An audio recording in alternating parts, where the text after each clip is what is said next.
Good morning. I'm Ward 1 Councilmember Brianne Nadeau, Chair of the Committee on Public Works and Operations.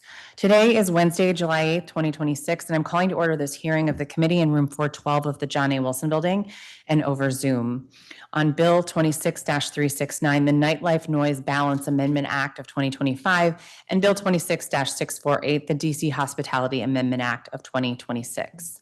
The time is 10:02 a.m.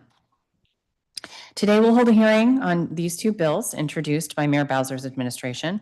The bills involve the Alcoholic Beverage and Cannabis Administration and the businesses that it regulates.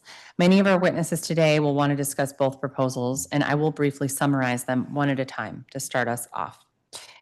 First, the first bill, B26-369, the Nightlife Noise Balance Amendment Act of 2025, as proposed, would clarify ABCA's authority to regulate hours for certain categories of licensees, change how noise enforcement personnel conduct noise measurements, and update the penalty process. Striking a balance between the nightlife economy and residential noise issues is a longstanding issue in the district's busiest corridors. In 2024, I introduced the Harmonious Living Amendment Act of 2024, which set soundproofing standards for new residential construction on mixed-use corridors and entertainment districts, and is now law. But unfortunately, it still lacks the funding to implement the soundproofing grant programs and reports the law mandates, and it would help to address nightlife-related noise. Additionally, the Public Works Committee marked up the Amplified Sound Mitigation Act of 2024, which regulates the use of amplified sound devices in public space and is now law.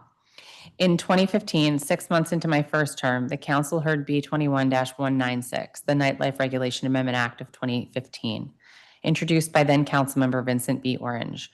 ABCA Director Fred Musali testified at the bill's July 9th, 2015 hearing and expressed full support for a noise law proposal that has similarities and differences to the Nightlife Noise Balance Bill that we are hearing today. I will ask Director Musali about these differences today to obtain clarity on the appropriate legislative fixes to nightlife noise. The Nightlife Noise Balance Bill would amend the noise-related sections of Title 25 and the DC Official Code to help ABCA address nightlife-related noise disturbances, a longstanding issue in the district. It would update the definition of the sounds, noises, and music that ABCA enforces to include bass noises and similar sounds that are audible or generate vibrations or shaking, even if not audible. It would also address the longstanding enforcement issue that has frustrated ABCA, having to enter a residence to verify noise and issue a citation. It would also establish a new penalty structure for nightlife noise violations, including allowing the Alcohol, Beverage, and Cannabis Board to suspend licenses or restrict the hours of Summer Garden, Sidewalk Cafe, and entertainment endorsements upon a fourth or subsequent violation. The second bill that the committee will hear today is the DC Hospitality Amendment Act of 2026. As we all know, the hospitality industry has experienced unexpected, unprecedented challenges during this decade. First was the COVID-19 pandemic, and then more recently has been the reduction of the federal workforce. Each has challenged the industry's operations and the resulting economic livelihood of the industry, their workers, and the district.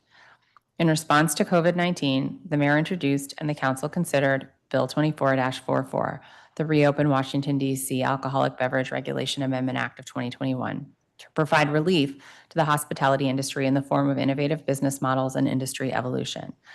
This included allowing licensed establishments to sell, serve, and deliver alcoholic beverages for off-premises consumption from another location, and expanding operating hours for several license and endorsement categories. Now, in response to the reductions in federal workforce, we have the DC Hospitality Amendment Act. The act would build on many of the themes and initiatives of the Reopen Washington, D.C. Alcoholic Beverage Regulation Amendment Act, helping the hospitality industry to respond and evolve in different areas of the district and with flexible service models. It proposes to grow the hospitality in wards 5, 7, and 8 in downtown and establish later weekend hours in downtown DC. It would also establish hospitality industry beverage licenses, such as a contract beverage license and an outdoor activation license. It would also further insert Washington Convention and Sports Authority food and alcohol businesses into the hospitality industry. Today, I will ask about many of the initiatives proposed in this bill in the efforts to ensure we most effectively and efficiently grow the hospitality industry. Two remarks about today's logistics. First, I want to briefly recess this. I will be briefly recessing the hearing at 11 a.m. to attend a meeting of the Committee on Health where I'm needed to allow the committee to have a quorum and vote on legislation. Also, some logistical reminders as we get into the public testimony. Witnesses testifying on behalf of an organization will have 5 minutes to provide oral testimony, and all other witnesses will have 3 minutes. When it's your turn to join a panel for testimony, I'll call your name. If you're here in person, please come take a seat in the witness stand. If you are on Zoom, a member of my staff will change your status to a panelist. Please watch for a prompt to accept promotion. For any technical difficulties, you can send a message in Zoom to any panelist labeled as committee staff, and they'll follow up with you. All right, so we're going to turn to our first panel. Our first panel includes Risa Harao, President and General Counsel of the District of Columbia Association of Beverage Alcohol Wholesalers, John Guggenmos, DC Nightlife Counsel, Robert Vincent Branham, Chairman of the DC FCA Legislation Committee, Stephen Hanrahan, Commissioner of ANC 1B, and Rachel Scheckman.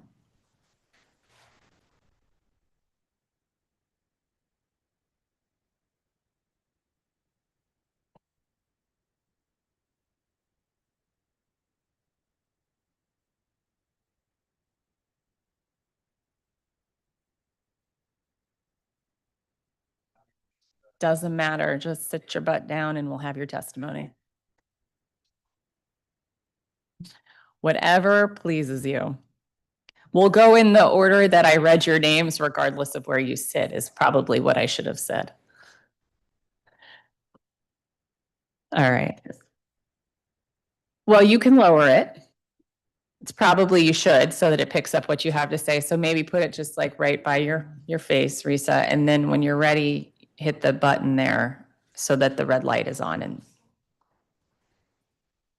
you can do it. I believe in you. Thank you.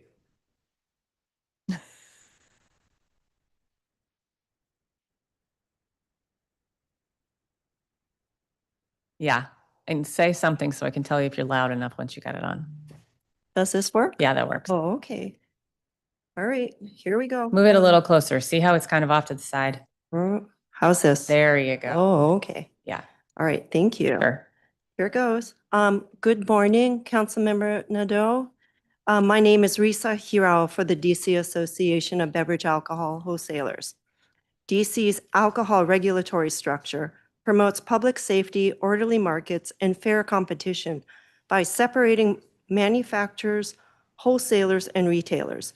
That structure prevents vertical integration, tied house arrangements, and market domination. This bill moves in the wrong direction by weakening core safeguards. I'd like to share some concerns on this bill. First, manufacturer ownership of brew pubs undermine tier independence. The bill allows Class B manufacturers to obtain an on-premise retailer license with brew pub endorsement and later a second one. Through a brew pub, manufacturers will have a controlling interest across the retail tier. The result, weakened protections for others against undue influence. If manufacturers want to have sales for on-premise consumption, they should rely on on-site consumption permit, which is up for expansion under this bill. Second, contract brewing licenses bring risk of market concentration. The proposed contract brewing license requires substantial clarification. It lacks essential details on what conduct is being regulated and leaves questions about the parties to the arrangement. This leaves the door open for regulatory uncertainty and abuse. We have significant concerns regarding substantial authority of the contract brewers will have over a manufacturer. It appears that the client manufacturer is a manufacturer in name only, while the contract brewer becomes just a proxy in all material aspects, including being its exclusive agent. Since there is no limit to the number of manufacturer clients that can be served by contract brewers, contract brew arrangements can certainly lead to concentrated control of DC-made brands under a single producer. Third, the bill expands pool buying groups in ways that weaken accountability and safety. Pool buying groups are a lightly regulated arrangement that currently allows 2 or more restaurants to consolidate purchases through a straw man agent. This bill unwisely expands eligible participants to all on-premise and off-premise retailers. These include internet retailers, manufactured owned brew pubs, hotels, and potentially the new licenses proposed under this bill. Pool buying groups can obscure chain of possession, title, and accountability. Once product passes through a pool buying agent, ABCA investigators and industry members face the significant challenge of confirming bona fide inventory tied to the licensee, particularly during product recalls. Pool buying arrangements also raise antitrust concerns due to loss of independent purchase decisions. The pool buying group license must be repealed. It does not promote regulatory oversight or uphold public safety, and those priorities should not be outweighed by the desire of operational efficiency. Fourth, the bill creates unclear license categories. The bill creates or modifies license categories without consistently identifying whether each license is a manufacturer, wholesaler, retailer, or other regulated entity. This classification is critical as it determines the regulatory compliance issues such as protest rights, reporting, trade practice obligations, and enforcement responsibilities. In closing, we respectfully urge this committee to revise this bill before moving it forward. Any reform should preserve an accountable alcohol regulatory system. And also, please refer to my written testimony for further details. Thank you for the opportunity to testify and share my comments. Thank you very much, Mr. Guggenmoos. Good morning, Councilmember Nadeau, and thank you for allowing us here, and also good morning to your staff. My name is John Guggenmoos, and I've lived in Washington, D.C. since 1988, and over the last 40 years, invested my life into the city's hospitality scene. I'm currently the board chair of the D.C. Nightlife Council for the past 7 years, and I'm here voicing our strong opposition to the Bill 26-369 in its current form. I'm going to be clear right off the bat that we're not here to support bad actors. I want to be clear that we also understand Director Masali's issue of investigators need to going into someone's home at 1 a.m., 2 a.m. to cite a violation. I mean, it's creepy. We were talking about that last night. So developing a standard that can be measured outside without doing that, we understand it and we support it. What we do feel, though, is taking the I can hear it standard, which is currently right now, if you're inside someone's home with the windows closed, using that same I can hear it, or now I can also feel it in a 15-foot zone from, I'm not where that 15-foot zone is, it just isn't the same. And we feel that there has to be, really, it begins and ends with decibel readers and low wave readers. That there has to be an objective way to look at it and say, here's the violation, here's what you need to do to reduce the sound and the disturbance to the neighborhood. And we understand that low vibration is probably the biggest issue that we have, in front of us. And that those instruments, just looking online, there do seem to be some that range anywhere from $400 to $2,000. But it just seems that if we're going to take this problem seriously and get people out of someone's home at 1 a.m., that there really has to be something objective. And especially with a process that it's, $2,000 fine, $4,000, $8,000, and then on your fourth, you could lose your license for 10 consecutive days, which that's just a death blow to most places. It's rent, it's payroll in that time. But we will send our notes over to Director Masali. We spoke briefly before we started today, and he knows exactly what our position is. The only other change that I would specify here is in the bill, it also talks about the first warning. I mean, it may be the first violation may be a warning. I would just state that, the first violation is a written warning, period. And there's a cure period, and that there is, an opportunity to work with ABCA to say, here's what it is. Let's try to solve that. So I would just I would recommend beefing up that area so that it's not a may, but it's a definite is a written warning with those options. I'll just reserve any time that you have for questions. And instead of trying to read this to you, I got through most of the notes with time to spare, council member. Thank you. Please do make sure you submit that in writing to us. It's fine to send notes to the director, but he has now given the bill to our committee for stewardship, so he can't do much with your notes at this point. But we'll give you both. Well, this written testimony in our notes as well. Great. Mr. Branham. Good morning, Chairman Nadeau. My name is Robert Vincent Branham. I am President Emeritus of the DC Federation of Civic Associations, Chair of its Legislative Committee. I'm a former Advisory Neighborhood Commissioner, and I'm also a proud military service-connected disabled veteran. My comments will be brief and specific to one issue, and which I hope this committee will entertain, and that is the technical issue of standing to file protests or complaints regarding licenses under APCA and other oversight agencies.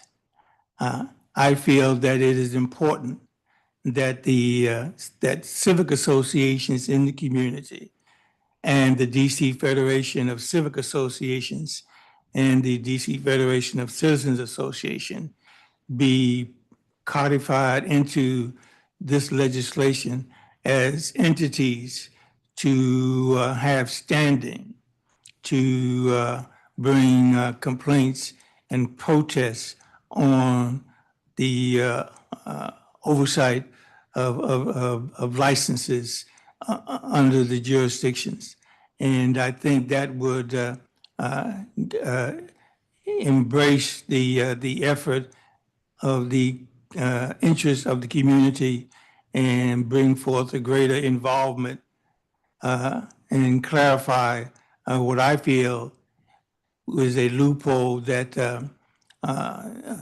civic associations and the federations are not given out or recognized as entities to have their concerns and views presented before these governing bodies and treated with respect and inclusion.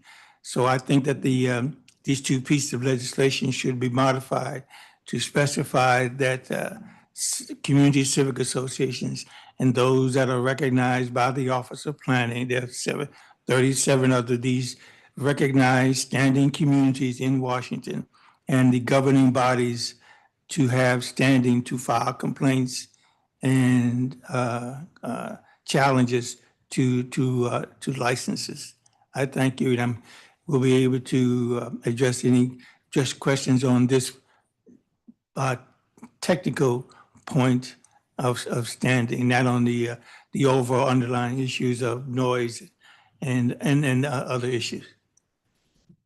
Thank you very much for your testimony. And please also, I know you know to submit in writing. Okay. Commissioner Hanrahan.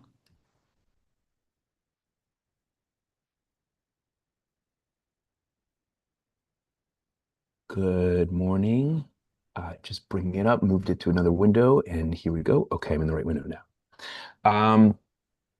Good morning, council member and members of the committee. My name is Stephen Hanrahan, and I am the chair of the Alcohol, Beverage, and Cannabis Regulations Committee for ANC 1B, which includes the greater U Street corridor, one of the densest and most popular nightlife areas in the district.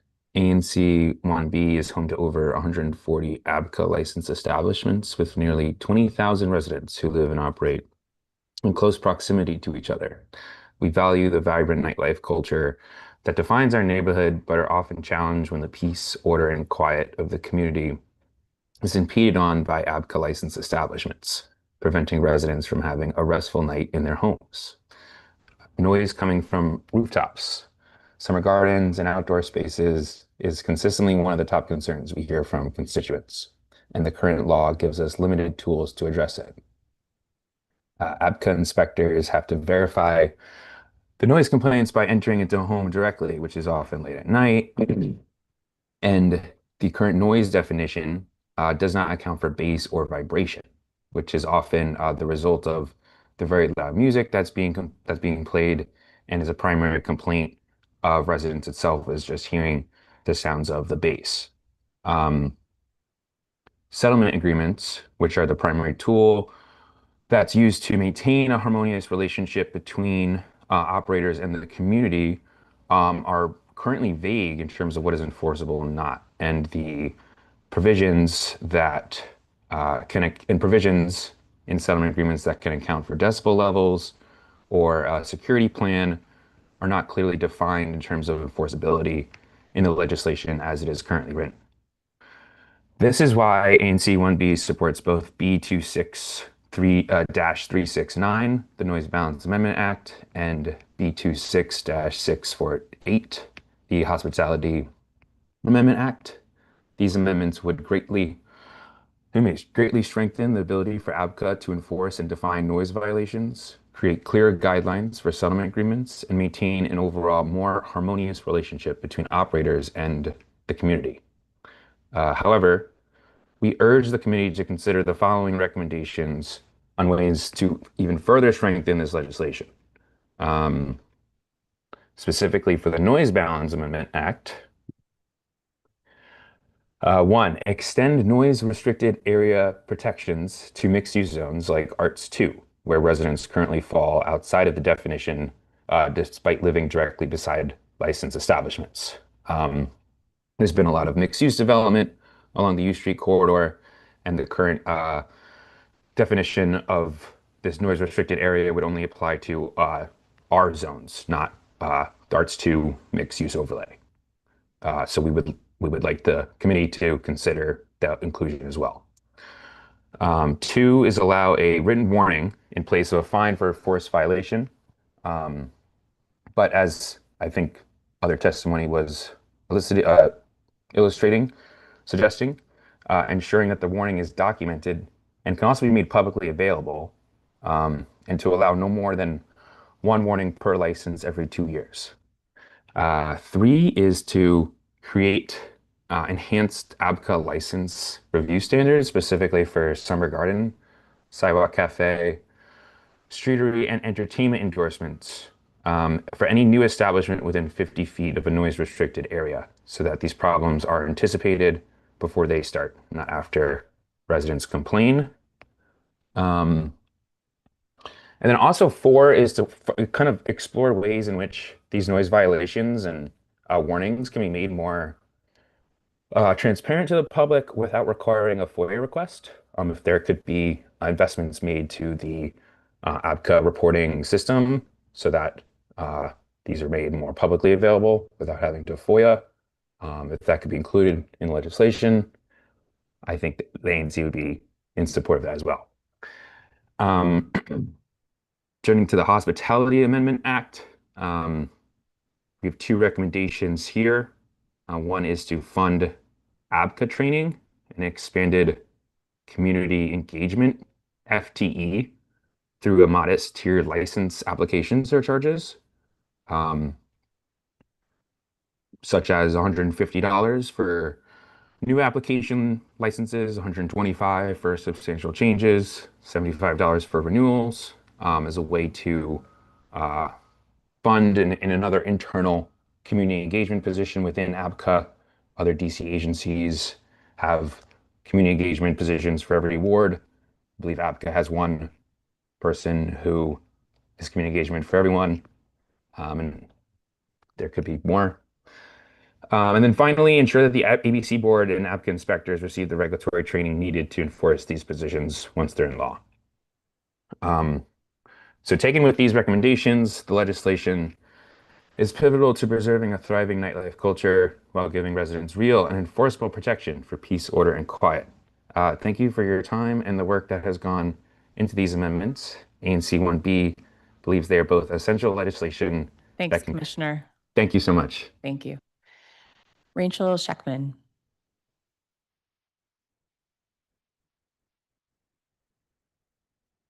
Hello, thank you for having me today. Good afternoon, and thank you for holding this hearing today.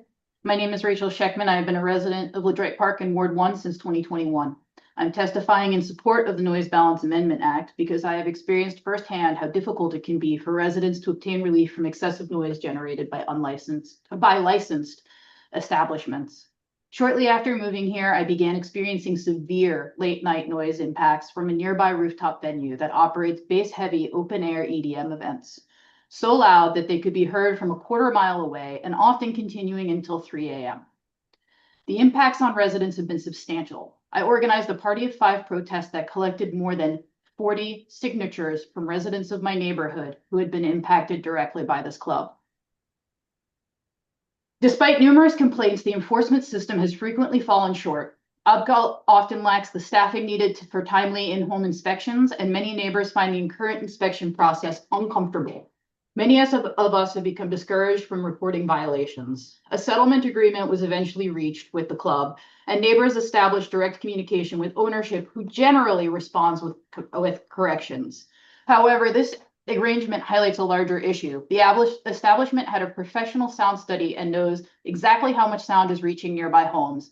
Yet residents still bear the burden of monitoring compliance and repeatedly requesting corrective action. We currently message them almost every weekend, and the ANC is currently attempting a new stricter settlement agreement.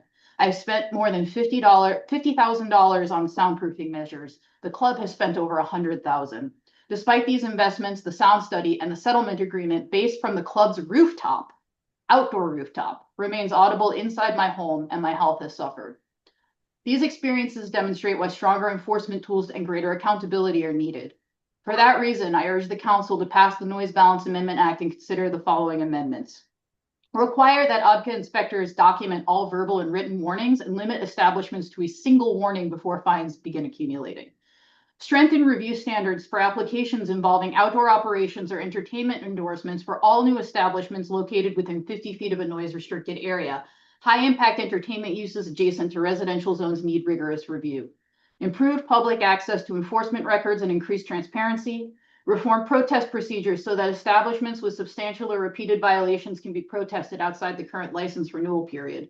The current process requires residents to wait years for meaningful accountability and places an undue burden on both residents and the ANCs. Consider directing a portion of collected fines to special ANC funds that can help cover legal and administrative costs associated with representing affected residences. Finally, beyond this legislation, I encourage the council to reestablish the Noise Task Force, empower it to pursue meaningful solutions, and simplify the district's noise regulations, which are currently spread across multiple overlapping frameworks. Thank you for your time and consideration. Thank you very much. Thank you all for your testimony. Some questions before we move on to our next panel. Ms. Hirao, your written testimony states that the provisions in the Hospitality Amendment Act regarding a contract brewing license lack essential details about the conduct being regulated and the role of the manufacturer client served by the brewer. What essential details do you think need to be added? Well, I hope, hello? Okay. You got it. As written, the contract brewer section identifies two parties. It's the contract brewer and a manufacturer. What it doesn't, and the next part is that the contract brewer can manufacture the beverage. Beyond that, I am unclear as far as what that arrangement is supposed to permit, how, and it could be interpreted broadly. And there are several ways that a contract brewing arrangement could be considered. And I'm not saying this should be in the bill, but I'm just giving you flavors or language where it leaves me wondering, what is the relationship between these two parties? Is it that the contract brewer is producing beer on behalf of the brand owner? And that term is pretty important because clearly the contract brewer is being an agent for someone or is assisting in the production, but who is that beneficiary? That is extremely unclear under the law. And I would also like to add that in the ABC application process, there is a section where it says you're not, if you're the license holder and you're applying for the license, you're using that license for yourself, for your own business, and you're not supposed to be using it to be an agent for someone else.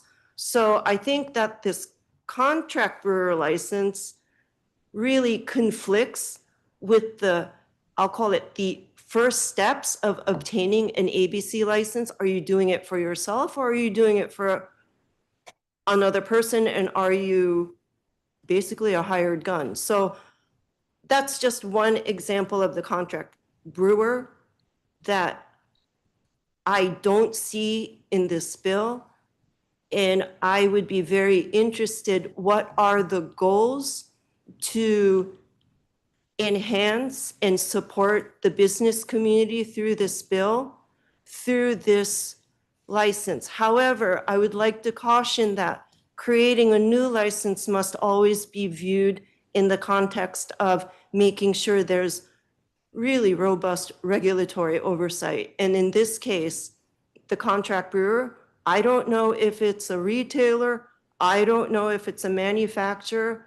It's, in my opinion, intentionally left vague. And for that purpose, there's a lot of compliance issues that flow from that. A contract brewer can be held not only by a manufacturer from the manufacturing tier, but it could also be held by a retailer, and that causes complications.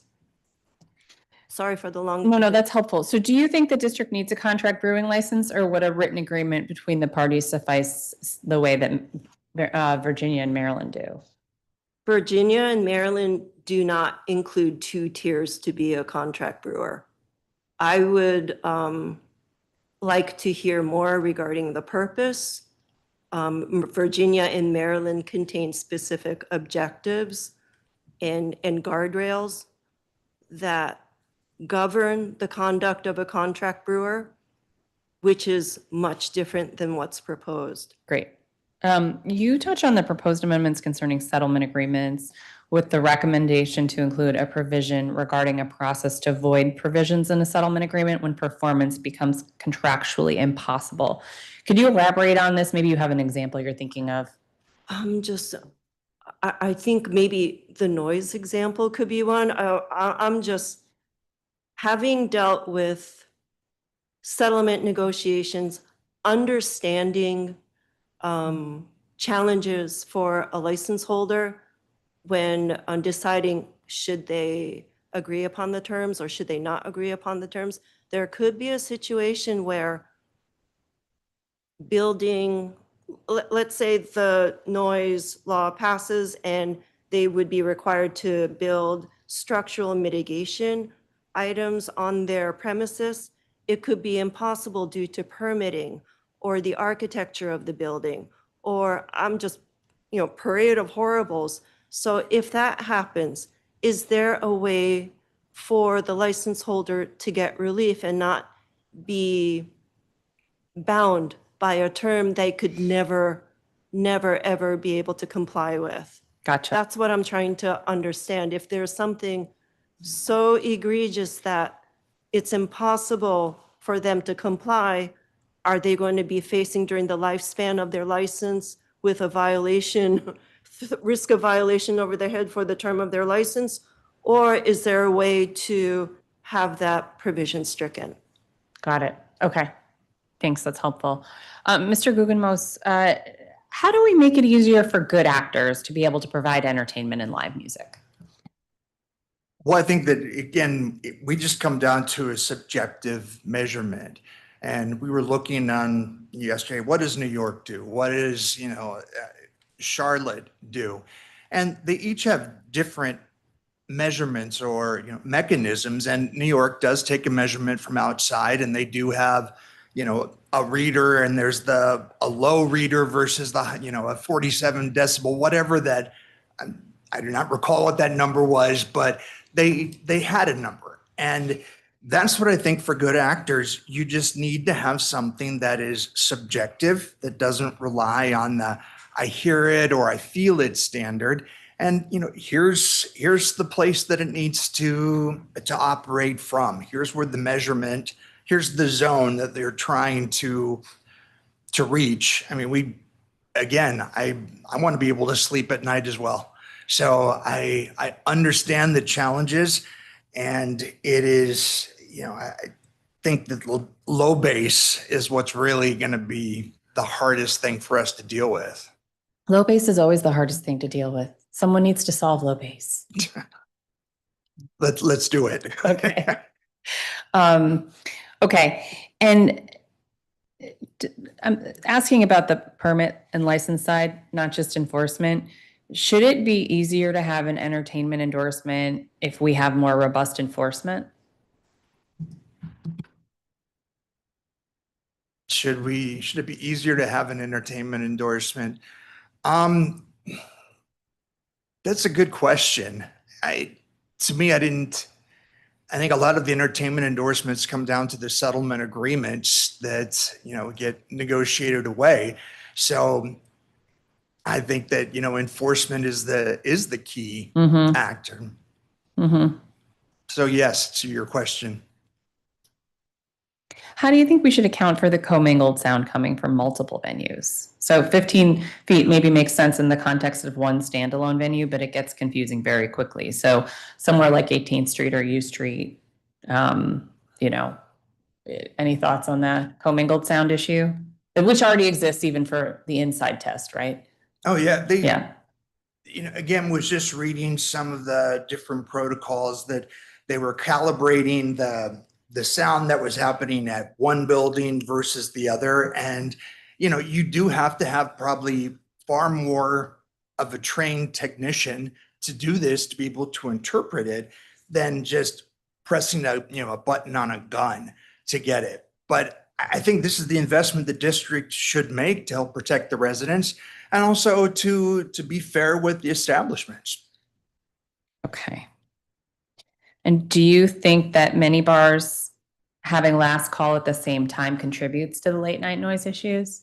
Oh, without a doubt. Yeah. Having a soft closing, it allows people to leave, get Ubers, it's just a whole host of things without just flushing lots of people out in the street at the same time. In your testimony, you recommend requiring versus allowing a written warning for a first noise violation. Why should there not be discretion there? Because if it's an issue, it's an issue. And having that written warning and whatever the cure period is, having ABCA follow up, and we did whatever the remediation was, ABCA followed up, and yeah, you're within compliance now. I know they don't want to be in the business of noise enforcement, but if we have to, Yeah, I mean, let's that's get where to we a are. place, Yeah. right, where we can live. It's part and parcel at this point. Okay, thank you very much. And Mr. Branham, ABCA provided us with a list of neighborhood associations that have been verified to have standing, but we found that a lot of the associations on that list no longer meet or are defunct. Do you think it's fair for that list to be refreshed on a regular basis? Yes, I do. And I also think it ought to be the governing body of those associations should also be able to have standing in when a particular local civic association is not operating or is simply not existing any longer. That there's an avenue for the residents to go to. Okay. You mentioned a list from the Office of Planning. How's that different from ABCA's list? I'm simply asserting that Office of Planning publishes or recognizes zones and boundaries of neighborhoods, and I think that I'm not saying it should be limited, but I'm saying that's one agency. APCA can be used, and other agencies can be used, but I think the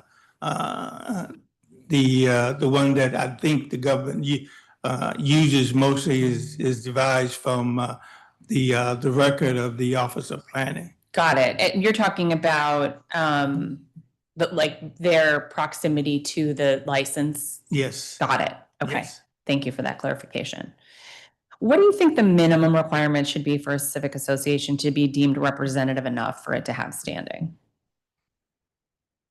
If it's formed and recognized, that's what I mean, if it's recognized by the city as a civic association for whatever purposes they devise, then that should be sufficient. If the community comes together, they create an entity, because most civic associations are not formally nonprofits, but the DC Federation of Civic Associations is a 501c3 and recognized and membership, and I think the avenue by which the Office of Planning recognizes neighborhoods, because neighborhoods change and associations form and unform, and I think the Office of Planning is a sufficient or credible clearinghouse of civic associations. You can have several, because they recognize the certain boundaries of neighborhoods. And how do we ensure that civic associations who have standing have the same level of democratic representation as the duly elected ANCs? And by that, I mean, they're following their bylaws, they have open meetings, open elections. We know not all civics are created equal, right? Yes. I know that you always strive to have the highest level of civic engagement and professionalism, so these standards are important to you. How do we hold all civic associations to those standards to ensure that their access to standing is fair? Transparency, documentation, minutes, list of officers, how often documentation is, the voting procedures, and I mean, the Office of Planning, I believe, can be a good clearinghouse for that. Do they do that? Does the Office of Planning monitor those things already? Do you know? No, I don't believe it does. I think it just lists the neighborhoods within the city, Yeah. and then those organizations, the civic associations, are formed within themselves within those established neighborhoods. So you can have 5 civic associations in Bloomingdale, in Brightwood, LaJoy Park. They just have to be clear. In order to be a part of the association, you cannot have 2 organizations of the same boundaries unless the original member accepts that, and their information is provided. Thank you. Commissioner, I want to thank you for the 2 resolutions, ANC 1B, transmitted to the committee. Based on your experience at 1B, could you elaborate on the commission's recommendation that the following be an enforceable provision of a settlement agreement? Certain endorsements, like summer gardens and uncovered areas that are 50 feet of a noise restricted area, within 50 feet of a noise restricted area, have restrictions on operating hours or have architectural modifications.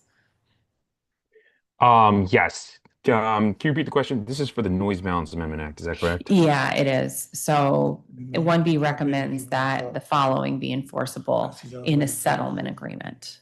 Certain endorsements like summer gardens and uncovered areas that are 50 feet within a noise restricted area having restrictions on operating hours or having architectural modifications. So those 2 things being put in settlement agreements. Yes. I'm looking at our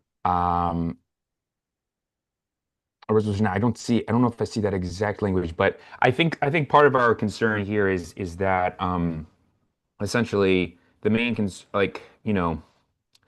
they're bars and they play music, but generally when they play music inside, it's not as large of a, there's certain triggers in certain areas, there's certain endorsements that create concerns more than others, right? So I think a bar playing music generally inside a vicinity, inside the bar, is not as much of a concern as a summer garden, which is a kind of a very general term for anything from like a rooftop with a glass bar that used to be a sushi restaurant to, a completely uncovered balcony to, really like a very enclosed space. And so there's some of these endorsement terms really range the gamut in terms of their architectural features. And so I think there could be some more. I think if there was a way in which some of these terms could kind of trigger an additional review or additional strengthening of the settlement agreement, such as ensuring the structure is enclosed, ensuring there is a minimum soundproofing, especially if they abut this noise restricted area, and perhaps that doesn't need to be a 50 feet, it could be a 15 feet, or I mean, I don't want to say what the number should be, but I think the point is that looking at these licenses in the community, I think certain endorsements like the Summer Garden, really specifically, and entertainment in Summer Garden really can have an adverse impact on noise than just a establishment itself. Thank you. I appreciate that. Ms. Scheckman. Excuse me. Hi. Hi. I wanted to put in a statement, but I wasn't sure when I was able to. Yeah, can you hold on a second? I'm going to finish with these questions and then I'll come to you. Thank you. Ms. Scheckman, go ahead with your, I was going to ask, why do you recommend in your written testimony the definition of a noise restricted area includes arts 2 zones? Why only arts 2 zones? Well, since the uptown can go from arts 1 to arts 4. Yeah. I was backing up the ANC statement there. I know that a number of the residents, especially near Westminster, for example, have been heavily impacted by some of the arts 2 zoning and would like to find relief. And so was backing up them in their desire and need for relief from the sound impacts from that particular stretch of the corridor. I think that especially in mixed use zones, it's really hard for people in the apartments. I know that you passed some of those soundproofing acts, but like I've soundproofed my apartment.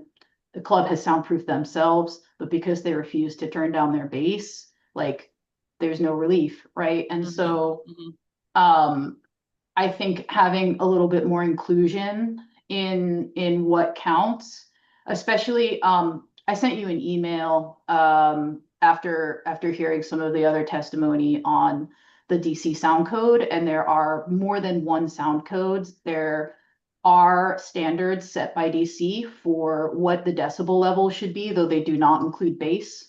And we already have those standards in place, but it's not enforceable by OBCA, right? And so I think just in general, DC needs to take a really good reckoning at their sound code and how it's enforced. And this is a great start, but it feels like a Band-Aid. One last question. In your testimony, you recommend that ABCA improve public access to enforcement. Can you elaborate on your transparency recommendations specifically? So I'm on the ANC 1B ABCR review committee, and in order to get enforcement histories, you have to do a FOIA request. I did one and I didn't include all of the right language, so I never got the complete enforcement history for some of these nightclubs. I only got partial. It takes months. It's arduous. The website, frankly, is terrible and difficult to navigate. And if you want to find any information, it's almost impossible to find. And so not just improving the process, I think that if you're on the ABCR committee for your ANC, if you're an ANC, you should be able to request those enforcement standards without a FOIA request. If you're a member of the public, that is debatable. But like having some sort of portal for me to be able to access that so that when I'm assessing a license that's up for a new settlement agreement, that would be extremely helpful in considering what to do with a particular business. Second that. Great. Thank you so much. Thank you all for your testimony. Are you here today for the hearing on these ABCA bills? Yes, And what's your name? my name is Amina. Did you sign up to testify? There's no, personally, as a young person of DC, Yeah. we don't receive notifications about these meetings Okay, existing. so we'll get you signed up. We're going to finish this panel and then I'll have you come over to the table here and we'll add you to the witness list. Will I be able to speak about the noise complaints? Yes. You'll have 3 minutes to speak when it's your turn. Okay. Okay? Mhm. Thank you. Thank you very much to this panel.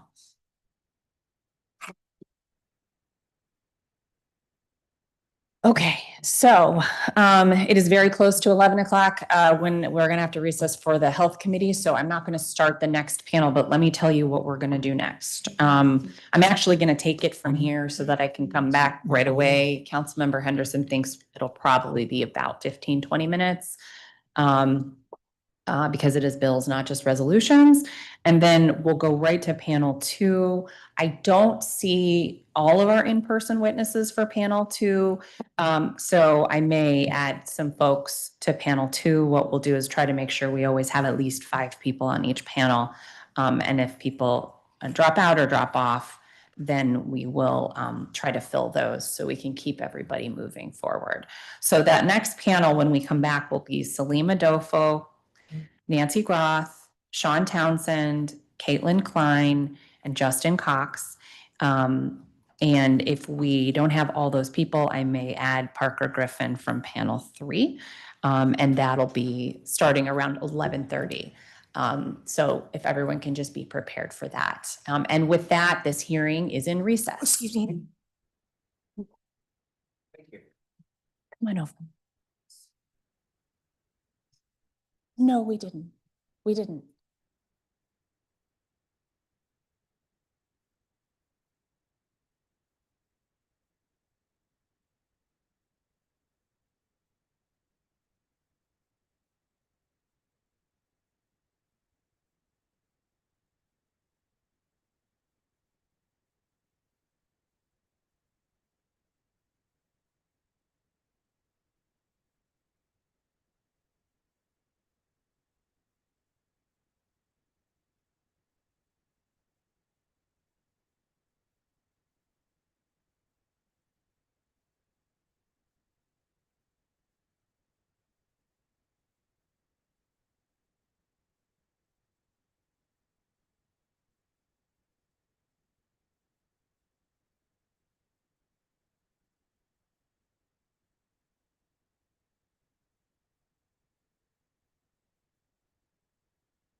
Okay.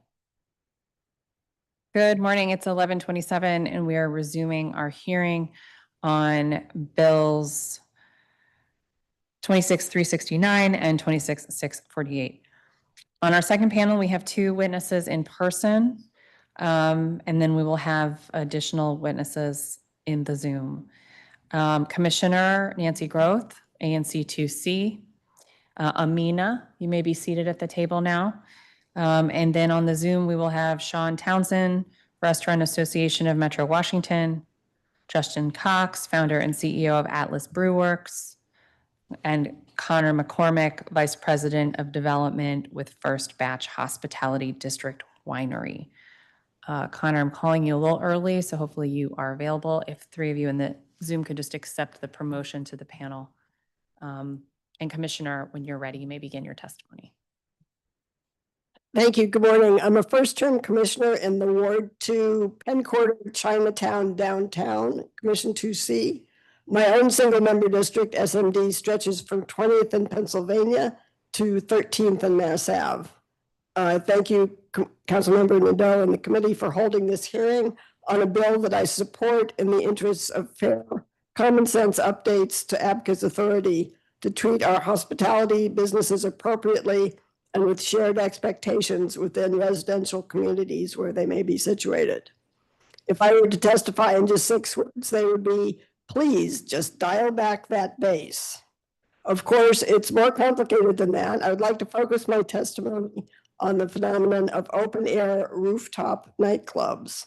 In Commission 2C, in my first term, we have faced impacts on residents from 3 such venues at our own commission, all hotel-based, and a 4th venue across M Street from my SMD in Commission 2B, where I joined my DuPont colleagues in an ABCA license protest.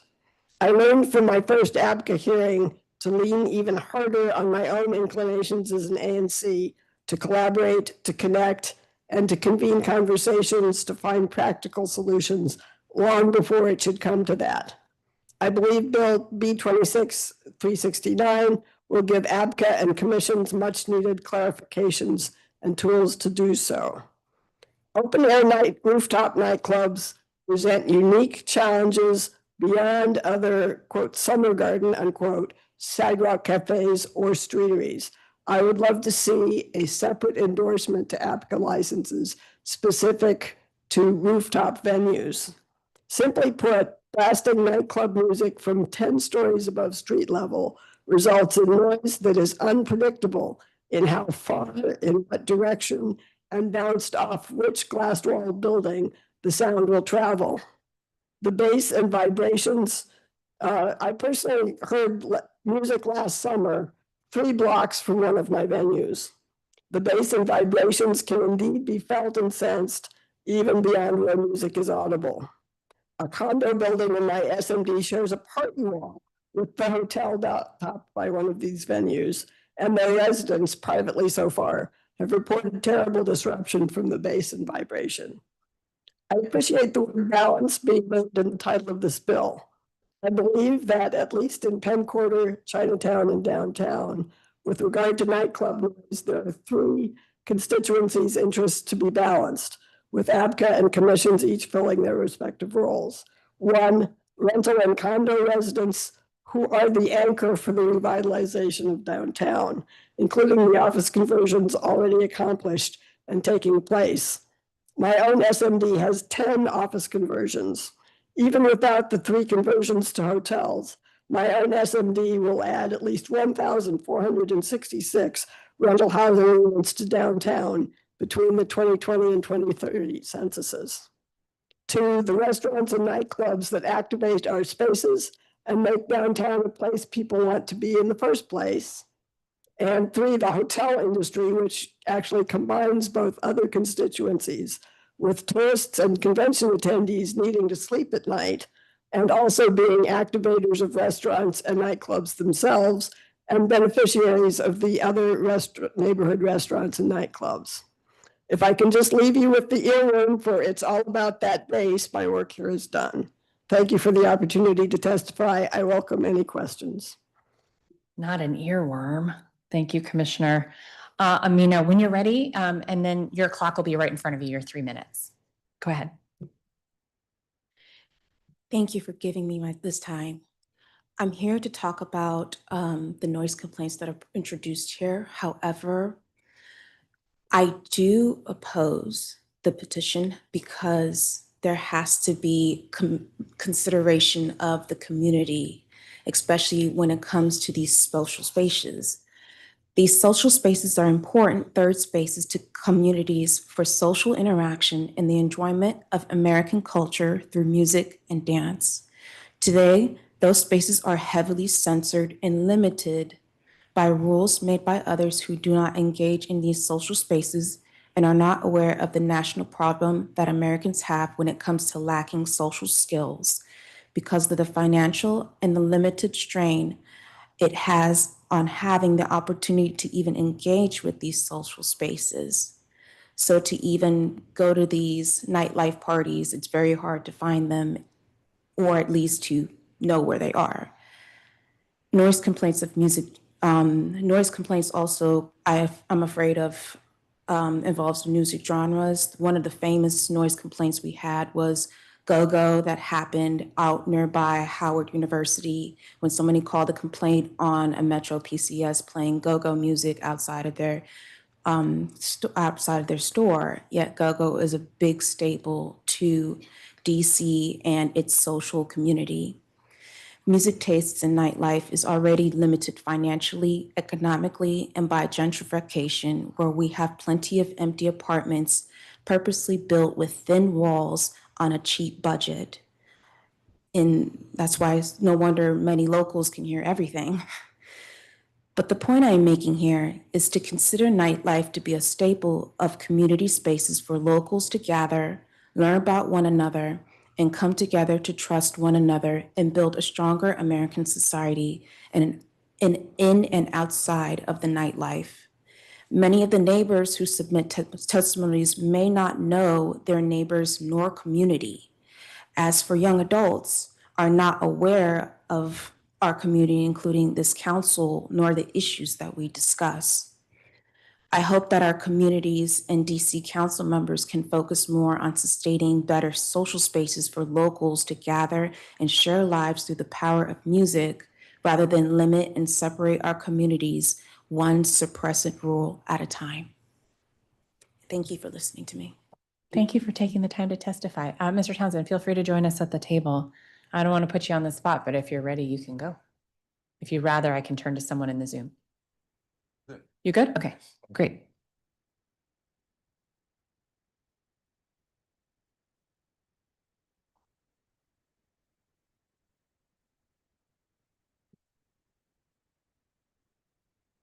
Good morning, Chairwoman Nadeau and members of the committee. My name is Sean Townsend, and I have the pleasure of serving as the President and CEO of the Restaurant Association of Metropolitan Washington. RMW represents more than 1,500 members across the region and advocates for an industry that includes more than 2,600 restaurants, bars, cafes, and hospitality businesses throughout the district. Hospitality is one of DC's largest employers, a driver of tourism, and an essential part of every neighborhood's identity. But our industry continues to face significant challenges, from rising operating costs and workforce shortages to immigration actions, changing downtown activity, and increasing competition from surrounding jurisdictions. With that in mind, I'd like to speak to both bills before the committee today.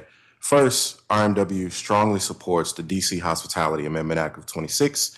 This legislation represents one of the most significant updates to Title 25 in years. It reflects thoughtful collaboration between the council, regulators, and industry stakeholders, and it recognizes that today's hospitality industry operates very differently than it did decades ago. The bill lowers barriers for entrepreneurs by creating a pop-up restaurant license, modernizes outdated alcohol laws, expands opportunities for local beverage manufacturers, activates vacant storefronts and commercial corridors, and creates additional pathways for economic opportunity and workforce development. Perhaps most importantly, these reforms encourage private investment without requiring significant public spending. They reduce unnecessary regulatory barriers, help businesses open more quickly, create jobs, and strengthen neighborhoods. Simply put, this is smart economic development policy, and we respectfully urge the committee to advance this bill. Turning to the Nightlife Noise Balance Amendment Act of 2025, RMW appreciates the desire to address legitimate concerns from residents. We agree that people deserve peace and quiet in their homes, and responsible hospitality operators want to be good neighbors. However, we believe this legislation requires additional refinement before moving forward. I'd like to offer a perspective that comes from my own professional experience. Long before joining RMW, I served as an ABCA investigator, formerly ABRA. One of my responsibilities was responding to late night noise complaints. I personally conducted investigations that required entering residents' homes to determine whether a violation actually existed. I understand the need to seek alternative practices. Asking investigators to enter private residences late at night raises legitimate safety concerns, and that is something we should absolutely take seriously. But I can also tell you from firsthand experience that what you hear standing 15 feet outside a residence is often very different from what someone actually hears inside their home. Sometimes the sound seems loud outside, but is barely noticeable once you step indoors. Other times it carries in unexpected ways. That's exactly why the district has relied on in-home verification. It provides objective evidence that a violation actually exists. My concern is that the bill replaces that evidentiary standard with an audibility test, while also significantly increasing penalties through escalating fines and the potential suspension of liquor licenses or restrictions on operating hours. Lowering the threshold for establishing a violation while increasing the consequences creates an imbalance that could unfairly impact responsible businesses. I don't believe the choice has to be between investigative safety and fair enforcement. There's a middle ground. Let's bring together residents, hospitality businesses, enforcement officials, and the agency to develop a solution that protects investigators, respects neighborhoods, and ensures enforcement decisions are based on objective, reliable evidence. That balanced approach will produce better outcomes than simply replacing one standard with another. The district has worked hard to rebuild its restaurant and nightlife economy.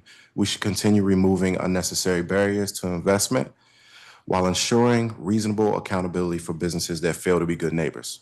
One bill before you today moves us in that direction. The other has good intentions, but will benefit from an additional stakeholder collaboration before it advances.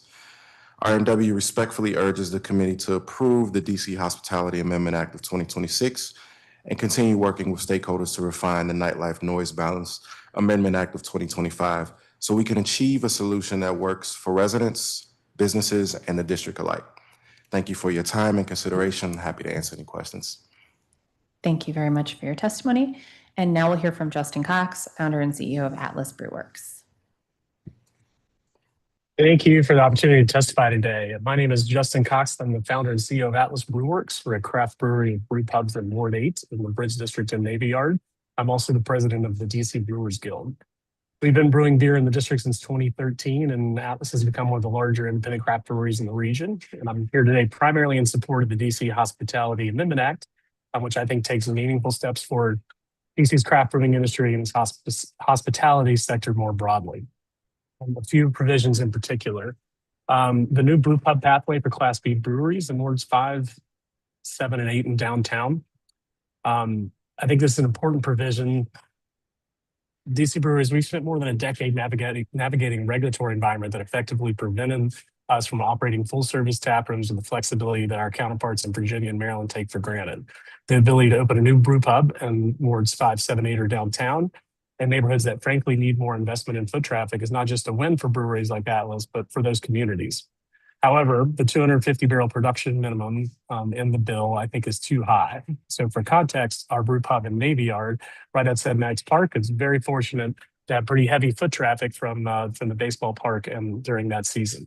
Even so, last year, we produced approximately 200 barrels at that location. I understand the reasoning behind wanting to have a minimum to ensure legitimate brewing operations are happening at these new locations, but a threshold of 50 barrels would be more realistic, especially considering the point here is to incentivize the development of hospitality business in lower foot traffic areas. Another provision I've advocated for previously, and I'm genuinely glad to see it here, is allowing Class B breweries with an on-site sales and consumption permit to sell wine and spirits purchased from a licensed manufacturer or wholesaler, which is good for customers and good for business. The provision lays levels the playing field with Virginia and Maryland breweries, which have had flexibility for years. Then the contract brewing license. The creation of a formal contract brewing license is a great addition. It gives smaller, newer brands a legitimate pathway to produce in DC without owning a facility, and it creates a new revenue opportunity for established breweries that have excess capacity. Breweries are very capital intensive, and this provision would help cultivate new brands and businesses in DC, especially for groups that traditionally have lacked access to capital.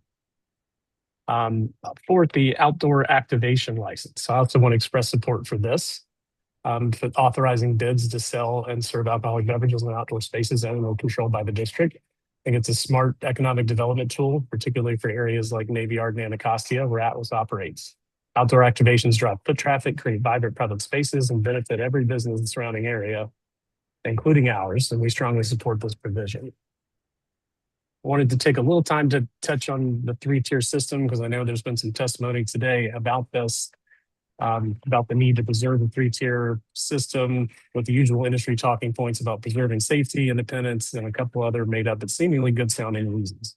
I think it's important for the committee to understand the genesis of the three-tier system was not in the aim of these purported goals, but in fact originated to discourage absentee ownership by groups not local to the community.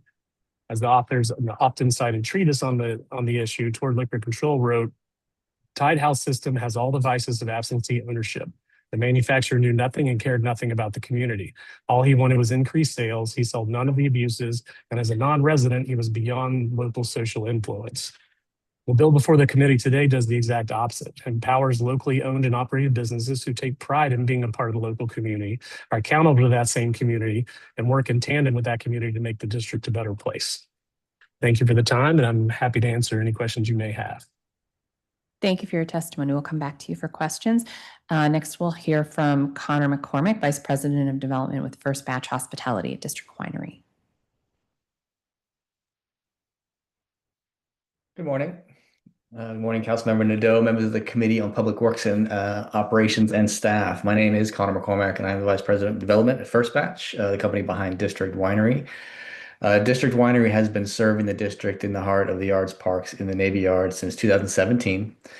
We operate under a Class C tavern license with endorsements for entertainment, dancing, summer garden, and wine pub. We offer a variety of products and experiences, serving not only as a winery, but as an event venue in our 18,000 square foot facility. And we employ about around 100 people and provide substantial tax revenue to the district. Thank you for the opportunity to testify on B26-648, DC Hospitality Amendment Act of 2026, which we are in support of. We've been engaged for several years in a compliance matter related to the storage of our wine and are currently operating under an extension granted by the Alcohol Beverage and Cannabis Board to remedy this compliance issue. From the moment we became aware, we have worked continuously and in good faith to identify a feasible path forward. This included exploring physical storage options in the district and engaging with both the Committee on Business and Economic Development and the Alcohol Beverage and Cannabis Administration on potential solutions over the past few years. From a list provided to us by ABCA, we looked at 92 wholesalers and internet retailers in the district and conducted outreach to each one. I'm happy to share any additional details regarding our methodology, which has already been presented to ABCA, but ultimately only 3 licenses appeared to be potentially viable options. When it became clear that compliance through the existing market options was not feasible due to space constraints and significant cost burdens, with estimates running upwards of an additional $1 million per year in cost to us, the only path forward became legislative. During the conversations, we learned that ABCA, from ABCA, that it was planning on introducing an omnibus bill that contemplated language that would resolve our issue and allow us to remain in the district. Though there were delays over the years, the board approved extensions to our compliance order with the knowledge that an omnibus bill was being developed and ultimately introduced before the council. Most recently, the board granted an additional extension a few weeks ago to allow sufficient time for the council to consider and pass the legislation I'm testing on before you today. Leading up to today, we also engaged directly with the Council's Committee on Business and Economic Development and your committee during oversight hearings of ABCA, and we have consistently sought to raise awareness of both the operational constraints and the regulatory uncertainty that we're facing. Throughout this process, District Winery has sought to remain transparent and responsive, including timely status reports and ongoing outreach to ABCA as deadlines approached. Finally, on March 20th of this year, the mayor introduced the DC Hospitality Amendment Act of 2026, the omnibus bill intended to address a range of regulatory matters, including potentially the issue at the center of district wineries' compliance obligations. We met separately with both ABCA and your committee staff, which now exercises oversight of ABCA, on May 11th to discuss the legislation and potential next steps. Following these meetings, we continue to engage with the committee staff and met again several weeks ago to discuss proposed amendments to the legislation, which would ensure there is a regulatory framework in place that would allow us to continue to operate moving forward. With the time allotted to testify, I cannot go into all the details of the amendments we have discussed with ABCA and your staff, but I'm happy to do so at a meeting with you and your staff over the summer. We are grateful for the collaborative discussions with ABCA and the committee staff regarding these amendments that would permit us to export and import our self-produced wine back into the district under a narrowly tailored permitting process. We believe the proposed amendments strike the appropriate balance between transparency, accountability, and the operational flexibility necessary for our business to continue operating in the district. We appreciate the committee's consideration of these proposals and look forward to continuing to work with you and ABCA to ensure the language is sufficient for all parties. We are eager to see this legislation move forward in a timely manner, as our current extension by ABCA is through December 8th, 2026. Our goal throughout this process has been straightforward: to find a workable solution that allows us to continue operating, employing district residents, and contributing to the local economy while meeting all legal requirements. We look forward to continue to work with you and ABCA toward that outcome. Thank you for the opportunity to testify, and I'm happy to answer any questions. Thank you very much. All right, go back to our commissioner. Commissioner, do you recommend an endorsement for open air nighttime nightclubs? Why do you think we should have an endorsement and not a license for that? The venue presumably already is applying for, has an ABCA license. What I'm suggesting is a separate endorsement for the rooftop as a distinct venue, just like a streetery. It's now an endorsement in addition to, I don't even quite know what summer garden means. It's either a sidewalk cafe or an enclosed patio off the back of a venue, or it's a streetery, or it's on the rooftop. There are only so many possibilities here. But what I'm saying is that rooftops have so many unique characteristics and different potential architectural modifications that might help. And just like a streetery has unique things because it has to have dovetail with the DDOT separate license for the infrastructure. That makes sense. Thank you. Appreciate that. Amina, I want to thank you for your testimony. You talk a lot about how young people affected by nightlife restrictions are not adequately involved in the issue by us, and wanted to ask you how you recommend that we engage better. Thank you. So the best way to engage, firstly, is to involve young people within these discussions. Again, young people nowadays don't even be aware about the importance of voting, the importance of speaking up within these committees. Also, when it's basically like when you just go to these venues or you try to go to a venue and you find out that there are limitations to them, they assume like, oh, there's nothing we can do. And yet these committees and these places exist. So I would recommend that firstly, we do involve younger people, but we also engage by reaching out to them, by encouraging them that we are accepting of these spaces as long as we communicate and understand each other's, understand both sides of the issue, but also come together on how can we create this idea to be better for both sides. And I feel like that does involve people who are engaged in the nightlife and not those who just stand on the side and you just get one assumption.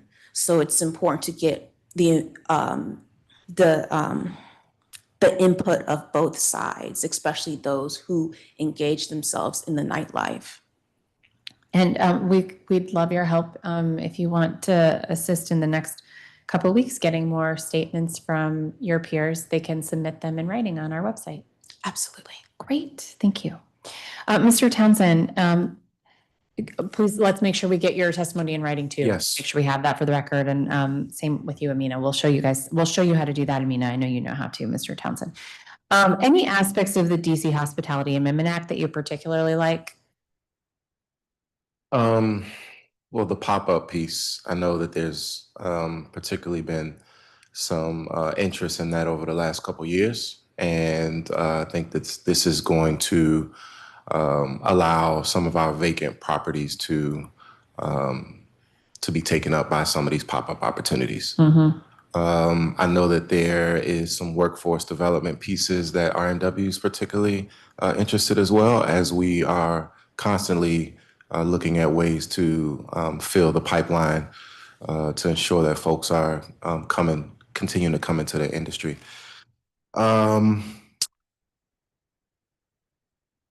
I think those are probably the top two that I've been pop-up for sure is one of the ones that I've been constantly hearing about. And the point about measuring noise from inside versus outside, you've got some experience with that from your time in government. What do you think of requiring ABCA investigators to attempt to verify noise from the inside first before taking an outside reading? Yeah, it's a safety concern. Yeah. I get it. Right. You never know what you're walking into at 1 a.m. in the morning going into a resident's home. And so, but the accountability and, the assurance of, what you're hearing inside of the home, as opposed to what you're hearing out on the sidewalk, there's a difference there.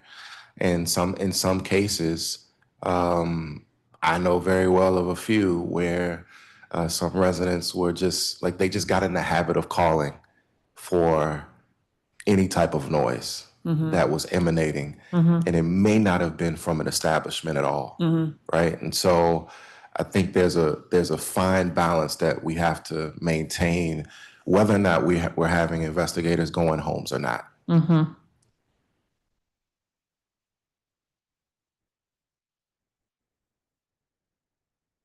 And, I'll just say this about noise, just kind of based on my experience on Connecticut Avenue and dealing with, noise complaints and just trying to figure out where the noise was emanating from.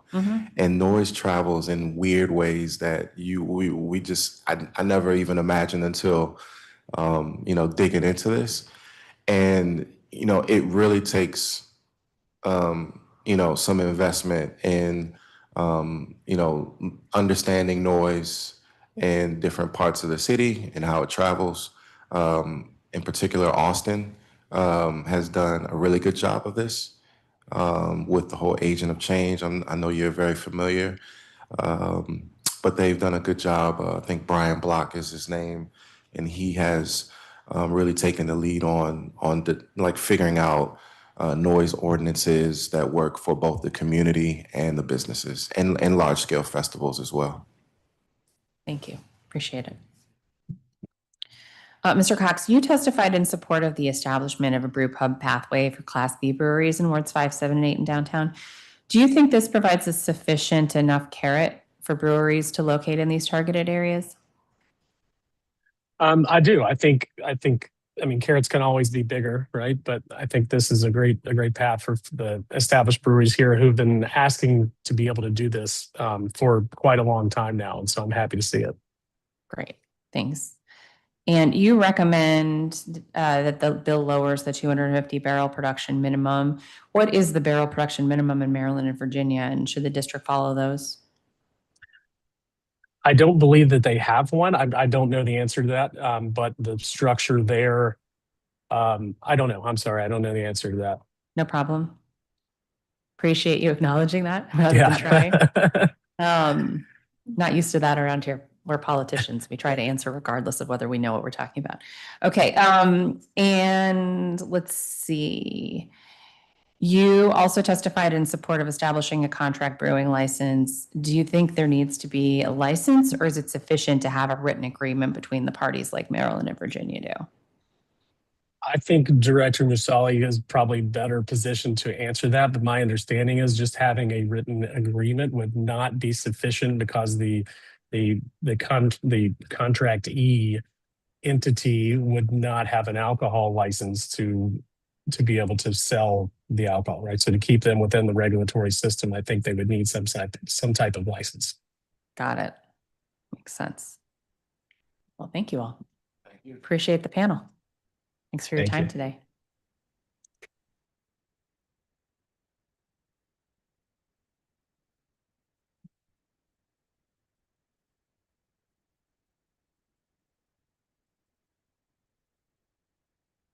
All right. Our next panel includes Eric Jones, VP of Government Affairs, DC, for the Commercial Apartment and Office Building Association of Metro Washington, Kristen Barden, Executive Director of the Adams Morgan Partnership BID, and Rashek Ellis, Frank Chauvin, and Benjamin Beecroft, all of whom are virtual. So just give us a second to move them over to the panel and then we'll begin. Okay, Mr. Jones, when you're ready, you may begin. Good morning, Chairwoman Adele and the members of the Committee on the Public Works and Operations. I'm Eric Jones, a fourth-generation Washingtonian and current Ward 4 resident who serves as Vice President of Government Affairs, DC Commercial for the Apartment Office Building Association, Metropolitan Washington, or AOBA. For over 50 years, AOBA has represented commercial, office, and multifamily residential real estate in Washington, D.C. metropolitan area, with members' portfolios totaling over 166 million square feet of commercial space and more than 480,000 rental units in DC, Maryland, and Virginia. In DC proper, our members manage more than 75 million square feet of commercial space and nearly 120,000 rental units. I'm here today to provide comments on B26-369, the Nightlife Noise Balance Amendment Act of 2025, and B26-648, the DC Hospitality Amendment Act of 2026. Nightlife Noise Balance Act Amendment Act 2025. During our Government Affairs Committee meeting, we discussed this legislation with concerns raised about the proposed change that would remove the requirement for inspectors to take noise readings inside dwellings. This raises questions about how distances were calculated and how issues will be addressed in mixed-use and entertainment districts, non-traditional or converted spaces. As the district encourages converting commercial properties to residential use, this may harm those properties and traditional nightlife spaces. It could make renting venues harder, increase fines, and force long-standing venues to close or relocate outside the district. As such, we would recommend that this committee establish a designated noise level that can be easily tested. Moreover, we advise the committee to review best practices and work with the agency to establish a metric and measure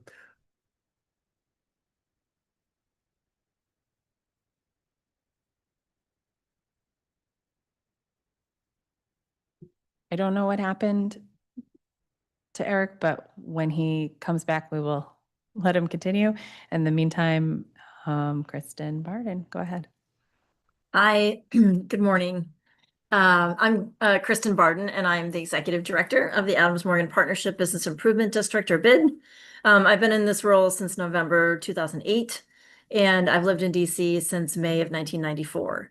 Thank you for the opportunity to testify today. Oh, Eric's back. Do we want to let Eric continue?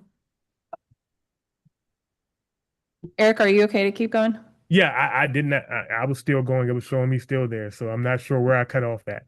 No idea, but Kristen, thank you. We'll let him wrap up. Yeah. Go back to him. Okay. Okay. Really quickly, I'll speak really quick to nightlife noise balance. I'll share a story one of our members shared. About 12 years ago, one of our members built a new property on Wisconsin Avenue. They were selling it as a noise safe space, and when they opened the property, one of the things they did was hire an off-duty fire truck to pull up in front of the building and cut on the sirens. Outside the building, it was unbearable. When you walked inside the door and they closed the front door, you could not hear. This came up because if you look at the 15 feet away example, outside that building, it's going to be very loud on Wisconsin Avenue. Inside that building, you're going to hear nothing. If you look at taking a reading outside of a building, it doesn't give a fair assessment of what's actually going on inside that space. Councilman, I know you've worked over the years, and I've worked with you on various measures to try to deal with insulation, doors, et cetera, to deal with noise mitigation. And our concern is that this will have a negative impact if we don't address that issue. Really quickly to the hospitality admin. As a group, we commend the mayor for this legislation, which we believe continues to send the message that the district is open for all types of business, a vital quality for a world-class city. I would, however, be remiss if I didn't note that a few of our members feel this legislation, combined with the aforementioned bill, sends a mixed message. To quote one of our senior members, it's like we want big restaurants, we want you all to have great, beautiful designs and amazing food, but we want 80% of your business to be Uber Eats. We're just going to tax you on it. It's a contradiction that they're working through to try to attract people to the city, but they don't want to make it amenable for them to actually operate businesses in the city. Chairwoman Nadeau, these are the conversations our members are having with investors, potential commercial and multifamily tenants, et cetera, as they consider not only where to make strategic investments, but also whether to maintain their current portfolio. It's our hope that we continue to send the important message that the district is open for business while also working to find much better balance as we move ahead. In closing, I thank you for the opportunity to testify and available to answer any questions you may have. Great. Thank you so much. All right. Back up, Ms. Barden. Yeah, sure, no problems. So anyhow, thank you for the opportunity to testify today. I'm going to focus my comments on the proposed outdoor activation license that's part of the B26-648 DC Hospitality Amendment Act. We support the creating of this new license category because we believe it has the potential to make neighborhood events more successful while generating additional revenue for local restaurants, bars, and small businesses, and of course, adding additional tax dollars for DC government and the local economy. One event that immediately comes to mind is our twice-yearly Adams Morgan Porch Fest.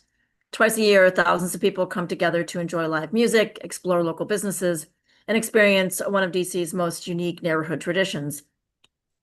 An outdoor activation license could allow participating businesses to sell beverages that attendees can enjoy while walking between performances within the designated event area. That would create a more welcoming festival atmosphere, encourage visitors to spend more time in the neighborhood, and provide an economic boost to local businesses. I hope that DC Council sees this license not simply as an alcohol permit, but as an economic development tool that supports arts, culture, tourism, and neighborhood vitality. That said, I believe the legislation would benefit from greater clarity on implementation. My primary concern is liability. I would appreciate hearing from the committee and from APCA about how liability will be allocated if alcohol leaves the designated activation area. For example, if a customer purchases a drink at an Adams Morgan business and then walks beyond the licensed boundary while listening to music at another stage, who's responsible? Is it the business improvement district that holds the outdoor activation license, the individual restaurant or bar that served the beverage, the event organizer, or is the responsibility placed solely on the individual?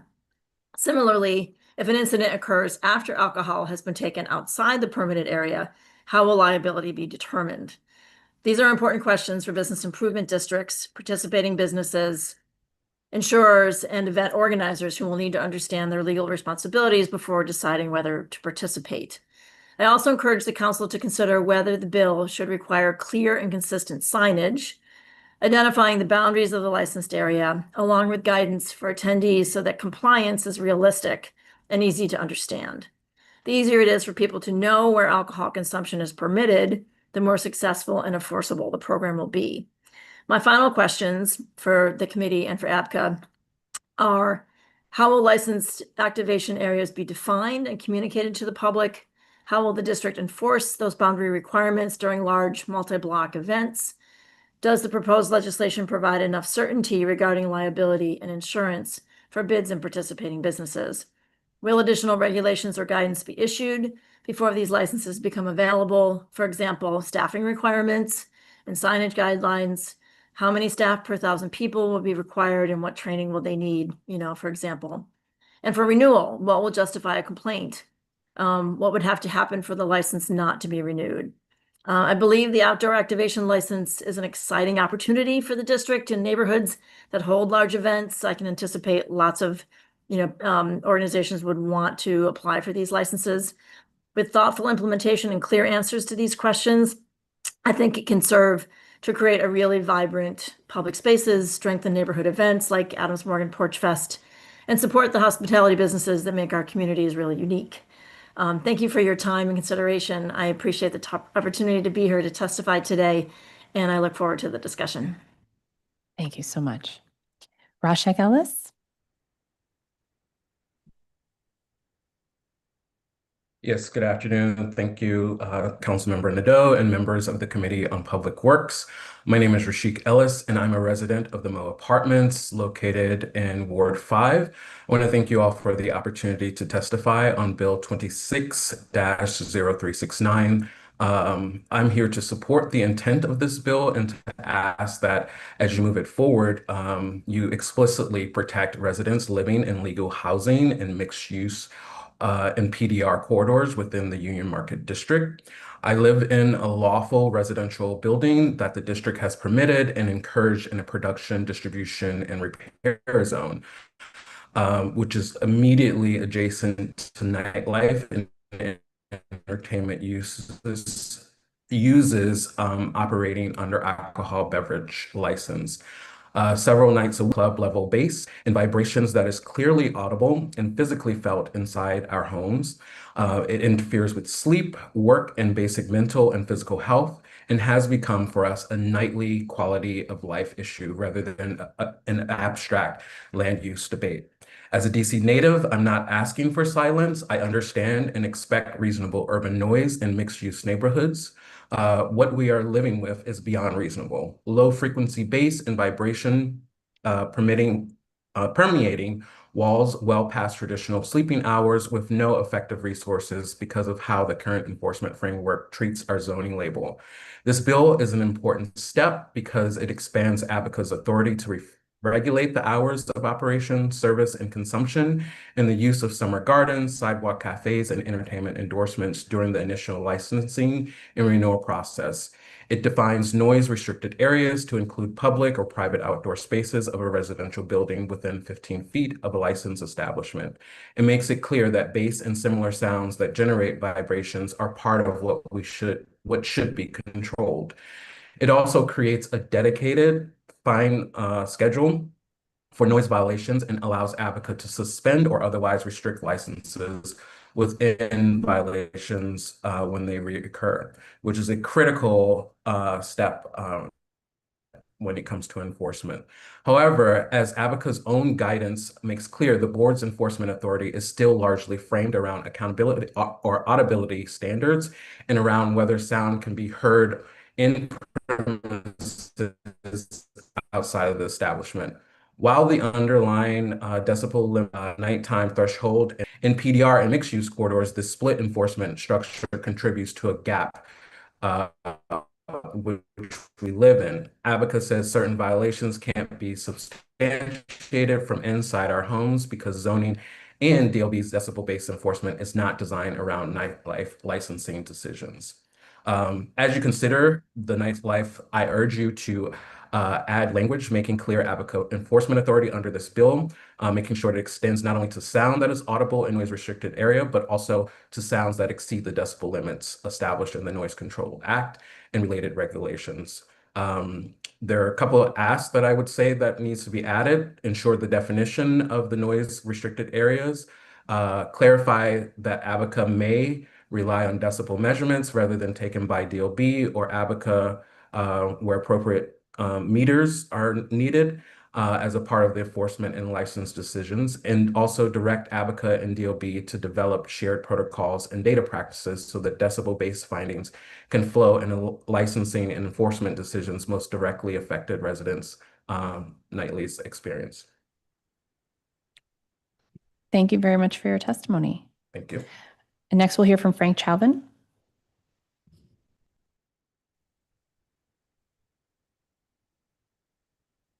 Can you hear me? Yes, go ahead. Good morning. Good morning, Madam Chair, committee members. Thank you for the opportunity to testify. For 7 years, I've been, for better or for worse, a student of the ABCA and its alcohol code, continuing as a member of ANC 1B Alcohol Committee and as chair of the Westminster Neighborhood Association Alcohol and Cannabis Work Group, although my testimony today reflects my own views. I strongly support the Nightlife Noise Balance Amendment Act. The current enforcement system has failed residents in North Shaw and U Street and throughout the district for decades. I believe you are aware of several ongoing complaints, one continuing for 3 years in your ward with yet another resident who happened to be pregnant at the time, forced to relocate.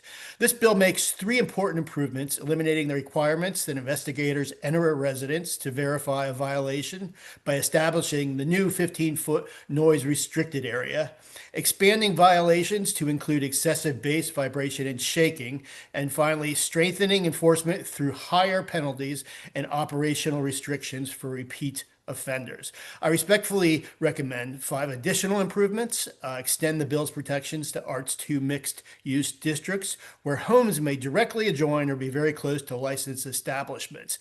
After a second noise violation for the same source, codify requirement of a professional acoustic assessment and corrective mitigation be undertaken. Direct ABCA to identify recurring sources of neighborhood conflicts for licensees and adopt preventative measures before approving new licenses or operational expansions. Provide enhanced review and early inspections for high-risk establishments located immediately adjacent to residential properties, and replace may with shall. So mandatory sanctions apply to chronic violators for 10-day closure. I also support the Hospitality Amendment Act and its importance to strengthen this sector of our economy.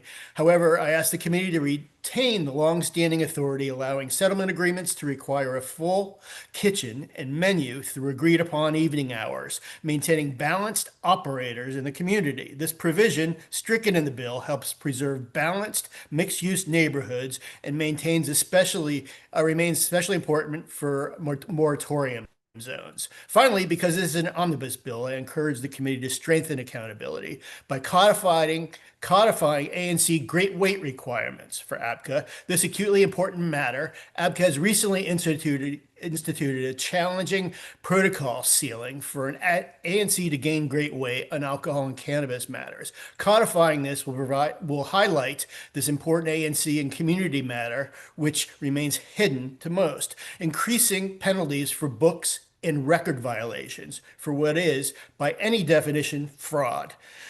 Requiring settlement agreements to be updated following license transfers by establishing both a duty and a timeline to complete. Establishing a modest application fee dedicated to helping ANCs obtain the proper professional assistance needed to participate effectively in the licensing and its good neighbor discussions process.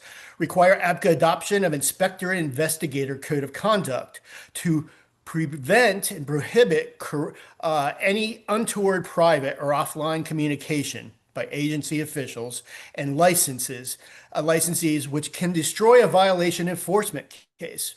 Elevating settlement agreement violations to primary tier offenses. And finally, imposing automatic primary tier penalties for unlawful transfer of licenses. Thank you for your consideration, and I respectfully urge adoption of these bills with these improvements. Thank you.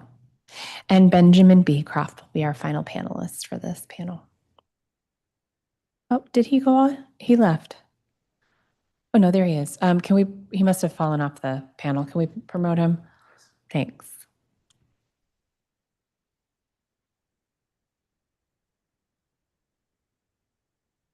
All right, we're working on it. There we go. When you're ready, you may begin. Hi there. Thank you for having me. Good afternoon, Councilmember Nadeau and committee members. My name is Benjamin Beecroft, and I am a resident of Ward 1. I'm writing to strongly encourage the committee to strengthen and approve the Nightlife Noise Balance Amendment Act. My testimony is informed by personal experience, broad outreach to the surrounding community members of my neighborhood, and discussions with ABCA investigators, as well as a meeting with ABCA's chief inspector and ABCA's director. Approving the amendment is an essential first step towards fixing the current broken enforcement process that ABCA is forced to follow, and will help ensure that residents are protected and can freely enjoy their right to peace, order, and quiet. I live in a residential zone area of Ward 1, having moved into my current unit in 2019, and then ultimately purchasing it from the previous owner in 2021. In late 2023, a new lounge opened across the alley from my unit, having purchased their license from the sushi restaurant that used to be there. Since opening, my neighbors and I have been subjected to noise entering our homes and disrupting our lives at minimum every weekend and often during the work week as well. The noise begins in the late afternoon or early evening and then runs until closing around 2 or 3 in the morning. Excuse me. To provide a sense of scale of the noise issue, since opening, the licensee has received over 240 noise complaints submitted to ABCA's online portal as verified by a FOIA, and this does not include complaints submitted by phone. However, despite the high number of complaints submitted due to the noise, the licensee has only received 4 violations, which raises the question as to why so few violations are being given out when clearly the community is suffering due to the noise being produced by the licensee. And I think the reason for this disparity between the number of violations issued and the impact on the community is clear. In its current form, the ABCA enforcement process doesn't work. The current enforcement process fails to adequately enforce noise laws for 3 reasons.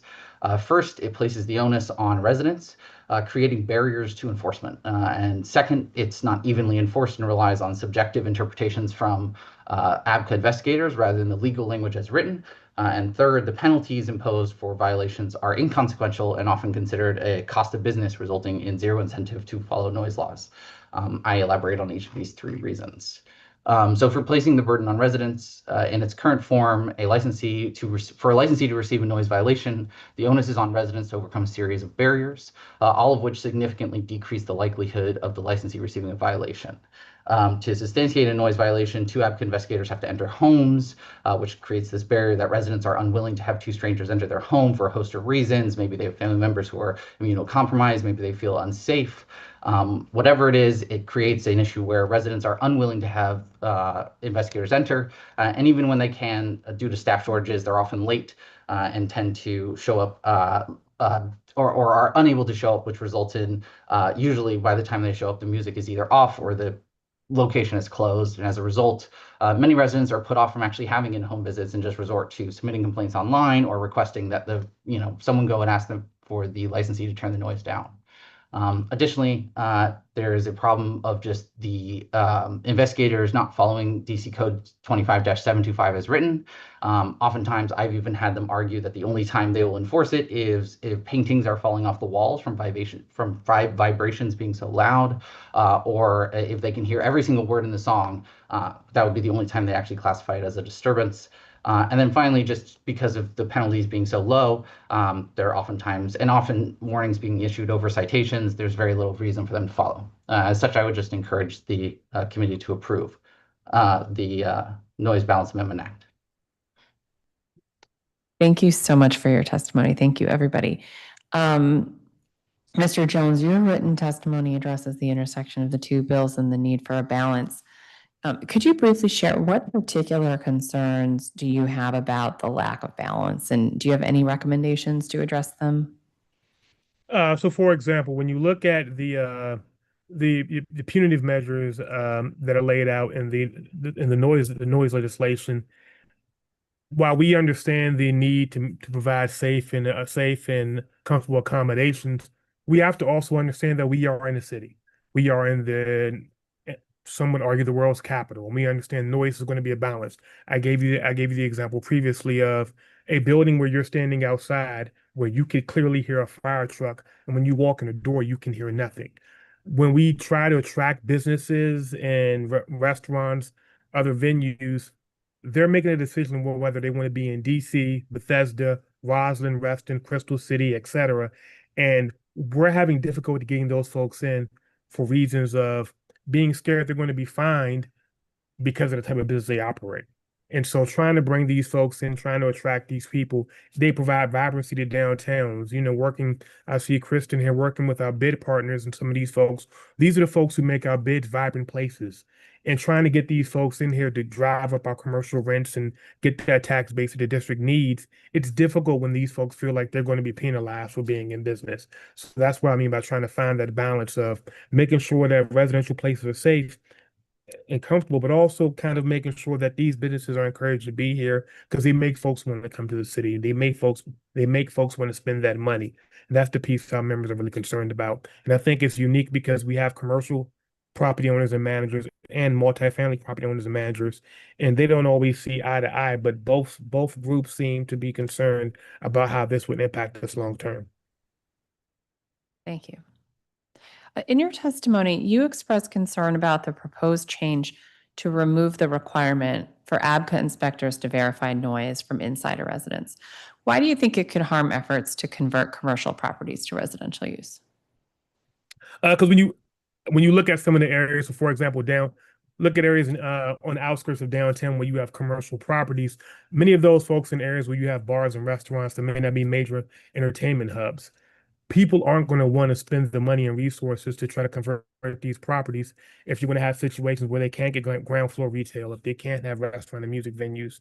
The money has to be there for them to make a return on investment, and it makes it difficult to do some of these things when people find legislative hiccups that can create problems for them. Okay. Thank you. Ms. Barden, thank you for bringing up the liability and signage issues regarding the outdoor activation license today. I'll ask the director about those. What kind of legal responsibilities in terms of liability and insurance requirements would make it difficult for the bid to participate in the outdoor activation license program? Yeah, well, I think if, it's going to be very hard to control if people carry alcohol outside of the event area. And so if liability was extended beyond the event perimeter, I think we probably would not be able to do it because the insurance would just be, would be exceptionally high. So, I think that, the liability needs to be figured out, and carrying alcohol outside of the, permitted area, it's going to happen, right? Like we know it's going to happen and it's not going to be 100% controlled. So I think we need to, include language in the implementation that limits that liability. In your testimony today, you ask how the district will enforce boundary requirements during large multi-block events. What are your recommendations about this enforcement given your longtime experience? Yeah, well, I think it needs to be very loose, to be quite honest. Like, like for Porch Fest, for example, right? We close 18th Street between Columbia Road and Florida Avenue now, which is great because it gives people a lot more room to spread out.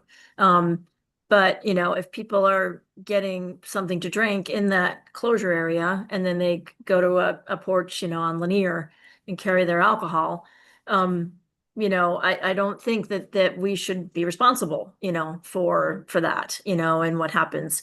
Yes, we can have people around the perimeter, trying to reduce that incidence, with signage, but I think, the liability needs to be clarified, because otherwise, like, if we're going to be responsible as the event permit holder, for that, like, we probably won't do it because it just won't be feasible financially. Okay. So yeah, there needs to be no liability. Thank you. Mm-hmm. Mr. Ellis, in your testimony, you note that there are no specific resources in the area of nightlife noise. Would you please clarify this? What resources are you thinking of and for whom? So in particular, I'm talking about those in the PDR zones. So a lot of kind of, at least from the understanding that has been shared with myself and other residents from Abaca, also the Department of Buildings, is a lot of the sort of mitigation or resources in terms of applying the law does not apply in PDR zones oftentimes. So that's what I mean by that. I think if there are going to be residential units allowed in PDR zones, then the same rules that apply in just clearly residential zones should also apply wholesale to PDR zones. Got it.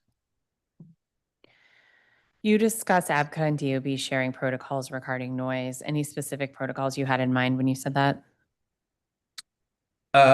Yeah, so like for instance, both agencies, and it has been conflicting in my experience and other residents of the Mo apartments, where the DOB and Abaca has said that they cannot enter the unit to substantiate noise, but then, there was a weekend where an Abaca agent offered to come into my unit. So I think there just needs to be some clarity and consistency on the rules and regulations.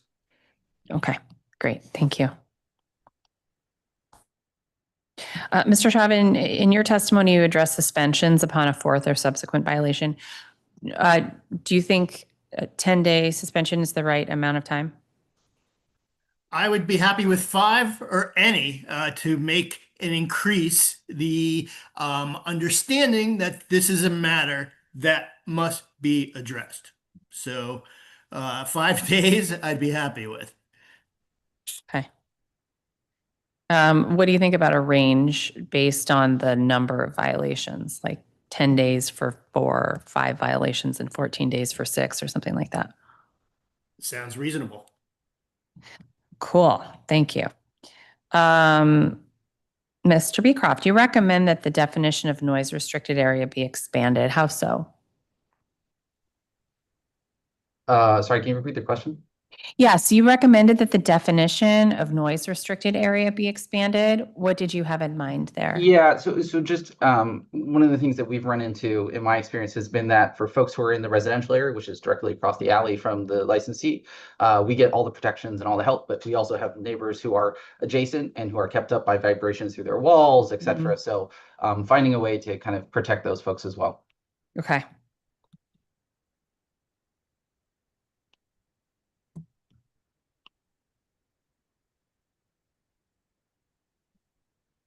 And you recommend that the Nightlife Noise Balance Amendment Act include a provision that allows for the temporary suspension of parts of a licensee's property, such as a summer garden, if a licensee receives repeated noise violations. Could you please explain how this would differ from the bill's provision that for a fourth or subsequent violation within a 2-year period, the board may also suspend an alcoholic beverage license for up to 10 consecutive days or place restrictions on the hours of the licensee's summer garden or sidewalk cafe endorsement? Sure. Yeah, I probably could have written it a little bit more clearly, but my point was more just of kind of making it a little bit easier to apply that. I think 4 oftentimes can take quite a while to just in my experience to get violations. 4 takes quite a while, and if there's a significant number of complaints that are coming in over time, usually, it takes a long time for that to actually happen. Okay, great. Thank you very much to this panel for your testimony. All right. Next panel includes, let's see who's here. Okay, refresh. Gwendolyn Lose, Commissioner, ANC 2E. Tim Kreutzfeldt. Krishna Kumar. Andrew Klein. And Paula Edwards, Commissioner, ANC 4A.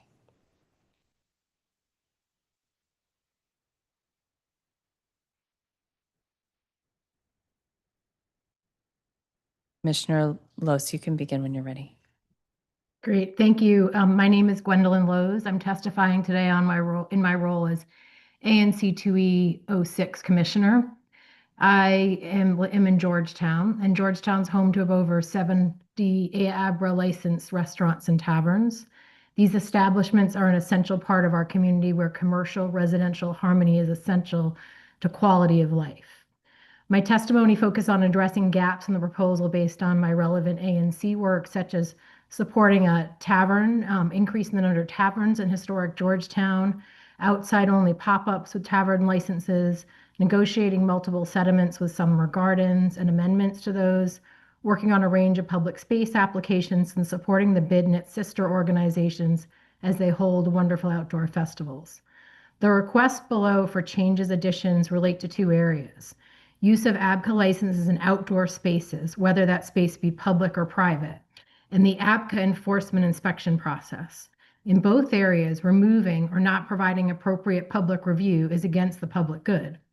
I urge the committee to strengthen the Noise Balance Act in the areas described and to amend Nightlife to preserve community review across new license types when public or outdoor space is involved. I also assume the committee will bind the two license types to the noise standards. So in 3 areas I'll go over. One is pop-ups. The goal for a quick opening is understood, but summer gardens must be addressed more closely given experience shows the potential impact on residential life. So clarify and add noise items.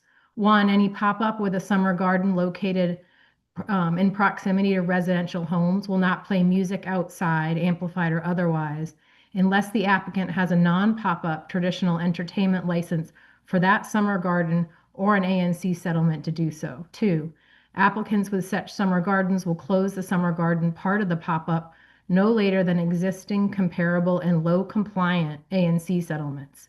3, ABCA staff can incorporate other typical summer garden terms found in many ANC settlements. Then also add that the settlement process will be preserved if a pop-up wants to convert its license to a permanent ABCA license. Moving on from pop-ups. Going on to the bids activation of outdoor space. So this day-long festivals and weekend festivals are different than proposed bid or pop-up licenses. The proposed bid licensing process isn't well defined. It appears the bids with ABCA licenses no longer need to follow public space processes. So I'm recommending 3 things. Clarify or add, should bids apply to use public outdoor space under this newly proposed ABCA license? Clarify existing public space processes will be followed by the bids. The district owns a good portion of the city's public spaces, and residents currently rely on the same public spaces. Then second, clarify and add that the bid licenses will not be in lieu of or to replace the new streetery cafe license review process, which has taken years to roll out and still lacks things and has many kinks. 3, clarify or address that the bid use of any summer gardens will address the same issue as those reviewed for the above short-term pop-ups, thus ensuring use of outdoor space does not negatively impact residential quality of life. And then the third item, so I've gone over pop-ups, bids. A third item is the one you've been hearing quite a lot about, the process for noise complaints and violations. 3 things. Change of the noise complaints not only apply to residential areas, but mixed use in commercial areas that are in close proximity to residential homes, such as mixed uses where summer gardens back into residential streets located among residential homes. Add more transparency to violations, warning, and inspection visits. Transparency protects both the license owner and those who sent in the complaint and ABCA. Require these actions are made transparent in the public ABCA reporting system and sending the verified action to the complainant. Requiring a FOIA to obtain such information from a government agency in today's electronic world is a waste of time. Third, increase fees. Start with a written warning and escalate when meaningful steps from there. The current fines are nominal. Applicants will view the fines as the cost of doing business. If ABCA wants to enforce its requirements to change behavior of repeat violators, the level of fine should be increased and/or the scale should escalate more quickly for repeat offenders, especially given the proposals to inappropriately remove community voice for new licenses operating outside. And just in conclusion, to be clear, our restaurants and taverns are a wonderful part of DC. Let's support the good actors and community input when the public is impacted. Thank you. Commissioner. Thank you. Just a quick note, Commissioner Edwards, we're trying to promote you to the panel, so we'll need to accept that invite in order to join. Okay. Next, we'll hear from Tim Creutzfeldt. Thank you. Hello, council members. My name is Tim Kreitzfeldt, and I'm a resident living in ANC 1E. I'm testifying today to voice my support for the Noise Balance Amendment Act. I've lived in my house since 2023, and my street is in close proximity to an ABCA licensed establishment.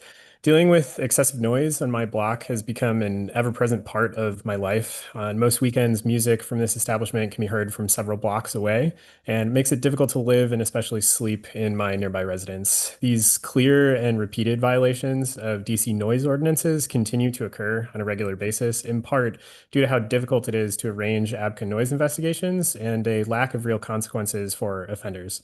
I believe that the proposed amendment is a step in the right direction. My neighbors and I have filed countless noise complaints through the ABCA portal since I began living on my block. In many of these complaints, I have attached videos recorded with a phone app showing the measured noise level at my home exceeded the limits set by the Noise Control Act to verify my complaint.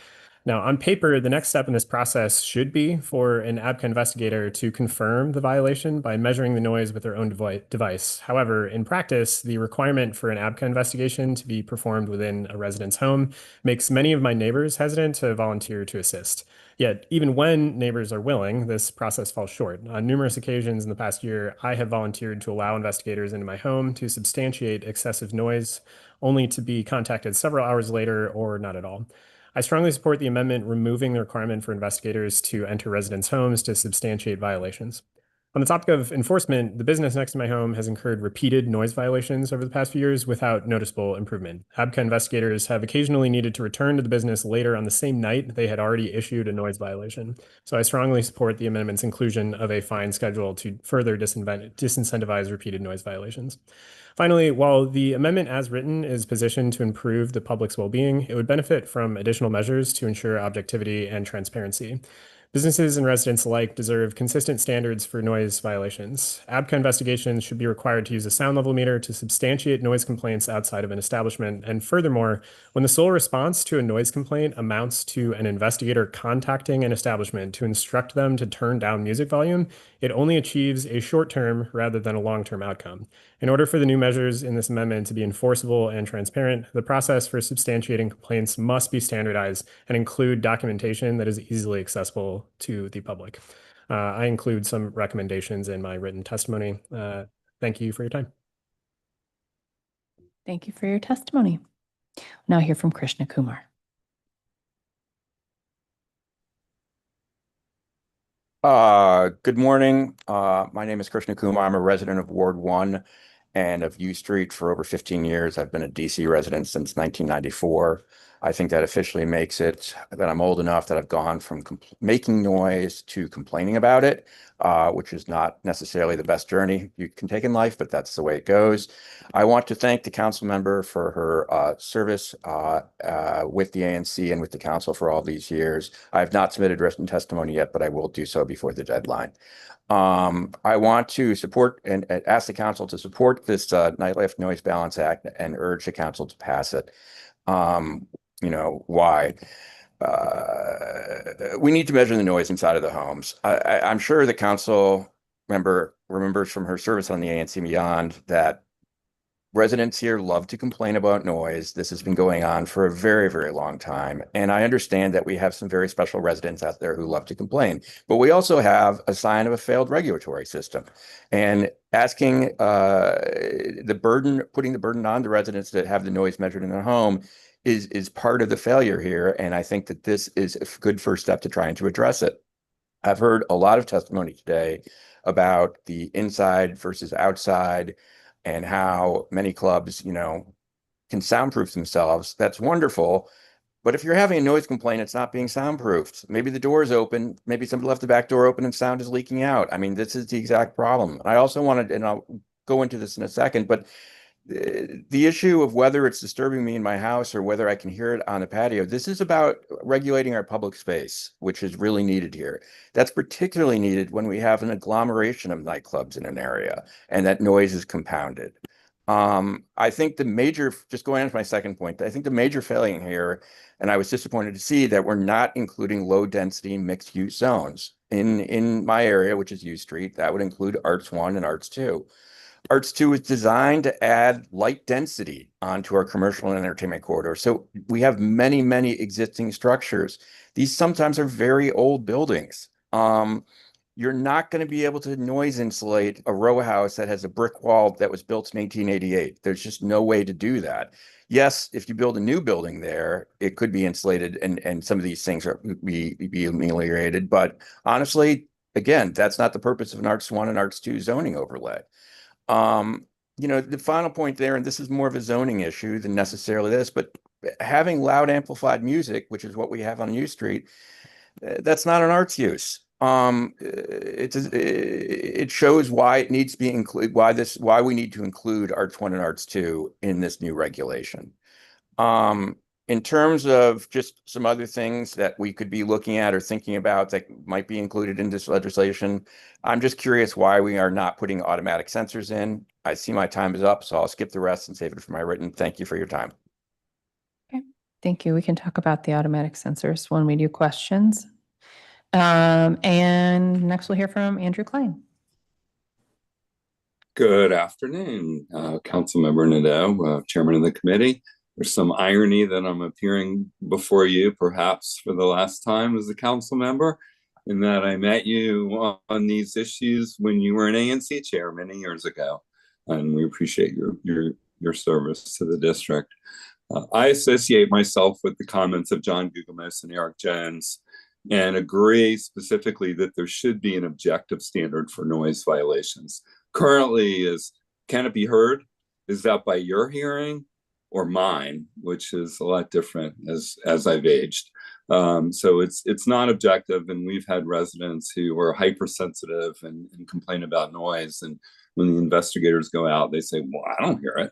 I also associate myself with the comments of Sean Townsend, of course, the chair of the Restaurant Association, to which I'm general counsel. Sean and I, long before we knew each other, served on a noise task force together many years ago. And one of the primary recommendations of that noise task force was that there be requirements in the building code for noise mitigation for new construction. Unfortunately, that was not adopted. But as we look at and build many, many new residences in the downtown commercial zone, I think we need to take a look at that. And that turns me to the suggestion that the arts overlay should be included as a noise protected zone. That's a rewriting of the zoning code. And I disagree with the prior person that testified. Indeed, the zoning code provides that the arts overlay district is to encourage arts and entertainment venues. And we've had this discussion many, many times before the ABC board. So we would strongly oppose extending protections to an area which is specifically designed to encourage entertainment. We're here because noise complaints to ABCA have skyrocketed. And my understanding is that's because the noise meters, which were previously used by DCRA, are a DOB and not a DLCP, which is responsible for conducting the readings. And the record has been absent of that fact thus far. Perhaps we'll hear it from Director Musali when he testifies. I want to turn to the DC Hospitality Amendment Act. We applaud the expansion of pool buying groups. We have very few wholesalers in DC, and there's little competition. And operators have two ways of keeping wholesalers honest. One is the import system, which is currently potentially imperiled by the proposed bottle bill, which is another subject which causes of great concern. The other, which are pool buying groups, which have unfortunately been underutilized. Wholesalers oppose the expansion of pool buying groups, raising red herring regulatory concerns. And their actual issue is to prevent retailers from asserting the potential power of volume buying and discounts. That's what they're worried about. The regulatory stuff is a bunch of nonsense. With respect to quarterly statements, we oppose making those public. These documents contain proprietary trade secrets, information which operators entrust to the government for compliance purposes, and they shouldn't be made public. And the public, of course, includes competitors. So we have a big problem with that. I want to talk for a minute about settlement agreements. We think that settlement agreements should be able to be reviewed after 3 years instead of the current 4. The 4-year requirement is weird because it requires that some operators, depending upon when their license was issued, wait almost 6 years before they can approach an involuntary termination of a settlement agreement. And we think that's unfair. It's a coincidence of when your license was issued. Parking and valet issues are concerns of other agencies. They should not be allowed to be made part of settlement agreements. That's a land use issue. It's a transportation issue. It's not an APCA issue. Allowing settlement agreements to mandate compliance with DC laws exposes operators to 2 violations for the same conduct: the underlying violation and a violation of the settlement agreement. That section should be moved to the impermissible section as to what can be included in a voluntary agreement.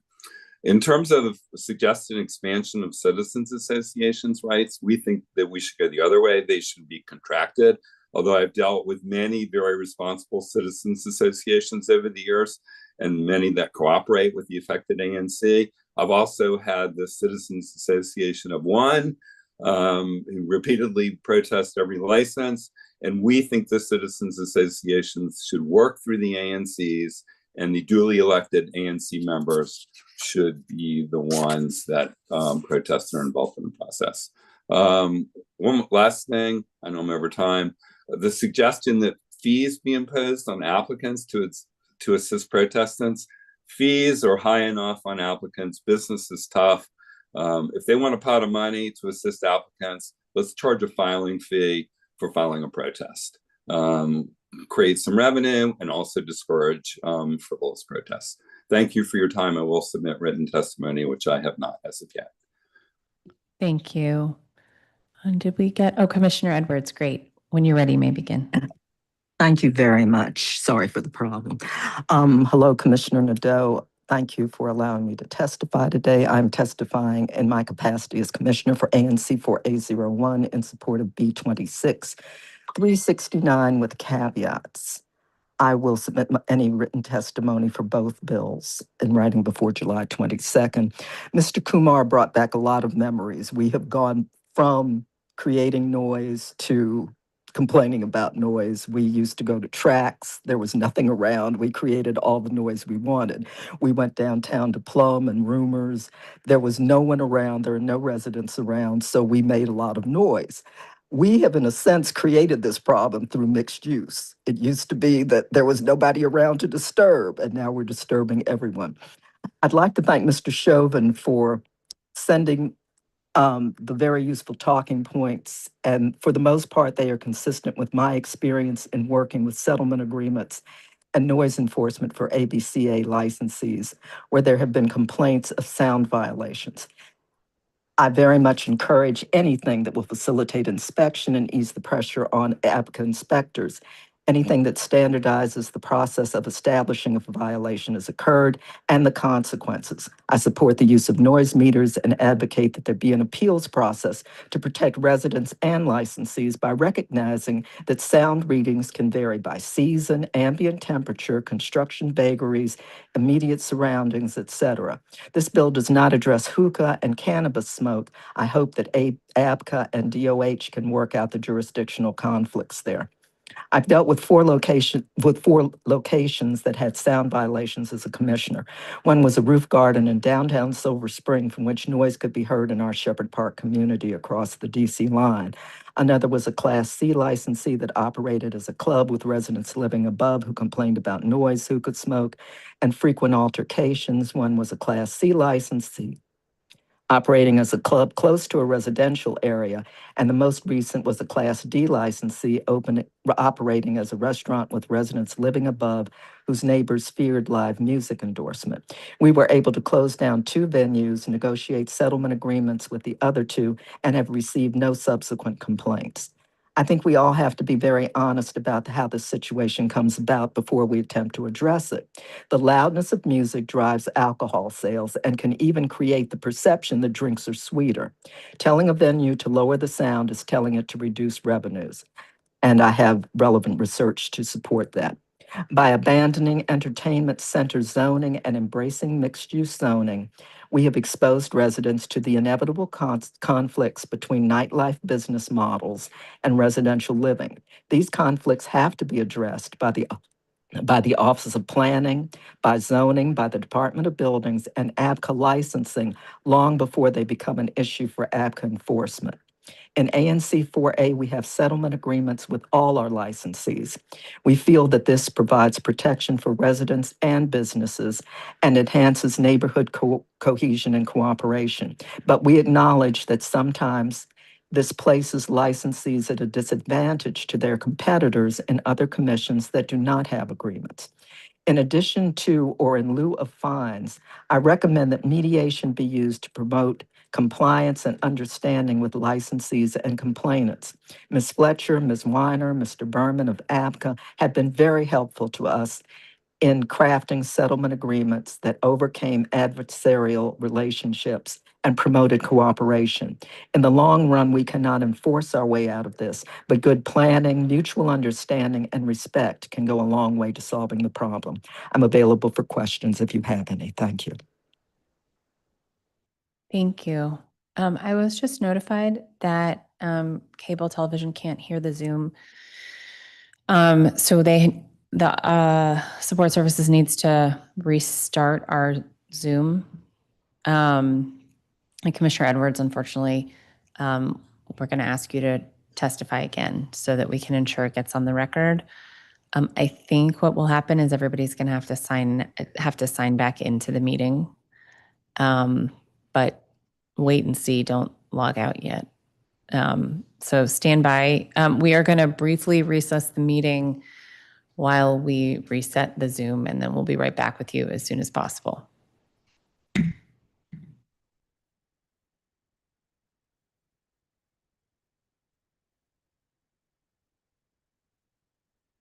Okay, we don't have to fully restart the Zoom, so stand by.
Hello?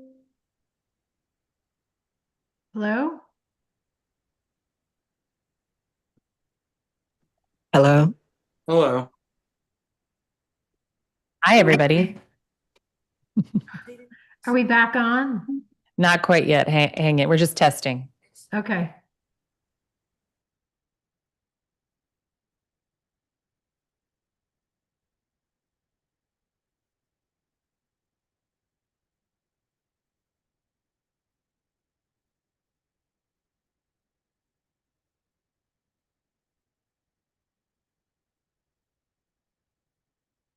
Need a double check. Okay, one more time. Someone want to talk to me for a second? Anyone in the Zoom? Hello? Woo, Can thanks. you So hear that, us? yeah, I can Great. hear you guys. Is that good? Yep. All right, we're back on. I think so. Hold on a second. We're getting a list because it sounds like it might be more than Commissioner Edwards who needs to repeat testimony, which you can imagine thrills me. I love you all. I enjoyed your testimony the first time. And we did too. And also, we have another panel after this. So stand by. Okay, we'll let you know who needs to repeat.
And we're back. Okay, so friends, we need two witnesses to repeat their testimony. That'd be Andrew Klein and Commissioner Paula Edwards. Apologies for the technical difficulties, but it is very important to me that we have everybody's testimony fully on the record. And so, Mr. Klein, you may begin once again with your compliments to me for my many years of service, and we'll go from there. Yes, thank you. You really want to hear from me again? Yes, thank you. Want is the operative word, isn't it? Thank you again for your many years of service. As I said, we met when you were an ANC commissioner and we were working on these very issues. So there's some irony that this may be my last appearance before you as a council member. I associate myself with the comments of both John Gugamos and Eric Jones, specifically that there should be an objective standard for noise violations. Currently, it's can it be heard? Does that mean heard by you, heard by me, or heard by somebody else? An objective standard would be much better. And there was one, and there is one. The difficulty here, which as of yet has not been discussed and perhaps will be discussed by Director Musali, is that DCRA, which previously had responsibility for noise complaints and doing decibel readings, was split in two. And it's my understanding that the noise meters are now at DOB, and enforcement responsibility lies with the LCP, which doesn't have the noise meters. So it seems to me that that's easily corrected, and that's a better approach than perhaps what we're trying to do here. Sean Townsend is the chair of the Restaurant Association. I also associate myself with his comments and was reminded by him that many years ago we served on a noise task force together.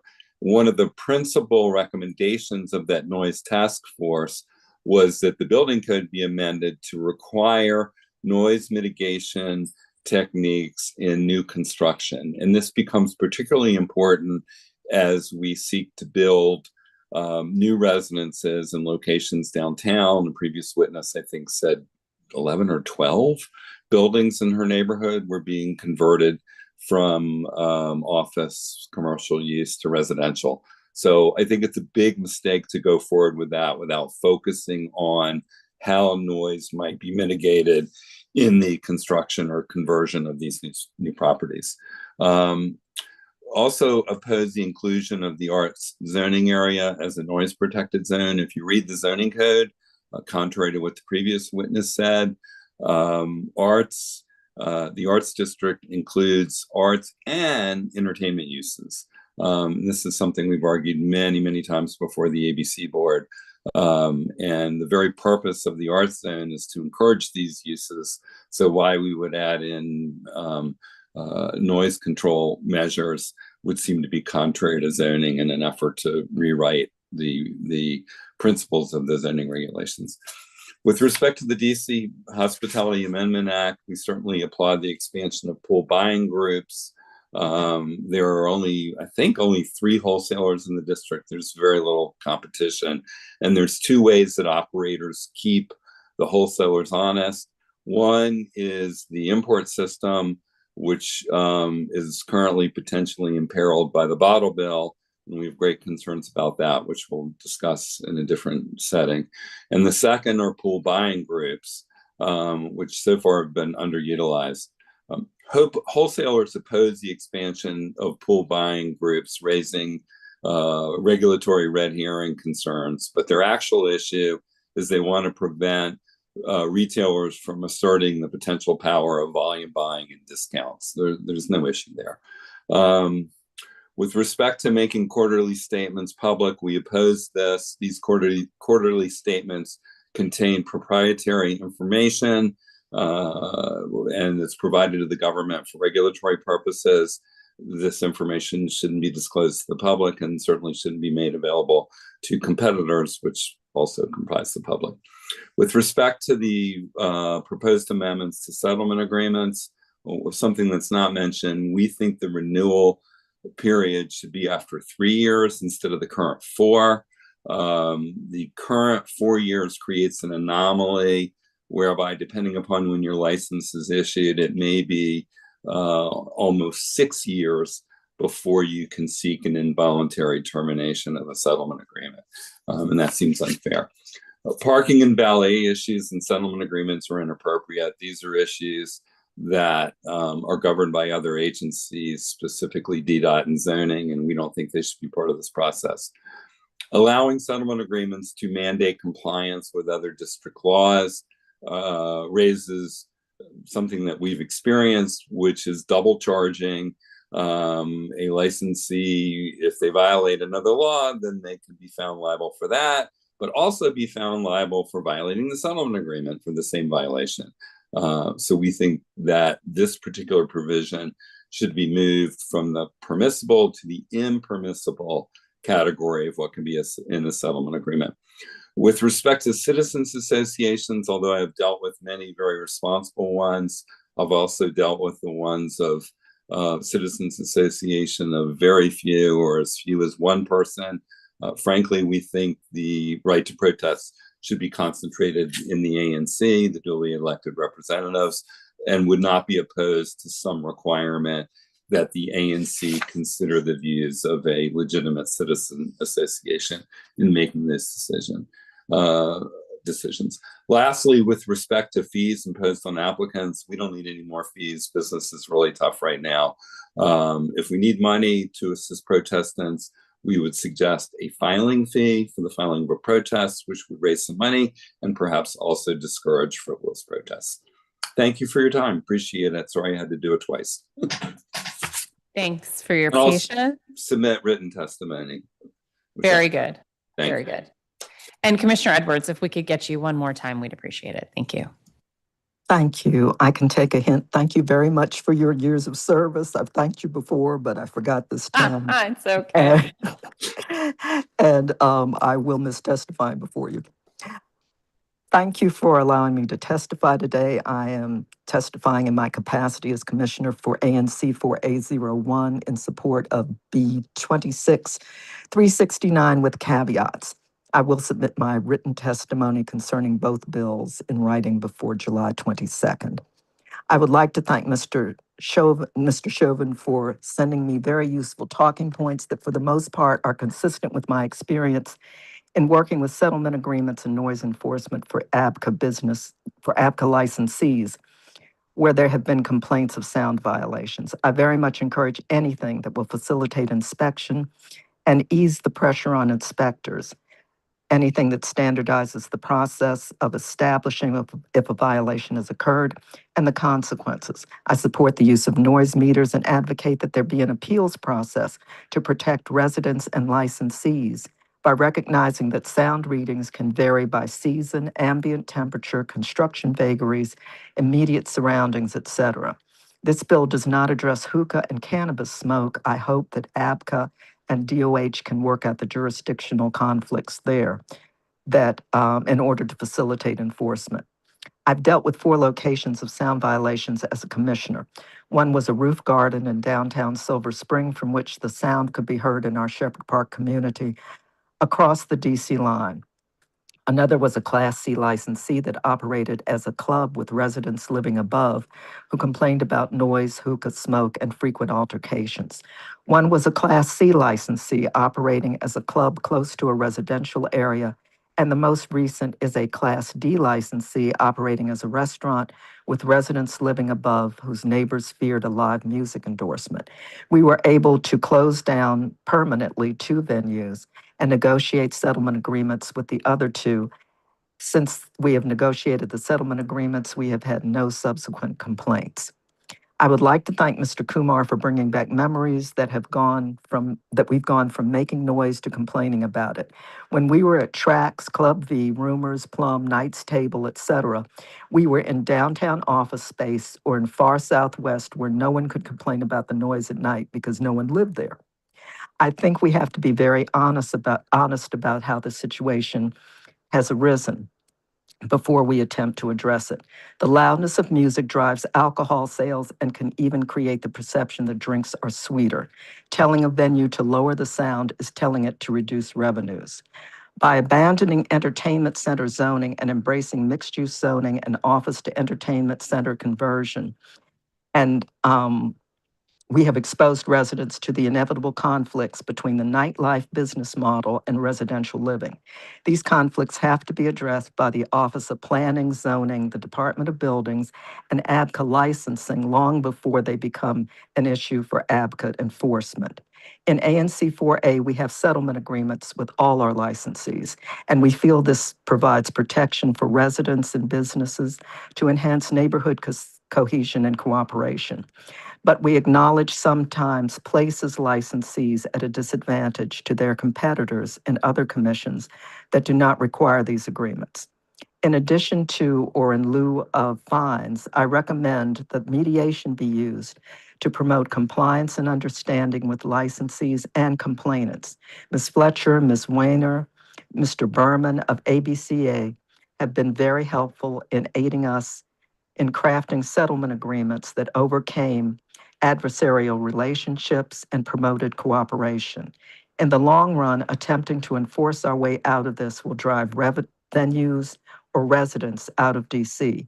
But good planning, mutual understanding, and respect can go a long way to solving the problem. Thank you. Thank you.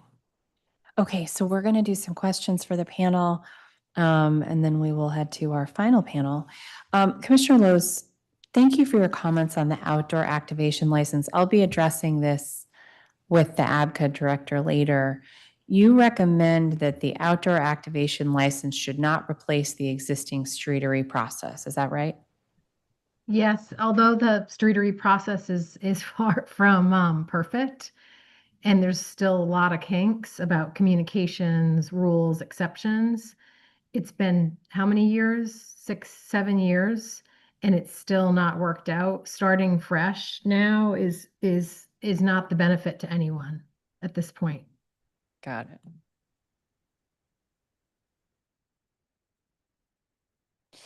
And Mr. Kreutzfeldt, you support the bill's elimination of ABCA investigators having to enter into a residence to verify a noise complaint. What do you say to the other testimony that the noise outside of a residence is different from the noise inside a residence, given insulation provided by windows, et cetera? I think it requires a re-examination of the decibel thresholds that would be considered to be a violation indoor and outdoor. There are other testimonies that were included and will be talked about later today that reference other cities that have had success in establishing regulations and using that outdoor threshold. So I would encourage the committee to use that as precedent for determining a sensible threshold for new noise violations under the new amendment. Thank you. Mr. Kumar, you mentioned briefly automatic sensors before your testimony time ended. Could you expand on how you believe automatic sensors could be employed in addressing nightlife related noise? Yes, I mean, I think first, as we've seen, there are a small number of bad operators in the building. There's a small number of what I would call bad buildings that are just not really meant to contain that noise. And when we have these instances, I think putting up an automated meter outside to measure the noise and allow ABRA to instantly see how much noise is being created in that environment would be helpful rather than relying on residents to complain. And okay, so that would measure the amount of sound, but it wouldn't necessarily pinpoint from where, right? It wouldn't, but I think if you could establish a baseline and collect enough data there over a period of a week or so, you would quickly see where you would have problems. I Got it. agree, it may not be necessarily the best method to create an enforcement because you don't have the evidence there, but I think it would certainly be helpful. And I think some other cities are looking at similar technology. Do you know much about the tech? I'm curious whether it can I don't. Yeah, It's okay. just it's one of these things that strikes me that, you know, with the increasing available of technology is getting cheaper and it's easier to do stuff like that than it was 10 or 20 years ago. Sure. Yeah, I'm wondering if it can detect the difference between a bus and a party, et cetera. So tech is getting smarter than the people. So it's very possible. I have to do this in my condo when people file noise complaints. You pull up a little decibel reader and you can actually see the measurements and you can see where the music is coming from, where it's a pipe noise, where it's something else, and try to answer the questions there. Right on. Okay. Mr. Klein, am I correct to say, okay, so you applaud the expansion of pool buying groups. Yes. Is this because of the current landscape with wholesalers? Well, it's a landscape that's existed for a long time, but the pool buying group, as it's currently written, only allows restaurants to participate. In the expansion would allow all retailers, and over the years I've had a number of clients that have looked at it, and unfortunately the ones that did were not restaurants, so they couldn't do it. But it provides an opportunity to say, look, we're gonna, it doesn't, there are certain aspects of it that there's still costs because you got to warehouse it and then you got to distribute it yourself, but it's a business decision that can be made by the individual businesses as to how they want to take delivery. And how do the Hospitality Amendment Act's provisions on pool buying groups compare to Maryland and Virginia? Do you know? I don't know. Okay. I can look at that. Yeah, I mean, we'll look at it too. Yeah. And thanks for your discussion on settlement agreements. You recommend the renewal should be from 4 years to 3 years. Why? Could you restate why, just for the record here? Sure. The 4 years creates this weird situation where if you get your license shortly after renewal, then it could be almost 6 years before you can try an involuntary termination. Whereas if you get your license just before renewal, it's only 3 years. So it's kind of luck of the draw in terms of when you get the opportunity, and reducing it to 3 years would make it fairer across licensees. Got it. And do you think that should apply to all settlement agreements across the board or only settlement agreements with certain enforceable provisions? I think it should apply to all. I mean, the settlement agreement, I mean, fortunately, we're at a time where this ABC board for a number of years has heard cases. The settlement agreement really came into being when we had a few chairs in a row who just wouldn't hear cases, and directed the parties to go into an agreement, and we would beg and plead for a hearing date and we couldn't get one. Fortunately, that doesn't happen anymore. But sometimes there's distrust in terms of who the operator is, and they get in there and they prove themselves. And I've had many where they then go back and say, hey, we're stuck with this. Will you work with us? And sometimes communities will, sometimes they won't. And a good showing can be made as to why the provision should be lifted. Okay, great. Commissioner Edwards, and I know you're going to submit your testimony in writing. Yeah. Would you please clarify, you note that the legislation does not address hookah or cannabis. I assume that you mean noise from hookah or cannabis related establishments. Is that what we're talking about? No, I'm sorry. Yeah, well, noise from those establishments. Yeah, But okay. specifically smoke, and I know that's not contained here. I just wanted to put this on someone's radar that we I need to got address that in the you. future. I got you. Okay. All right, so that's regarding smoke. Okay, thank you for that clarification. And thank Sure. you, everybody, for your testimony. Appreciate your patience with these technical difficulties today. So thanks to the panel. All right, and our final panel includes Nora Green Lane, Will Jones, Brittany Sawyer, Executive Director of the Citizens Association of Georgetown, and Jean Hamza, Community Liaison, IMP 930 Club Atlantis, Lincoln Theater Anthem. Now, I believe that is everybody who wishes to testify today, but just in case, if there's anybody else in the room or in the Zoom who wishes to testify, let's please make it known now. In the Zoom, you can raise your hand and we will promote you. And in the room, you may seat yourself at the table.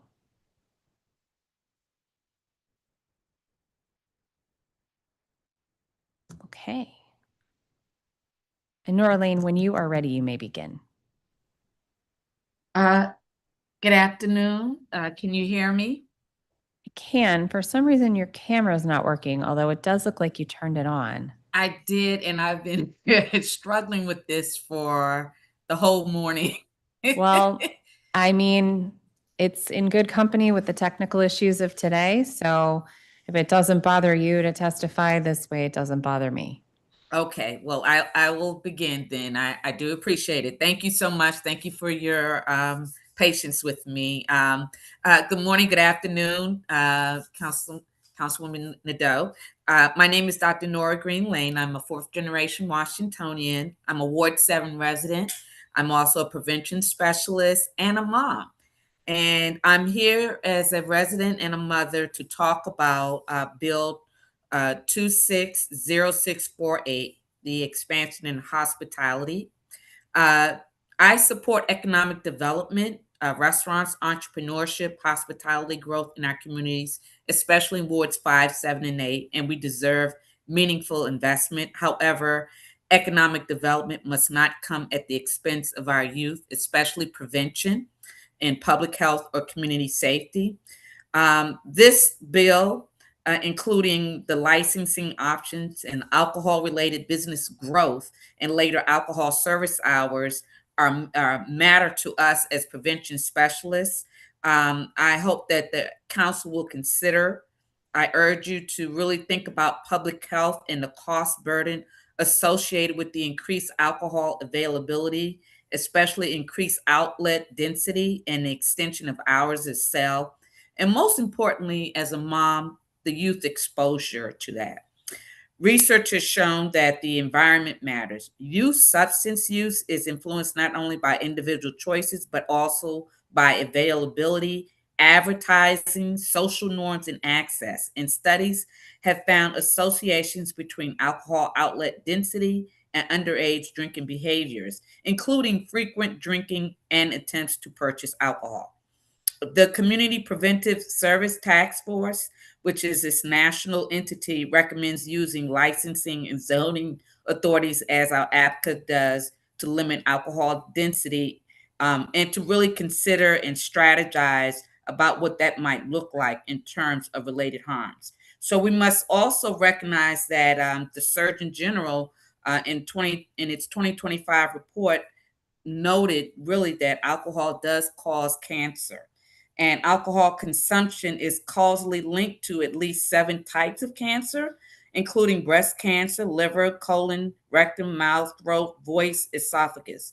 And nationally, alcohol consumption has been estimated to account for approximately 75,000 cases and 18,000, almost 19,000 deaths annually.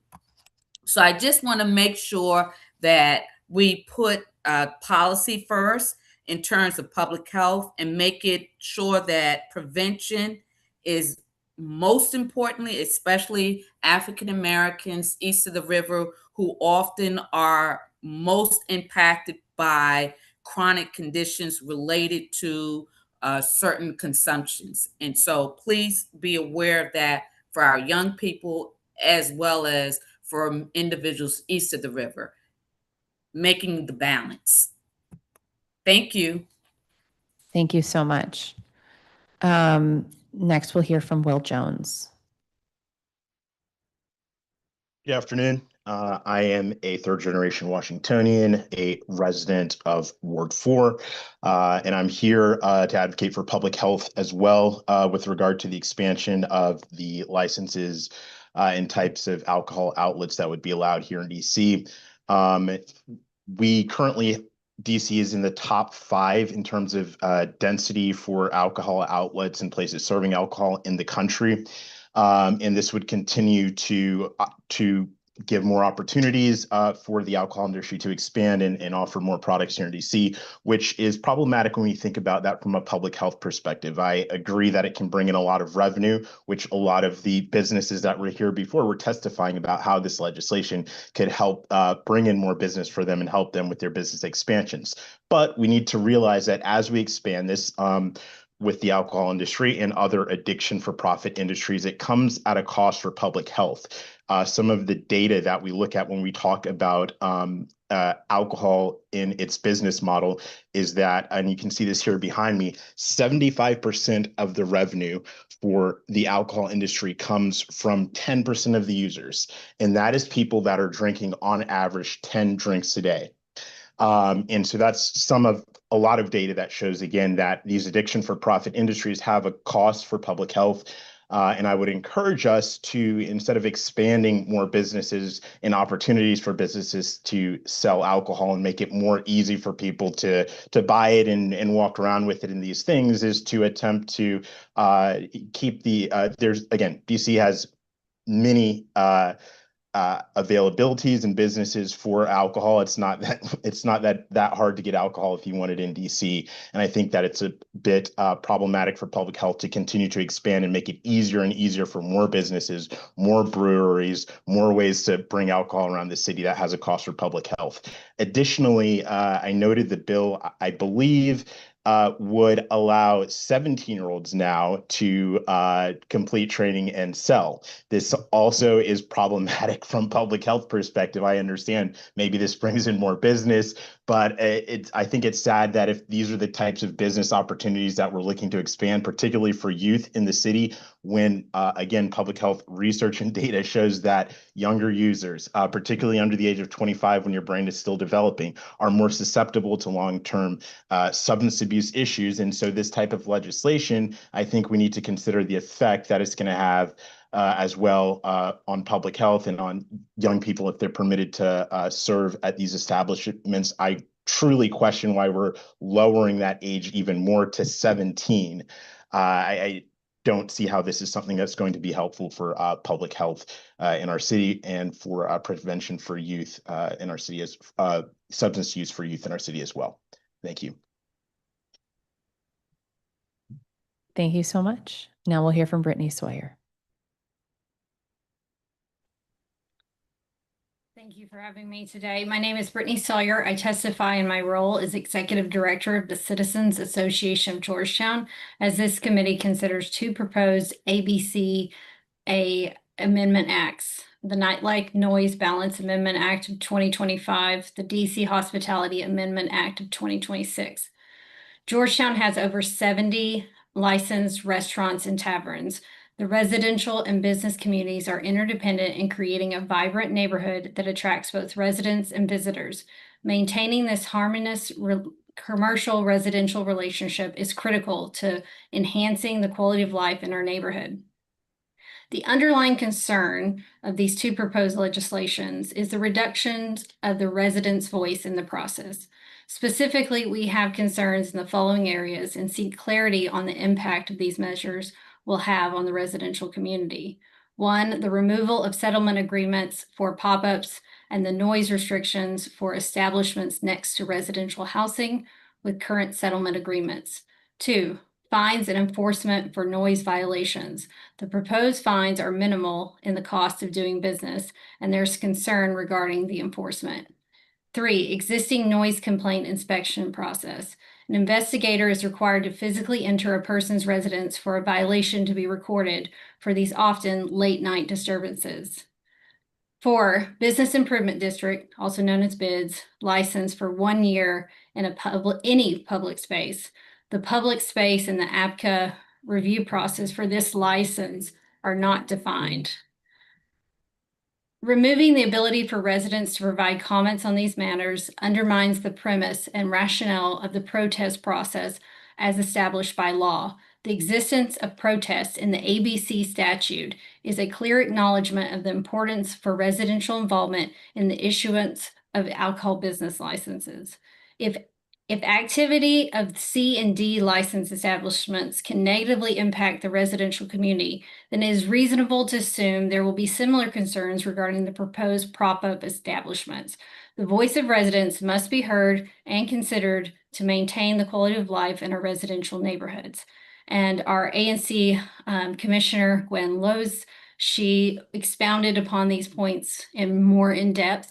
So we align with our support for what she wrote. Thank you for consideration. Thank you so much. Jean Homsa.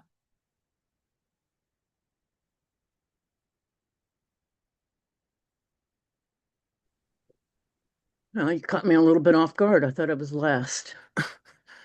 Dear Chairperson Nadeau and members of the Committee on Public Works and Operations, first of all, I have to also acknowledge your long service in our community, Chairperson Nadeau, going back many, many years to when you were on the ANC, and we would imbibe in a beverage after the meetings every month with Lynn and Phil and John and our little crowd. So thank you so much, because it's been a long journey and I appreciate you. So my name is Jean Humson, and I'm Community Liaison for IMP, which is 930 Club, the Atlantis, Lincoln Theater, and Anthem. I'm also a resident of the District of Columbia for over 45 years and have been in the hospitality industry for about 40 of those years. I'm writing to offer my perspective on the two bills before this committee. First, I'd like to offer full support for the DC Hospitality Amendment of 2026. I feel this amendment finally acknowledges the outsized role the hospitality industry plays in our city. We are the city's industry, not the lawyers on K Street, nor the universities, nor the hospitals. It is the hotels, bars, restaurants, and entertainment venues that create the spaces for our innovators and entrepreneurs that drive the economy, and especially the nighttime economy of our city. I feel this bill is a major step in the right direction. After all, how many industries contribute 10 cents on every dollar they collect on their services to the coffers of the city like hospitality does? Second, I would like to discuss the Nightlife Noise Balance Amendment of 2025. There is no issue that I have testified before this council about more than that of noise. Every few years, a new bill comes before the council that tries to deal with noise generated from all our entertainment corridors. And yet, regardless of this legislation, it is an issue that I fear will never go away. I believe the main intent of this bill is to end the intrusion of investigators into noise complainants' homes to try to determine the source of the noise. This is a completely understandable issue for the safety of the person complaining about noise, as well as the safety of the investigator. However, ultimately, this bill does nothing to solve the actual noise issue. With noise, the difficult issue to solve is determining the source. I stand by my many previous testimonies before this governing body that only trained audio techs with proper equipment can determine the source of most sounds. Obviously, a certain song can determinatively identify the venue playing that exact song. But most noise issues are the result of lower bass and can be difficult to determine. I absolutely appreciate that there are bad actors that show little regard for their neighbors. So I believe the only appropriate solution is to have our APCA investigators trained as audio techs and given the proper equipment to determine the noise source. And while that may seem extreme, it is truly the only fair way to deal with this issue. I am a great fan of our APCA department and especially of our director, Fred Masali. I want to support him and the agency in their efforts to stay safe while serving the community. Therefore, if this bill should move forward, I encourage the council to make sure that APCA is given the resources they need for the training and proper equipment to do their jobs as the professionals that they are. As an addendum, I strongly support the testimonies of Eric Jones, John Gugamos, and Andrew Klein, especially regarding their testimonies around a noise standard and zoning, as well as Sean Townsend's recommendation the city look at Austin and Brian Block's noise permitting plan. Thank you, Chairperson Nadeau and council members of the Committee on Public Works and Operations for holding this hearing and for listening to my testimony. As always, I am happy to answer any questions you may have. Thank you. Thank you so much. Thanks to the whole panel. All right. Dr. Lane, just a reminder to submit your testimony in writing. And then what are your specific recommendations to ensure that the district address the public health issues as the government plans to expand the hospitality industry? Yes. So always, and it actually is in the testimony, is to do an analysis of the density. So I appreciate wards 1 and 2 since they've had a lot of taverns and other entities out there. It looks quite different east of the river in Ward 7 and 8. And so this expansion will look completely different than what most residents have been used to. And so noise that we don't generally have to deal with will be a problem. And so when we think about an analysis of maybe a GIS, a spatial mapping of where these densities are currently, alcohol retailers, and where the potential are, and how close in proximity it will be to areas where young people will be or are, and homes. And so what the residents have already shared in the previous panels to be applied to what we're looking at potentially in Ward 7 and 8, since it's not an issue yet, but can be and probably will be. So looking at that, really having some kind of analysis when we decide to make these expansions, looking at that, being very sensitive to where youth and young people are, and also those compliance. There were several suggestions that were given earlier that really need to be taken into full effect as well. And then the revenue, some of the revenue generated from these new licenses and current have never been actually utilized to invest in prevention. In prevention, we get monies from the federal government passed through the Department of Health or the Department of Behavioral Health, but no dollars have really been dedicated from it generated revenue of the district. And so that is a commitment for the district to say that we care about our youth, we care about the future, and we also care about the burden and the cost related to different diseases and chronic diseases that will arise and do arise as a result of this substance and even the cannabis. So we really need to balance all of that. I'm not saying stop. I'm not being anti entrepreneurship at all. I'm saying that we have to balance that, and there's enough information and enough individuals from these different panels that made great recommendation that we really need to consider as well. But also, it looks quite different at times east of the river. And east of the river, I also serve on the Commission of Health Equity, and we know that the lifespan of those of us living east of the river is almost 20 to 30 years different. So chronic disease, chronic conditions impact our lives in such a grave way. And we already have a very fragile healthcare system that can be upended by the expansion of these things. So youth first, prevention always, but how we balance that and manage that is quite important. DC has 2,200 licenses already. It's one of the highest in the country when it comes to alcohol retailers. So we really need to really think about what that might look like, expanding that east of the river. I'm not saying we shouldn't. I think we need to consider what that really looks like. So thank you. Thank you. And Mr. Jones, same question.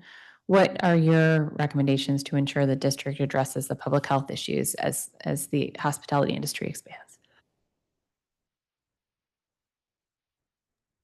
Yes, thank you for the question. One of the things specifically in this bill says that it's allowing, and if I'm reading it correctly, without wine and beer for off-premises consumption without being accompanied by a food item.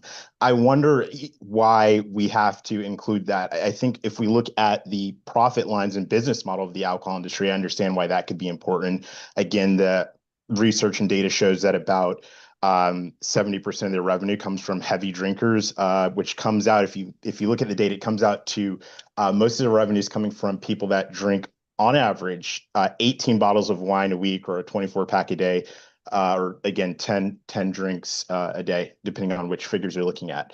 So when we're talking about public health, anything that's going to help people, that will make it a little bit more challenging for people, particularly those that struggle with substance abuse, to just purchase alcohol and consume it. I think that can be something that can be helpful for public health. So if we could remove that clause of without being accompanied by a food item. I think if we're talking about responsible consumption of alcohol, then we can talk about, okay, that can be as part of a meal, right? When we start taking away those things, we're just increasing the profit line for the industry.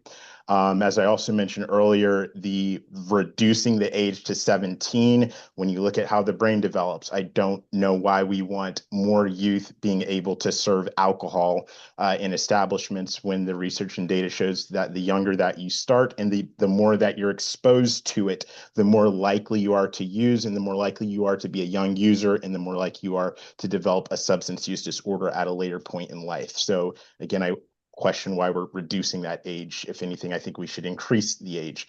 And so those are two specific things. If we're going to expand it, personally, I don't think we need to expand it. As Dr. Nura just mentioned, we are already in the top 5 in terms of alcohol availability and licenses in the country per capita. So I don't think we need to expand it. But if we are going to expand it, at least say it should be with food. Again, at least keep the age for young people where it's at instead of reducing it. Those are two specific things in the bill that I think could be helpful for public health.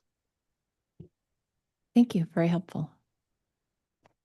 Ms. Sawyer,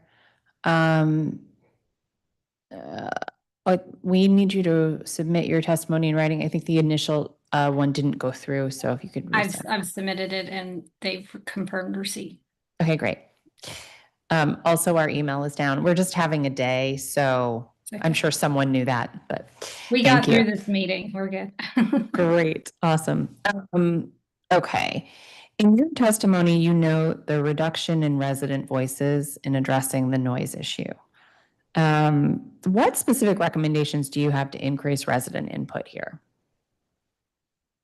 A big part of it is maintaining, we like the way the settlement agreements are currently with ABCA and the way they were established. I think the way it's very, like, as people have said, it's very vague and it almost reads as if they're cutting out the public comment section.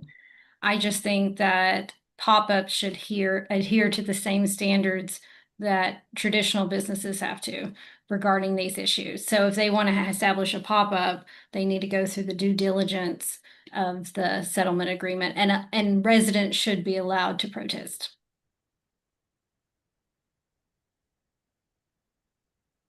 I think removing public comment sets a precedence in other areas that people can just bypass public opinion. Yep. Thank you. Thank you. Ms. Hamza also requests to submit your testimony in writing after the hearing. In your testimony, you recommend that we train ABCA investigators as audio techs and equip them with necessary tech to measure noise. Thank you for that. What about having a variety of investigators, some trained in the tech and equipped with, and some of them would be trained in the tech and equipped with the devices? So I did just submit my testimony. So, fantastic. See, everybody's being so efficient today. I love it. Trying. And anyway, so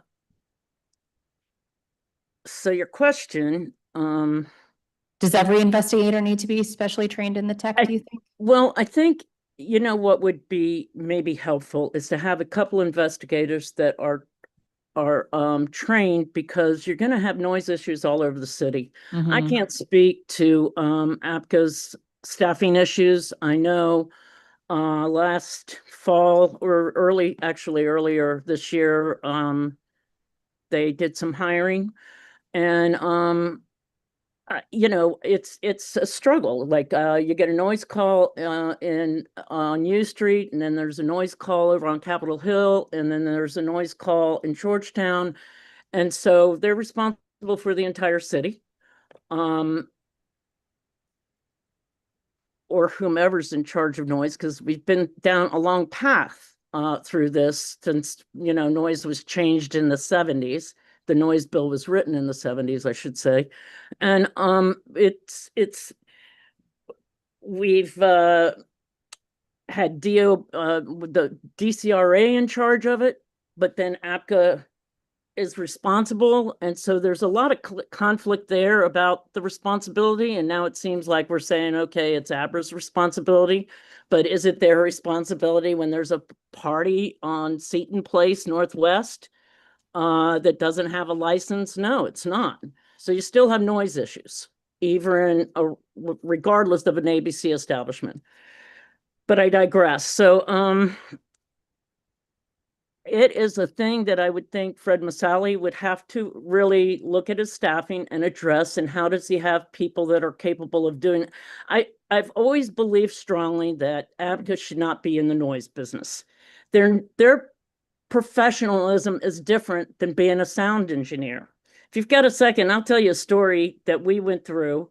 We moved to our present location, 930 Club at 815 V Street in 95, opened in 96. Next to us was Atlantic Plumbing, and it was literally Atlantic Plumbing. It was a plumbing consortium. I mean, there were many, many buildings full of supplies and everything, and it was just a warehouse district. First, we got the Floridian, which was great, and then Atlantic Plumbing was built. And they built it with glass and steel. And this is something that has not been brought up at all, really briefly, and I think Andrew Klein brought it up, and that is our zoning codes. Why are mixed-use neighborhoods allowed to be built with glass and steel? With literally, you know, like only double pane, not even triple pane?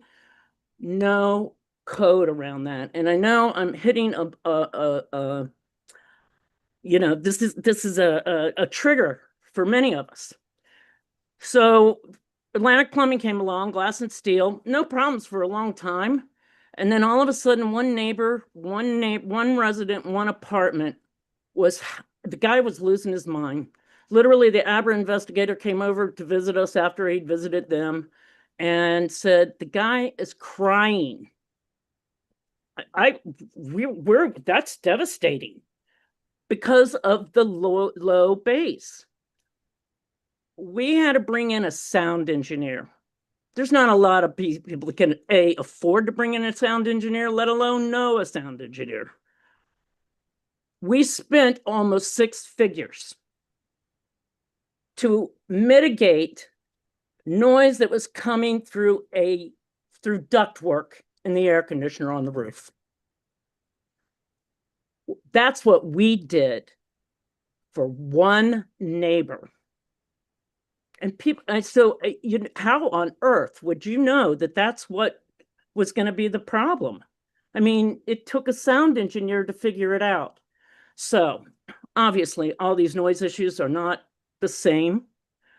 There are absolutely bad actors. Those of us that consider ourselves to be good actors want the bad actors dealt with, and that's why I kind of don't have a problem with the tiered way of dealing. First, you are going to pay this much, then you're going to pay, and then finally, like, we got to take, are you crazy?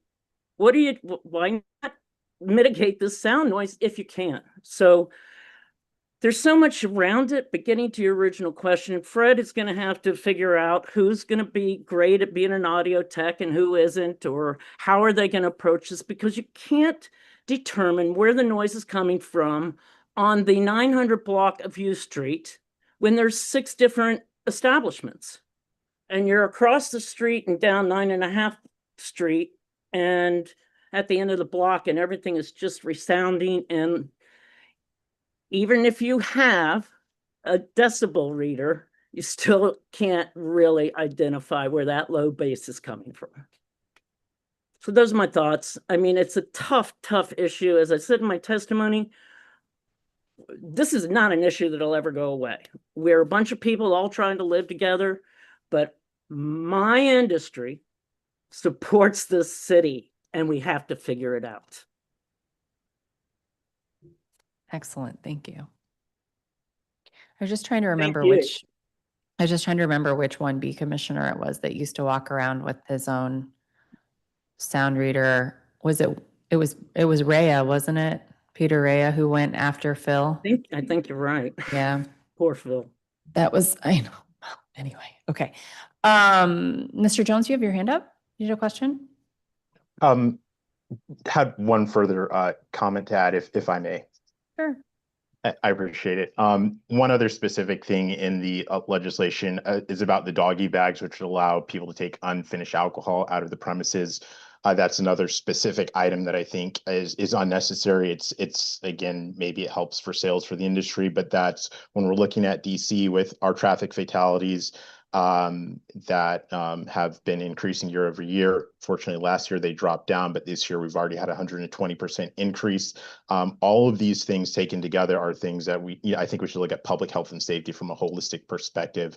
That's another thing that I think could help improve safety on our roads. I worked for 9 years as a sergeant and firefighter with DC Fire EMS. I worked at one of the 3rd busiest firehouses in the United States, which is here in DC. That's not because we were going to fires all the time. A lot of that is because of medical emergencies.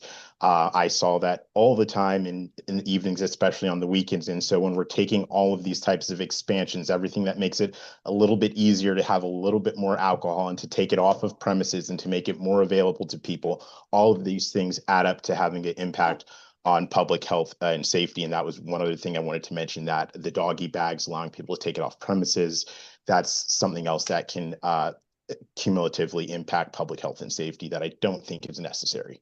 Thank you. Thank you. Well, thanks to the panel. Appreciate the testimony. And that concludes the public testimony today. We're going to welcome ABCA Director Fred Musali to the witness table.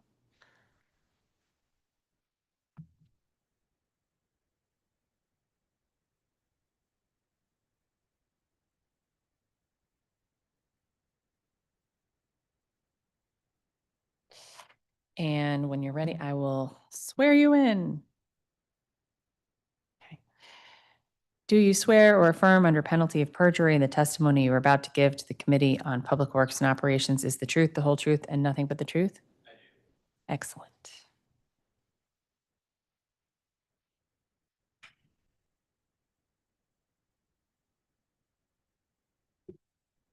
Good afternoon, Chairperson Nadeau, members of council staff, and members of the public. My name is Fred Misali, and I'm the Director of the Alcoholic Beverage and Cannabis Administration. I'd like to thank the committee for holding a hearing on these two important pieces of legislation. These two bills are critical to both supporting the district's hospitality industry and making improvements to noise enforcement related to nightlife establishments. Our agency looks forward to working collaboratively with the council on these two bills to make changes that improve and modernize the district's alcohol laws to the benefit of both business and district residents. I'm here today to testify in support of Bill 26-648, the DC Hospitality Amendment Act of 2026, and Bill 26-369, the Nightlife Noise Balance Amendment Act of 2025. First, I would like to thank the mayor for transmitting both the DC Hospitality and Nightlife Noise bills to the council. They make numerous changes to the district's alcohol laws. Our agency supports the DC Hospitality bill that modernizes the district alcohol laws and provides support to the hospitality industry with an emphasis on wards 5, 7, and 8 in downtown. Today, I'd like to highlight 6 of the significant changes in the DC Hospitality bill. First, the legislation would allow persons 17 years of age that complete alcohol training to sell and deliver alcoholic beverages to a patron at a restaurant, hotel, or tavern that are seated or standing at a bar. That are not seated or standing at a bar. Currently, a person must be 18 years of age or older to sell and deliver alcoholic beverages to patrons. Similar legislation on this issue was adopted by the state of Michigan in 2022. Second, the DC Hospitality bill creates a new pop-up and permanent restaurant liquor license category that would allow the restaurant to sell alcohol for on-premises consumption and wine and beer for off-premise consumption without being accompanied by a food item. A similar liquor license category currently exists in several other states, including Virginia. This new restaurant liquor license category would be available in wards 5, 7, and 8 in downtown. A restaurant that operates under this new restaurant liquor license category in wards 5, 7, and 8 or downtown for at least 24 months would then be eligible to apply for an additional location under this new restaurant liquor license category in wards 1 through 4 and ward 6. Third, the DC Hospitality bill seeks to attract new art galleries and bookstores to the district by waiving application and licensing fees associated with the liquor license for the first 3 years. This fee waiver would apply to new art galleries and bookstores that apply to locate in wards 5, 7, and 8 or downtown. Fourth, the DC Hospitality bill creates a new contract brewing license that enables applicants to formally partner with an existing licensed brewery or brew pub. A similar license type has been utilized in other states to serve as an incubator for startup businesses seeking to create their own new brand of beer. Fifth, the DC Hospitality bill expands the district's doggy bag law to include malt beverages and permits taverns to allow patrons to take unfinished alcohol home.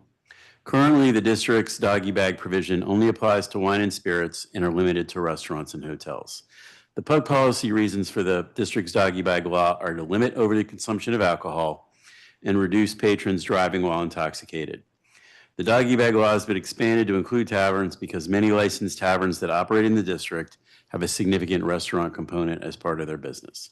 Six, the DC Hospitality bill creates a new outdoor activation license that would allow business improvement districts to sell, serve, and permit the consumption of alcohol on registered outdoor public spaces under the control of the district government.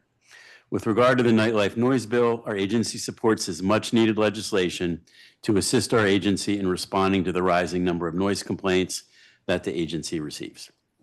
By way of background, from FY 2022 to FY 25, APCA saw noise complaints rise on an annual basis from 542 to 1,333. However, due to statutory limitations in Title 25, APCA has only issued 16 noise citations across these 4 fiscal years.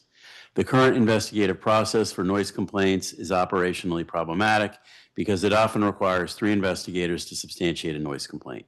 Specifically, 2 investigators must enter a complainant's residence for public safety reasons, and a 3rd must verify the noise source. This requirement strains resources, especially during weekends and holidays when investigators are needed for higher priority incidents such as assaults. The bill addresses these current operational issues by reducing the number of investigators to substantiate a noise complaint from 3 down to a maximum of 2. This resource reduction helps to free up investigators to respond to other complaints received from the public in high priority incidents. It is worth noting that substantiating noise violations is currently difficult because most complaints occur between 10 p.m. and 3 a.m. when complainants are reluctant to grant access to enter their homes. This residential access requirement is a primary reason why the majority of noise complaints APCA receives are closed without further enforcement action. The Nightlife Noise Bill solves this issue by eliminating the need for investigators to enter a complainant's residence to substantiate a noise complaint.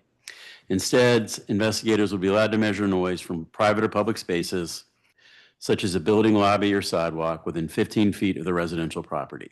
This change reduces enforcement obstacles for APCA investigators by eliminating the need for the complainant's permission, making it significantly easier for investigators to take enforcement action in response to received noise complaints. Finally, the Nightlife Noise Bill only addresses noise complaints coming from residentially zoned areas. This bill does not apply to residents who live in mixed-use or commercially zoned areas. Thank you for allowing me to speak on these important pieces of legislation. I'm available to answer any questions that the council may have. Thank you. We'll reward your brevity with an excessive number of questions. Sounds good to me. Great. See, there's a trick here because Nicole only gave me 30 questions, but they're all multi-part. So no one really knows how many we have. Got it. Okay. All right, let's start off with some basics. What does an effective noise enforcement system look like to you? Sure. I think as you heard today, we make sure that licensees are notified of noise complaints. I think as you heard, some licensees are going to want to do the right thing. So you want to educate them, make them aware, and then they can take steps. Sometimes you may have speakers that need to be moved. Maybe they're playing live music with their doors and windows open. So that type of thing is helpful. I think the other thing we're trying to get out of, which I think you've heard today, is not have investigators have to enter our district resident's home to substantiate a noise violation. I think, that's, the number one thing there. I think in terms of being effective, you're basically looking at 3 investigators for a noise complaint. And so if we don't have 3 investigators to send, then you have a frustrated resident who, is concerned that their noise complaint isn't being dealt with. Okay, so I am going to paraphrase that, and I think so education and support for good actors in compliance. So we have a system where we are getting people into compliance and have the ability to do that, but also the least invasive process for addressing noise complaints. Correct. I mean, at 2, 3 in the morning, I know it's a shock. People are in their pajamas. They don't necessarily want, you coming into their home. Yeah. Okay. Should APCA be responsible for noise enforcement when there are many other types of noise violations in the district? That's a really good question. So what I'd say is, we need more noise enforcement at night, right? So I think, as you heard, we have Title 25 that puts us in responsible for noise related to Title 25. I think, this roles continue to grow because you have, mixed use buildings, other facilities, people living near alcohol establishments, and no surprise, these things are going on at night. So we need noise enforcement at night. We're out at night. That's why we get the increased number of calls. So I think, always open to having that discussion. I've heard some of the comments today, but, as long as we have noise provisions in Title 25, and we're going to be trying to be responsive to residents, that's why you have this legislation before you today, is we're trying to make improvements of what's currently our responsibility under the law. Nobody really wants noise responsibility. No. But somebody's got to do it. Right. Well, yeah. And I appreciate that you're trying to actually do it, whereas some agencies that don't want it just don't. So that's not ideal. In your testimony, you state that from FY22 to FY25, noise complaints rose from 542 to 1,333. But APCA only issued 16 noise citations across these 4 fiscal years. The reason for the discrepancy between noise complaints and citations is that APCA investigators have to enter a residence to verify a complaint, as you were just talking about, and issue a citation at that point. And the residents typically aren't interested in facilitating that. Do I have that right? You do. Okay. Any other reasons that might account for the discrepancy between noise complaints and citations? Yeah, there are several actually. One is, I think you've heard today, we can't issue a citation if the resident lives in a mixed use or commercially zoned area. So I know this is going to be a shock to you, but when a resident's trying to sleep, they may have a new baby or whatever the reason, they got to go up to work or whatever. They want us to deal with the issue, right? They don't want to hear we can't help you. So what the majority you hear is us going out and notifying the establishment of the noise complaint, even if the resident lives in a mixed use area. We're still trying to deal with the issue. We're not trying to ignore it, right? So, so oftentimes it's asking an establishment to close their windows and doors, asking to turn down the music. So we still have to deal with the issue, but there's no violation.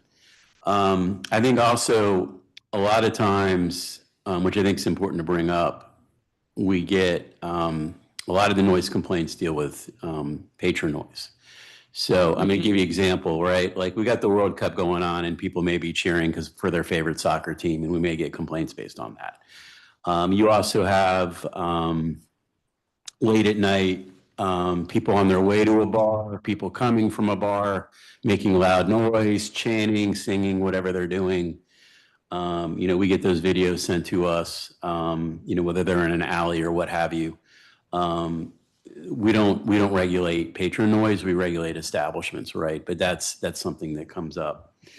And then, obviously, sometimes because of the fact, that we're not going in the home, sometimes they just want us to have the licensee turn down the music.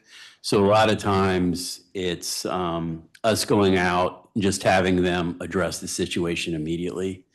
And so they say, hey, can you just have them, turn the music down, or, I'm trying to, it's sleep, it's late or whatever. And so we just deal with it that way, right? So I think those are just some of the examples. Okay, so when you're talking about the patron noise, understood, people coming and going, not the liability, responsibility of the establishment. Patron noise on premises, is that the responsibility of the establishment? No, it may be something that they should be handling or dealing with, yes. But in terms of a noise violation, it's not something that we write them up for noise. Under the statute, to be a violation, it's got to be amplified noise. Got it. Okay.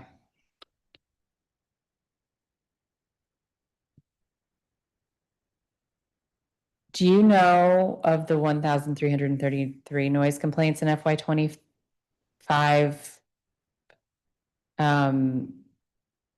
should have been substantiated with a citation, but were not?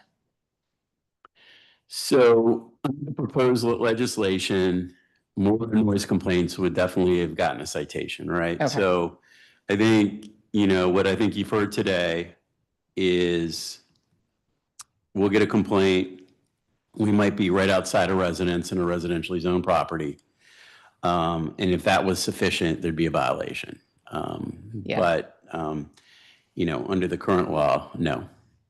And please take us through how ABCA enforces restrictions on nightlife related noise from complaint to citation.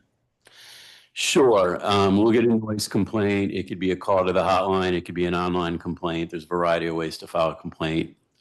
So the enforcement team, when they get that, they're going to look and see if there's any settlement agreements, because if there's a noise term in a settlement agreement, we'll look at that. We'll also try to determine the zoning of the complainant, so we know whether it's something we can issue a citation for or not. Regardless, we'll still try to address the issue.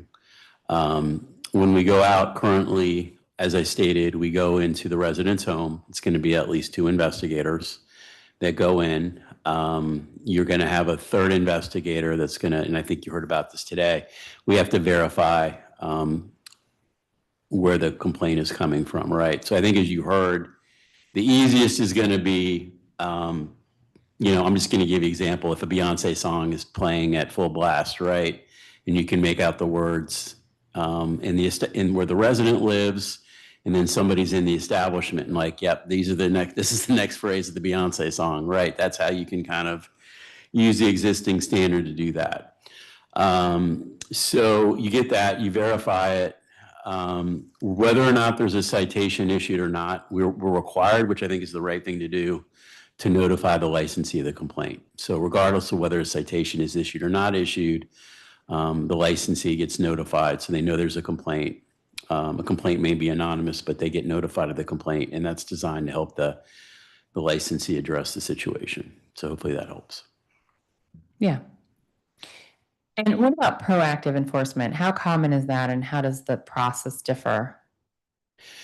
Yeah, so pretty much what we'll do is we'll proactively monitor an area that we know we've received a ton of noise complaints. So I'm going to give you an example. I know you may be shocked to hear this, but if you look at our 2026 stats, Ward 1 receives twice as many noise complaints as any other ward.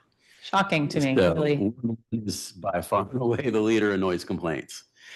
So what we try to do is in terms of being proactive, is going out to establishments to either work with the establishments, monitor establishments that be causing noise, and try to mitigate the likelihood of complaints in the future. That has helped a little bit in some instances. We've done that in Ward 1. But being proactive, I think, is kind of helpful, trying to, prevent things from, becoming an issue. In Ward 1, has that been part of the Nightlife Task Force? Is that how you do it?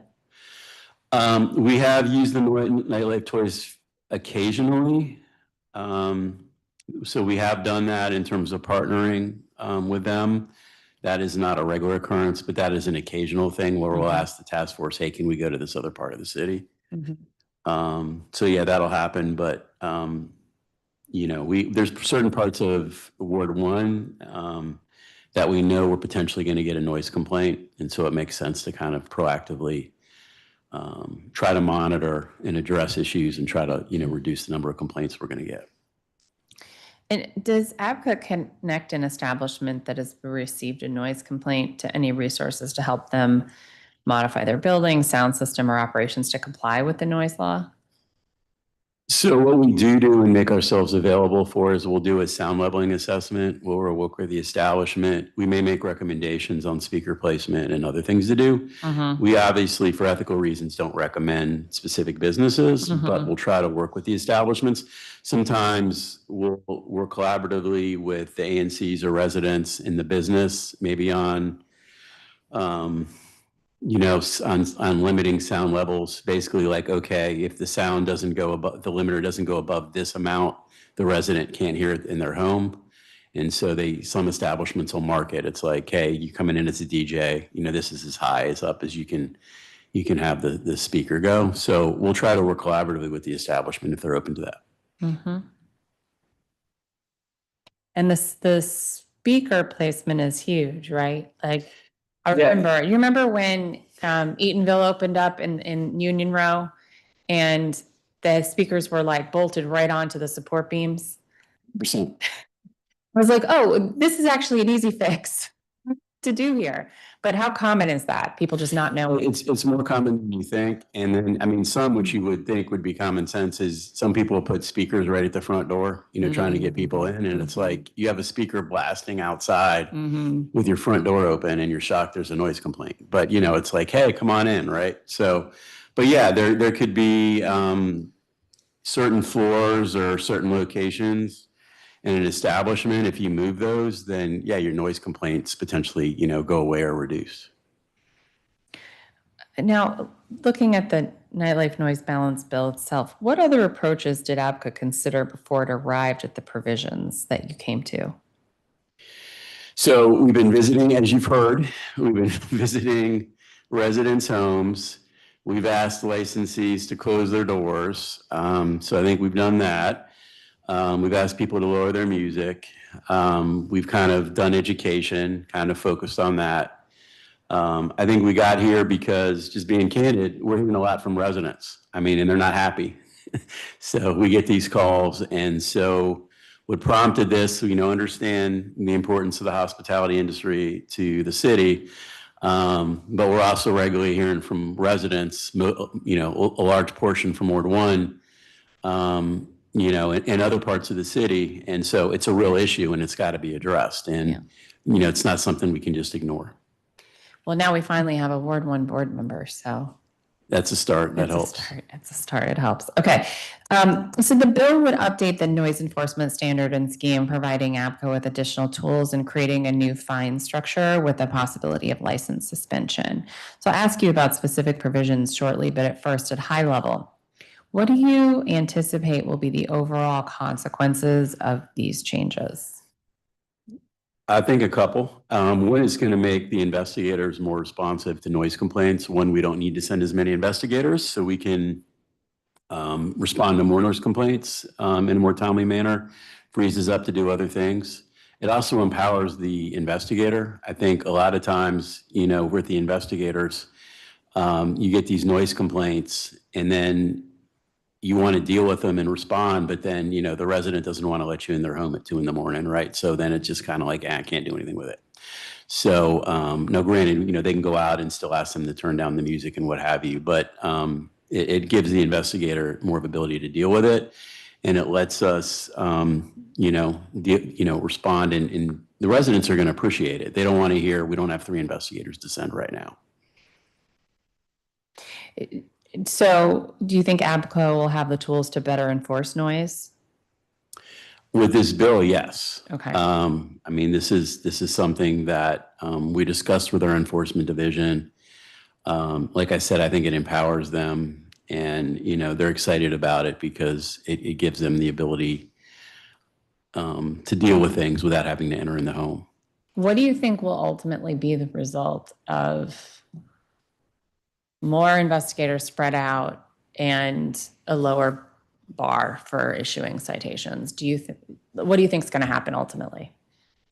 You can have happier residents. They're going to feel that the agency is being more responsive to them. You will have, you're going to have some more noise complaints.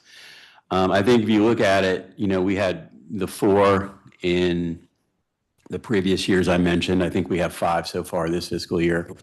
So, you're not talking about a large number of complaints. I don't think it's going to go through the roof. I think the important thing here is we're talking about residentially zoned areas. We're not talking about, as the bill is currently proposed, we're talking about not having noise made in residentially zoned areas. We're not talking about being on 18th Street and you can hear noise on 18th Street, right? That's not what we're talking about. Yeah, that's a good point because a lot of the discussion today was actually about how hard it is to discern which establishment when you're in the middle of everything. But actually, you're not going to be taking a reading from 18th Street or from Florida Avenue because those are commercial, right? You'd be taking it from Belmont or T Street. Correct. We're only measuring from residentially zoned areas. Yeah. Within 15 feet of a residence. Yeah. Which is probably the complainant. Yeah. Yeah. So what it won't change is the complaints that you're getting in commercial and mixed zones, which you've, I think, acknowledged is a lot of the complaints because those are the ones that don't necessarily turn into citations, right? That is correct. So we're still going to be dealing with that, but this will help in residential areas. That's fair. Okay. Which is also fine. Like there has to be a balance, which a segue into my next question, but it's important to strike the right balance between punishing egregious noise producing establishments while working with establishments to try to be good neighbors. Do you see that balance as baked into the proposed law, or is that more of a matter of discretion and implementation? I think it's in the law. Obviously implementation is important, but it's in the law. I think you mentioned, and I know, you may bring it up, but I know you mentioned in your testimony the 2015 bill that did not pass. So the thing there is, if you look at the record there, a lot of the concern was about noise being heard in commercially zoned areas, right? And that was going to impact the music scene and put people out of business, what have you. So I think the important thing here is we're not talking about, as the bill's currently drafted, I know that we got feedback and comments that wanted to be included, and I get that. But we're talking about residentially zoned areas. That's what we're talking about, is residents. So we have this, terms about hearing the noise, but we're only talking about noise that can be heard in residentially zoned areas. Yeah. That's it. Yeah. And we have legislation that gets at some of these other issues, right? We heard someone reference today, agent of change, which of course that's my harmonious living bill. Correct. Which we're not implementing yet because keep getting the funding and the funding keeps getting cut. But that's meant to get at some of the issues in mixed use zones and with zoning and with soundproofing. We can't do that under, what's your title? Title 25. Yeah, because that's not what that's for. Yeah, I think the other important thing, to mention, because it's come up, and I talked about a little bit about you can't really have nightlife noise enforcement without being out at night. We have had DOB recently come out with us on several occasions, which is critical. And the reason for that is you'll have upset residents and they'll keep writing, whether it's to you, to us, the mayor's office, what have you, and you got to deal with it. So I think we have to continue, as you mentioned, as you're aware, you mentioned the two noise bills you had, you worked on. We have to work with other agencies. We can't do this in a silo. And so we've had them come out. And the reason for that is like, hey, these folks, they live in a mixed use area. They live, outside of our purview. We need to have somebody do a reading. So I'm going to continue to do that. And DOB, to their credit, recently has been willing to do that. So I think that's part of it. And whether it's MPD or others, we have to work collaborative with other agencies on noise enforcement. Yeah. DOB, was that the first time they'd been coming out at night, or have they done that in the past? So I think what you heard in the testimony is we had the noise task force when it was DCRA, and then it split up. Right. And I'm just going to talk about, you have just generally, generally what you see is DOB has the noise meters and they do noise meter enforcement. DLCP, does trash trucks. Right. And it's been like cannabis and enforcement, other stuff with us has been DLCP, right? They're just kind of more inspector heavy on that. So we've engaged DOB, the director, who's been very helpful, and gotten them out because it's, we'll see how regularly that happens, but that's something that's going to be critical to us. Okay. Love to see it. I think I just said that. All right. So we also want to make sure we're not making it overly difficult for good actor establishments to provide entertainment. So do you think the bill facilitates that?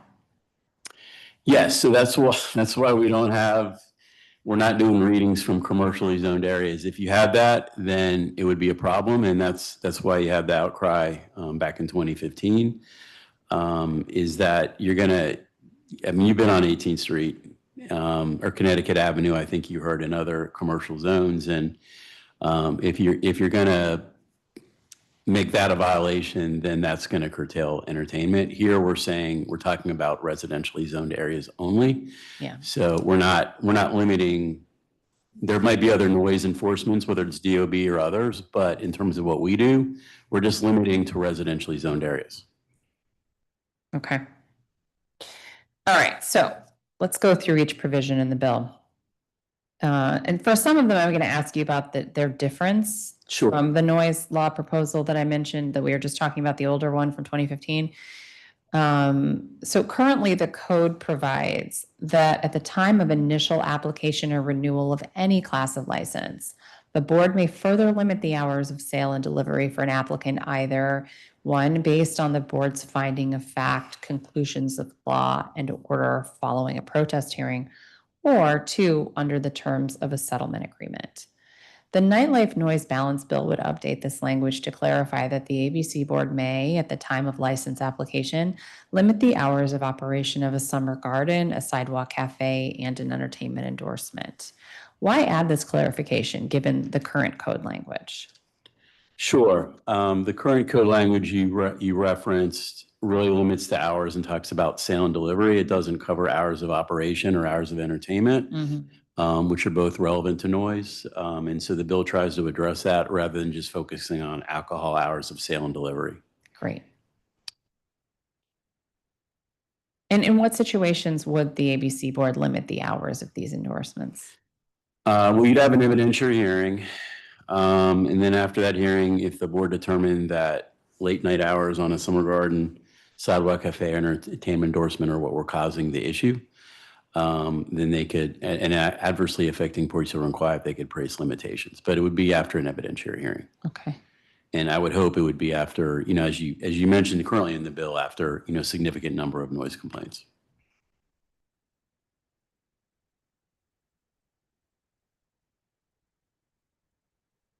The bill would amend the law regarding noise from a licensed premises. Currently, an ABCA investigator needs to hear the noise in a residence to substantiate a noise complaint. The bill would shift the focus to a noise-restricted area, which is defined as 1, a building other than where the licensed establishment is located, or 2, any outdoor space that is located within 15 feet of a building where an individual resides. This differs from the 2015 bill that would restrict on-premises retailers from A, producing amplified noise that can be heard 50 feet or more from the building between 10 p.m. and 8:59 a.m., and B, producing amplified noise that can be heard 100 feet or more from the building between 9 a.m. and 9:59 p.m. I'd like to understand why the administration's position has shifted away from focusing on a zone around the establishment and toward focusing on residences. And it's not a gotcha. I just want to make sure we fully understand the pros and cons of different approaches. Understood. So, obviously the 2015 bill didn't pass, so we try to learn from why that happened. Yeah. And then as I stated, if you look at the record, and you heard from the testimony today about how sound travels. Recall I was at that hearing and it was long. It was. Yeah. The witness list is super long. It's actually, believe it or not, much longer than today. So I think there's a concern with sound traveling that the 50, 100 feet, you're basically going to limit entertainment by noise still being heard in commercial areas that's outside of the 50, 100. So as I think you heard today, the major focus is to get investigators out of the homes, recognize that we currently have, we're limited, our agency, to enforcing noise heard in residential areas, not try to change that, understand that there was opposition to expanding that to mixed use and commercials in 2015, and focus on residential only and get away from that foot requirement, given the opposition, significant opposition that there was in 2015. Okay. So why the change in where the noise is heard from, either 50 feet or 100 feet from an establishment to 15 feet from a residence specifically? Well, the 50 to 100 feet included commercial, so that was why that was a no-no this go around. Yep. So didn't want to do that. We're trying to tie this to the complainant near the residence, right? So the goal here, like you said, we're not trying to play gotcha. We're not trying to totally curtail entertainment in the city, which is critical. But we want to tie it to where the resident is that's complaining without having to go into their home, right? So it's like, okay, you live here, we're going to come out. We're not going to, make you let us in your house at 2 a.m. But we're not going to just say because it's a residential area is sufficient. We want to know that it's, actually disturbing residents or outside the home. And so we're going to measure, as close as we can to the residential building. And why 15 feet versus 50 or 5? What's your thinking? Well, I think, like I said, we're trying to get close to the building. 50, you start getting further away. You could argue 5. I think the only concern from a practical perspective is you need to make sure there's an actual space to measure from. Is there bushes? Is there actually any space out front, depending where it is? Is there just is it, you just need to make sure there's a place to actually be able to measure from that's outside that doesn't require you to go into the apartment or the house. And I think I know what you're going to say here, but do you think the proposal in this bill is easier to enforce than the 2015 proposal, and why? Are you going to tell me it's because you don't have to go inside? Well, actually, no. The other bill would not have required us to go inside either. That's a good point. All right. No, the reason this one's better for us, and potentially for residents and businesses, is the other bill had You got two different standards, right? You had 50 feet and you had 100 feet. So you had two standards. You had two different times. I can't remember if it was 9 or 10, but up until a certain time, it was 50 feet. And then when it got late, it was 100 feet. Here, it's just within 15 feet of a residence. There's no, as currently drafted, there's no, you can be as loud as you want until 10 o'clock. That's not in here. Did you model the noise enforcement scheme in the Nightlife Noise Balance Bill on any other localities in the US or internationally? So the plain audible standard exists in other jurisdictions, proximity to residents, that exists. We did not, the main goal of this was really to get out of the home or the house. I think when we looked at other jurisdictions, they may have had 50 feet or further and, or they had, similar to the 2015 bill, measurements of how loud the noise could be from the licensee, but that really wasn't our goal here. Our goal here was to make sure we stayed in residential areas, also make sure we could be as close as possible to where the resident lived in a residential area, and still be able to conduct a measurement. And does ABCA have a procedure for handling situations when there's clearly a frequent complainant that may be unfairly targeting an establishment? So what we'll do in those type of situations, the first couple go arounds, the investigators will deal or address or work with the complainant. If the complainant keeps filing non-legitimate complaints, we keep going out there and there's no noise. Look at video, there's no noise. A supervisor will probably go out and have a conversation with the complainant, kind of understand. And then if somebody's just filing frivolous complaints, we'll stop going out. We'll make them aware, but we'll stop going out because, from a resource perspective, we're not going to send people out forever if the complaint's not a legitimate complaint. And okay, so the Nightlife Noise Balance Bill would continue to only address nightlife related noise in residential areas. We talked about this.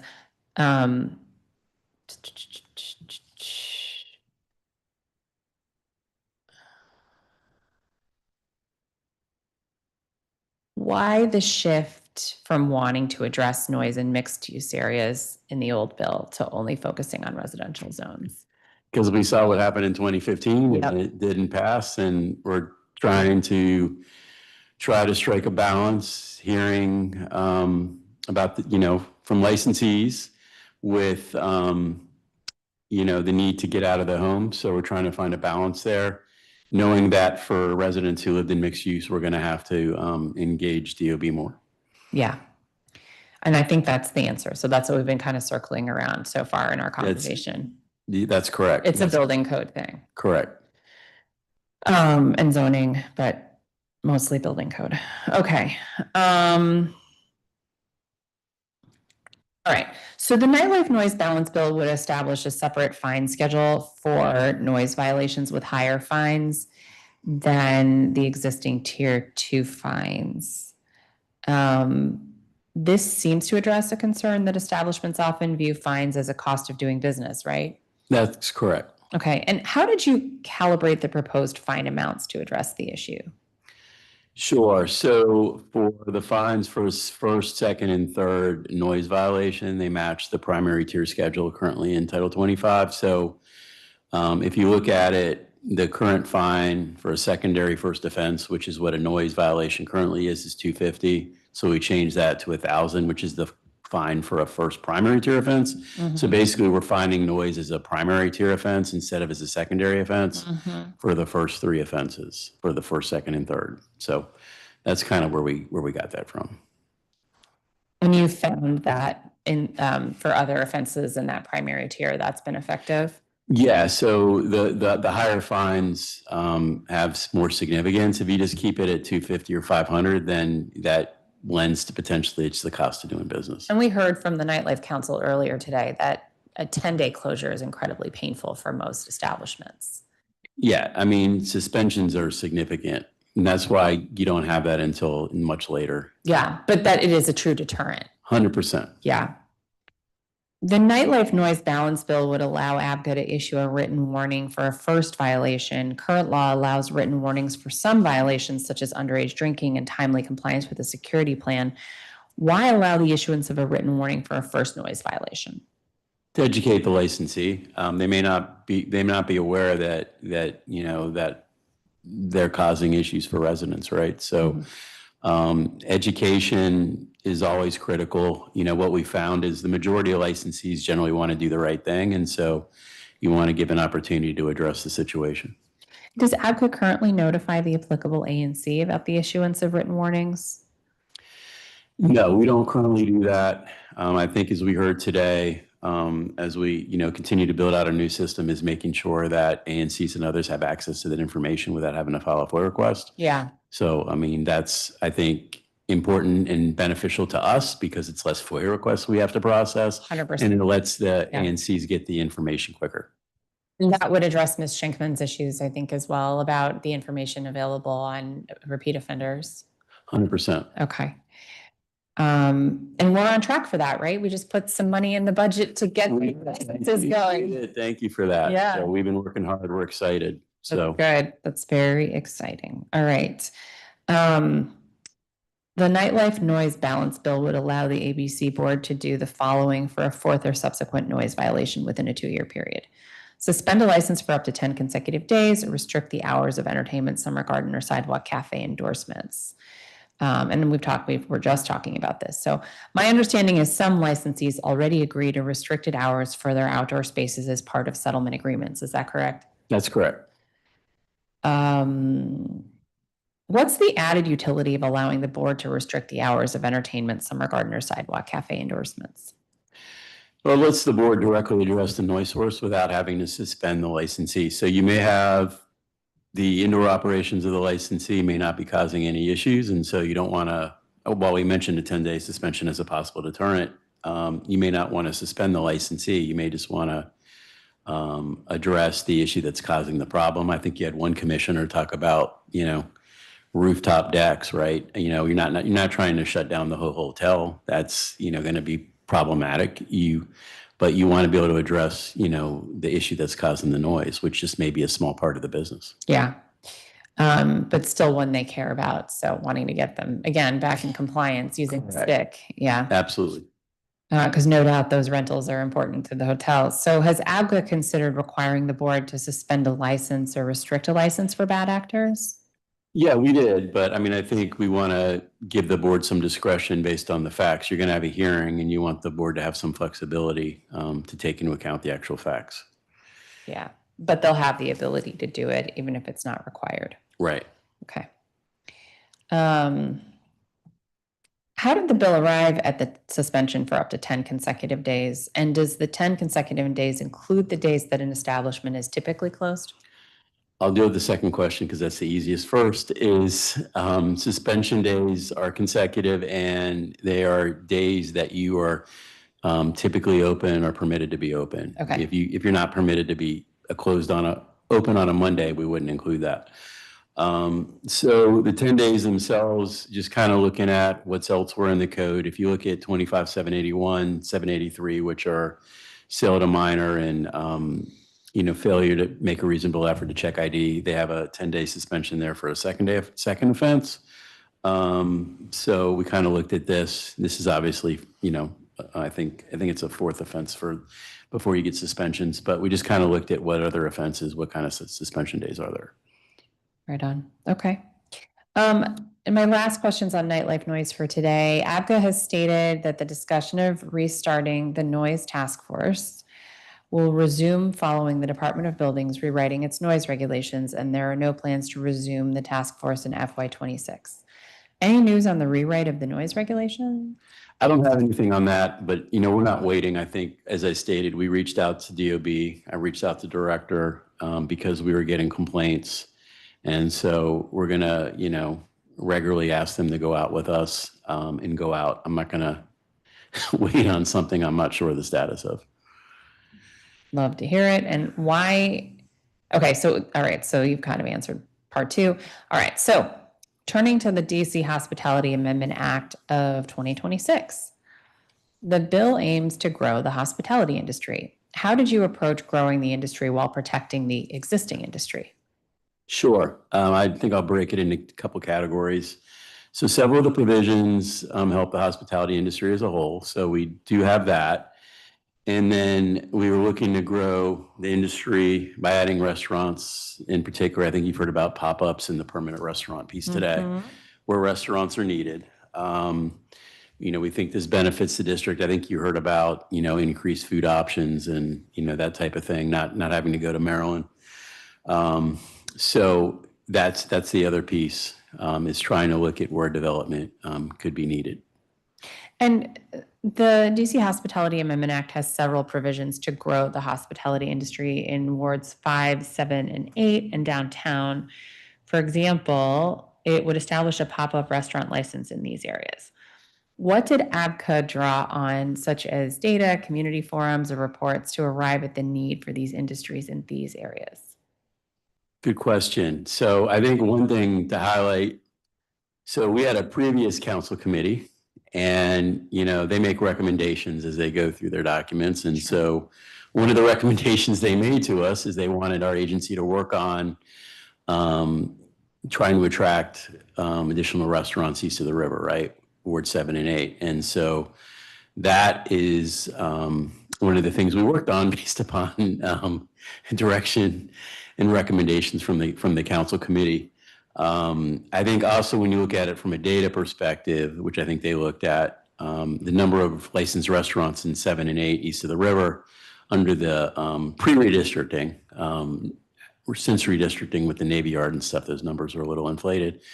But there's very few licensed restaurants in east of the river, right? So you look at that, and I think that's where we kind of start. And then I think with just everything going on with the federal government and everything else, it was kind of like, hey, look, we need to make an effort to bring more business downtown and also look at Ward 5. So that's kind of how we got to where we're at. Okay, now I'm going to read each of the, hold on. It's like one of those days where It's okay. My tech keeps defeating me, but apparently swiping my stylus that way closes the memo, which is a new trick I get to learn today. Okay. And we're back. Okay. So, that is sad. I did not save some of those notes, but that's okay because I know Nicole is taking really good notes. Okay. So I'm going to read each of the location-specific provisions in the bill and ask you to answer first how the provision came to be, and second, why it applies to these wards in downtown and whether it should apply to the district overall. And then third, follow-up questions about the provision. So, okay. So the bill would allow the holder of a manufacturer's license class B, so a brewery, to apply for an on-premises retailer license with a brew pub endorsement in targeted areas.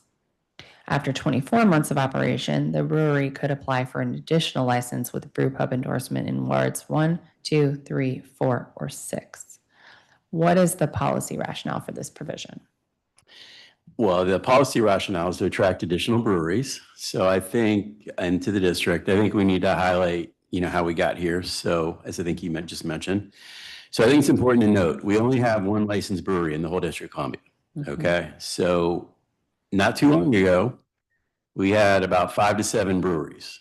Because our law is so restrictive, as I think you heard, and we're going to go over what we did in this bill, potentially, everybody switched to a brew pub. So all the breweries are like, these laws are too restrictive, so we're all going to be switched to a brew pub, right? So now we only have one brewery left in the whole city. So that's one of the things we're trying to do here is if the laws are so restrictive that everybody's like, yeah, we're not going to be a brewery anymore, we want to be a brew pub, then we'll do it. So when you look at this provision, one of the reasons that the breweries switched to brew pubs is they wanted to be able to open additional brew pubs, right? Which you can't do. So we know that they wanted to do it, and that's why we have that here. So hopefully that helps. Okay. And how does it apply to these wards in downtown? Why does it apply to these wards in downtown for the first license? Should it apply everywhere? No. So the thing is, at least for this provision, there may be one you may ask me about that's different, but as we kind of talked about the carrot, the only way the carrot works is if you have them go to these wards where you want them to locate first, Mm-hmm.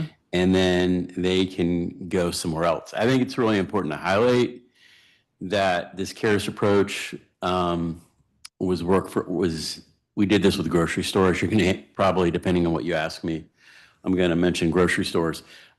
So what we did was we had grocery stores where if you opened in Ward 7 or 8, you could go to these other wards, including, I think, your ward in Ward 3. Mm-hmm. That resulted in, I'll probably say it wrong, Lidl, Idle, whatever you say that, Yeah. east of the river. Yep. And then we got one. And then you got them. Yeah. And then they decided the extra liquor license they decided to open in Ward 3 right next to Wegmans.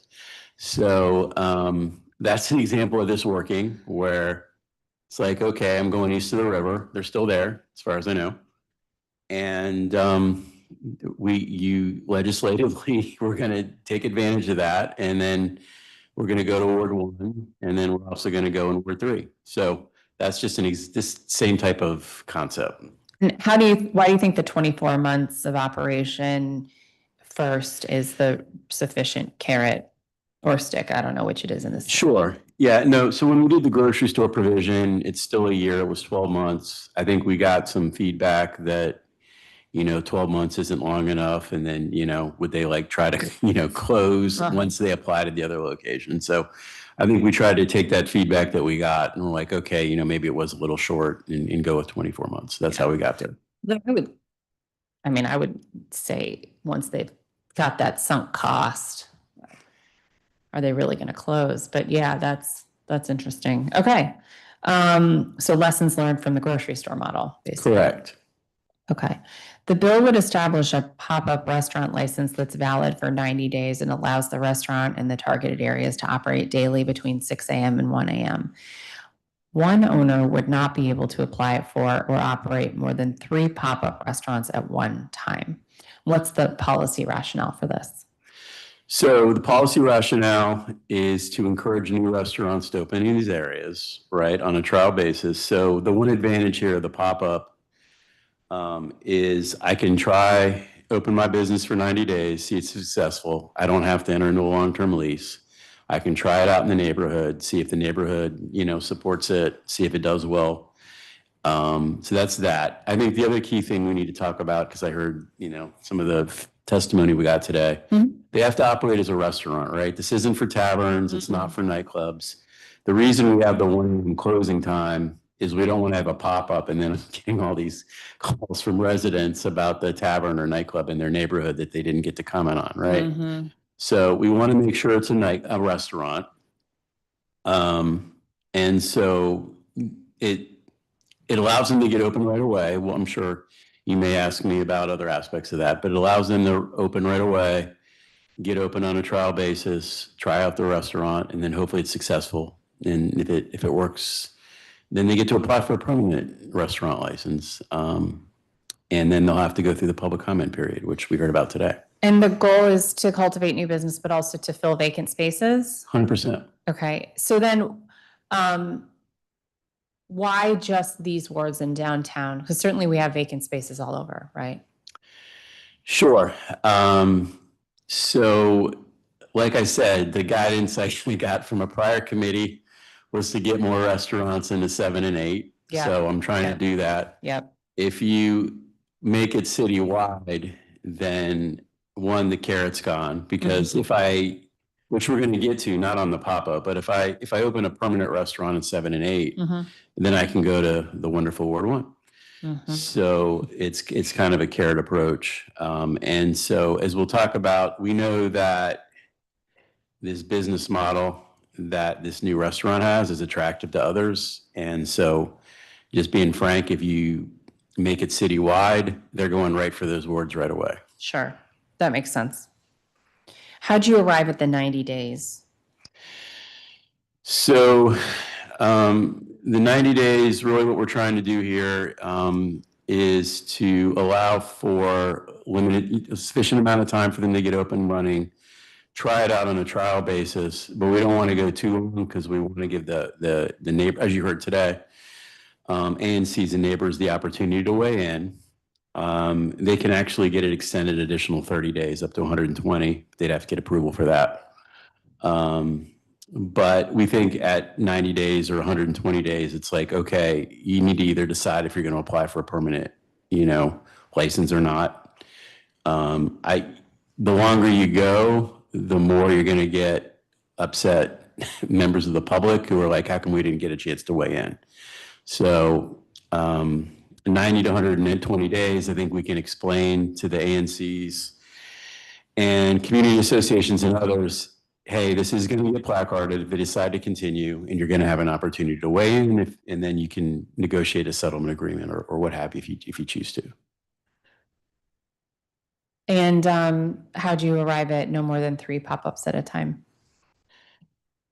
So when we had this during COVID, it allowed you to have 2 additional locations. I think we looked at it, but you had an underlying license you were kind of building off of, where you had just say you had like a restaurant in Ward 1, and then you get 2 other locations that kind of gave you a total of 3 businesses. So we kind of were like, that was 3 businesses that we were, that were licensed. And then this is kind of 3.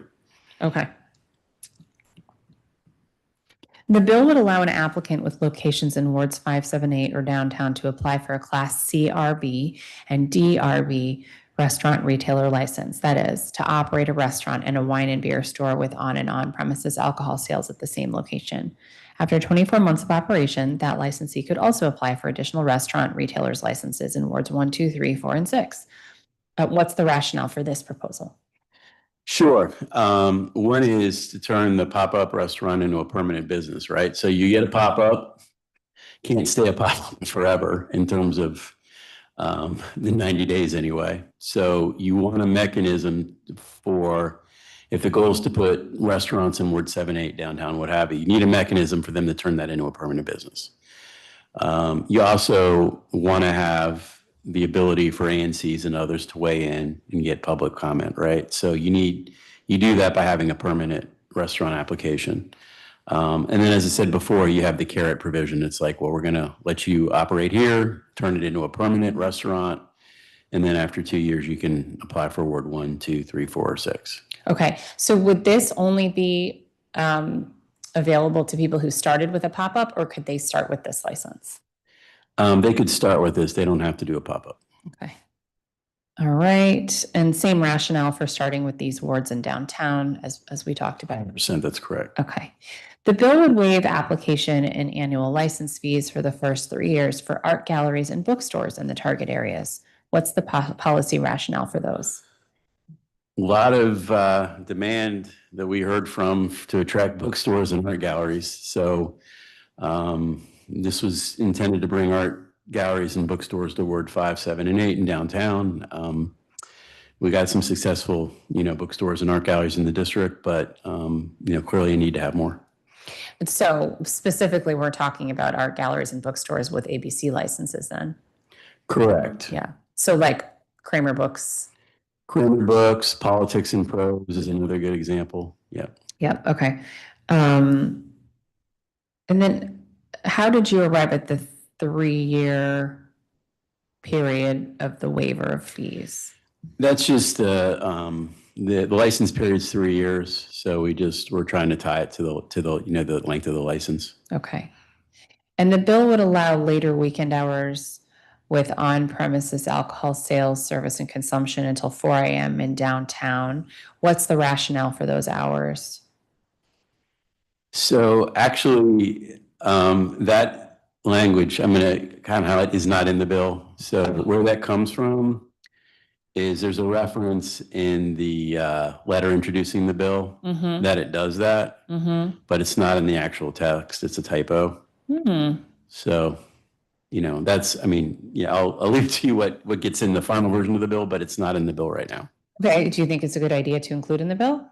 The mayor didn't include it, so I'll leave it at that. So, okay. Not included by the mayor's office. So I gotcha. I'm going to support the bill that has been introduced. Understood. What would the benefit of allowing on-premises alcohol sales, service, and consumption until 4 a.m. be in downtown be? It's not in the bill. Oh, so you can't comment on the benefit of it either. Okay, no problem. Not trying to trick you, just trying to figure out. It's not in there. All right, I got it. It's not in there. The DC Hospitality Amendment Act would update what the enforceable provisions in a settlement agreement may include. It's my view that a settlement agreement should be specific to the establishment and its impact on the community.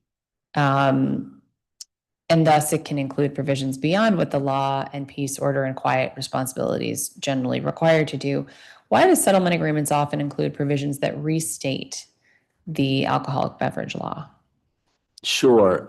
Well, as you mentioned, there's provisions in the law that indicate what can and can't be in a settlement agreement. DC Code 25446-01, I think 10, I believe, allows settlement agreements to include stipulations that an establishment will comply with existing statutes and regs. And so you will, as you kind of mentioned, see settlement agreements that restate the law. The reasons for that, if you talk to ANCs or community associations, is they want to make sure that the licensee knows what the legal requirements are, what's in the laws, goes over that agreement with them, and has that. You can make arguments either way, whether that should or shouldn't be in there. But that's the rationale for it. Mm-hmm. I'm now going to read some provisions that the DC Hospitality Amendment Act would include as an enforceable provision of a settlement agreement. And I'd like you to tell us why the bill includes the provisions and whether it goes beyond what the alcoholic beverage law requires an establishment to do, particularly in relation to peace, order, and quiet. Okay. A provision that requires cleanliness, litter, and trash control inside of and in the immediate area surrounding the premises. Why does the bill include that provision? Sure. So oftentimes settlement agreements will include how many times trash is going to be picked up in a week. It'll include making sure you have containers that are fully closed that, rats can't eat through. You may want to have something about, recycling. You may want to make sure that trash isn't picked up, at 3 a.m, during a bottles clanking and what have you. So it's really trying to deal with peace, order, and quiet. The DC code has general litter provisions, but this is kind of designed to let those type of conversations happen. So currently, an enforceable settlement agreement provision includes descriptions of reasonable efforts that the applicant or existing licensee will take to control litter and other debris in the immediate area surrounding the establishment, including A, the frequency the applicant or existing licensee will monitor the area, B, the days and time the applicant or existing licensee will remove trash, and C, the efforts to be made by the licensee to limit rat and vermin infestation. How does this provision go beyond what the law requires? Yeah, I think as I mentioned, you may want to require rodent-proof dumpsters. Yeah. You may, like I said, people don't want to hear the bottles clanking, trash getting picked up at 3 a.m. There may be issues where there's a trash problem just due to volume and they want the trash picked up twice a week instead of once a week just because the trash is spilling over everywhere. So that's all. Okay, thank you. Provision to require filing in compliance with a security plan in accordance with Title 25 of the DC Official Code. Why does the bill include that provision? So right now under the law, security plans are only required for nightclubs for the most part. So there may be an issue where the community is talking about safety and security, let's just say with a tavern who's not required to have a security plan. So there may be something they want the establishment to have a security plan. Maybe they're going to have late night entertainment or what have you. And there may be, they just want to make sure they have a plan to address certain issues that they care about that are, health and safety related. All right, and that goes beyond what the law requires because as you just said, like for example, a tavern is not required to have a security plan. That's 100% correct. Okay. A provision to address the prevention of intoxication, public urination, public defecation, and underage drinking by patrons. Why does the bill include that provision? Well, a lot of times that's a restatement of law. So that happens. Sometimes you may have a place that's near a university, so they may want the establishment to make extra steps to prevent underage drinking, just given the proximity to, college or university. So that's kind of that. Sometimes it may be related to,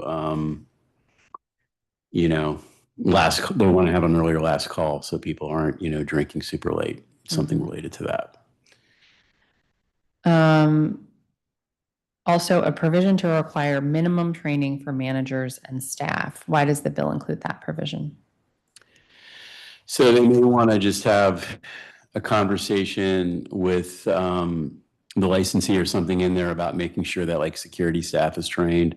So if you're going to have a security plan, just making sure that any new employees, let's just say hired by a tavern, are trained on the security plan and know what's in the security plan. And how does that go beyond what's in the law? Well, the law lets them, right now in the law, we don't really have, right now, the law in terms of training, there's alcohol awareness training, but there's not a requirement for security training, that there's no security training requirement in the law. Mm-hmm. So that'd be like an example. Mm-hmm. All right, a provision to require the postage of signage or information, the posting of signage or information on the establishment's website. Why does the bill include that provision? Sure, settlement agreements will have provisions, like they'll make them put a sign up that says this is a residential neighborhood. Be mindful of, neighbors when exiting, just kind of, somebody may have been drinking and just making sure when they leave, just be mindful. It's a residential neighborhood. They may put something on their website about, how to get to the establishment. Maybe there's parking available, no parking available, where to park. Please don't park in residential neighborhoods, what have you. So it just kind of things like that. All right. And that goes beyond what the law requires? Yeah, there's no requirement to put up a sign telling people to be quiet when they leave. Okay. A provision to require the sale or service of alcohol in tempered glass, paper, plastic, or other soft materials otherwise designed to break without sharp edges. What's the rationale there? Sure. You may, especially like outside, if you're on sidewalk cafe or outdoors, you may, not want to have glass out there and making break on the sidewalk. Just kind of, also just for, if you're a late night establishment, you may, depending what's going on or where you're at, you may not want glass. They could be used as a weapon or anything like that. It may make more sense to use non-glass. Okay, and does that provision go beyond what the law requires? Yeah, there's nothing in the law that prevents you from having glass right now or paper cups or things like that. All right. So the DC Hospitality Amendment Bill includes two updates that would allow the exporting of alcohol out of the district. One for licensed manufacturers or licensed retailers holding a brew pub, wine pub, or distillery pub endorsement, and one for licensed wholesalers or licensed off-premises retailers. What's the policy rationale for these provisions? I think it's just trying to clarify that it's not prohibited under their license. I think the important thing to remember with these is ultimately what's going to be permitted is up to the other state, right? So if I want to sell beer that I've made in DC in Maryland, it's going to be up to what Maryland's laws are. So we're just trying to clarify that, it's not a violation of your DC license if you decide you want to promote made in DC in another state. Got it.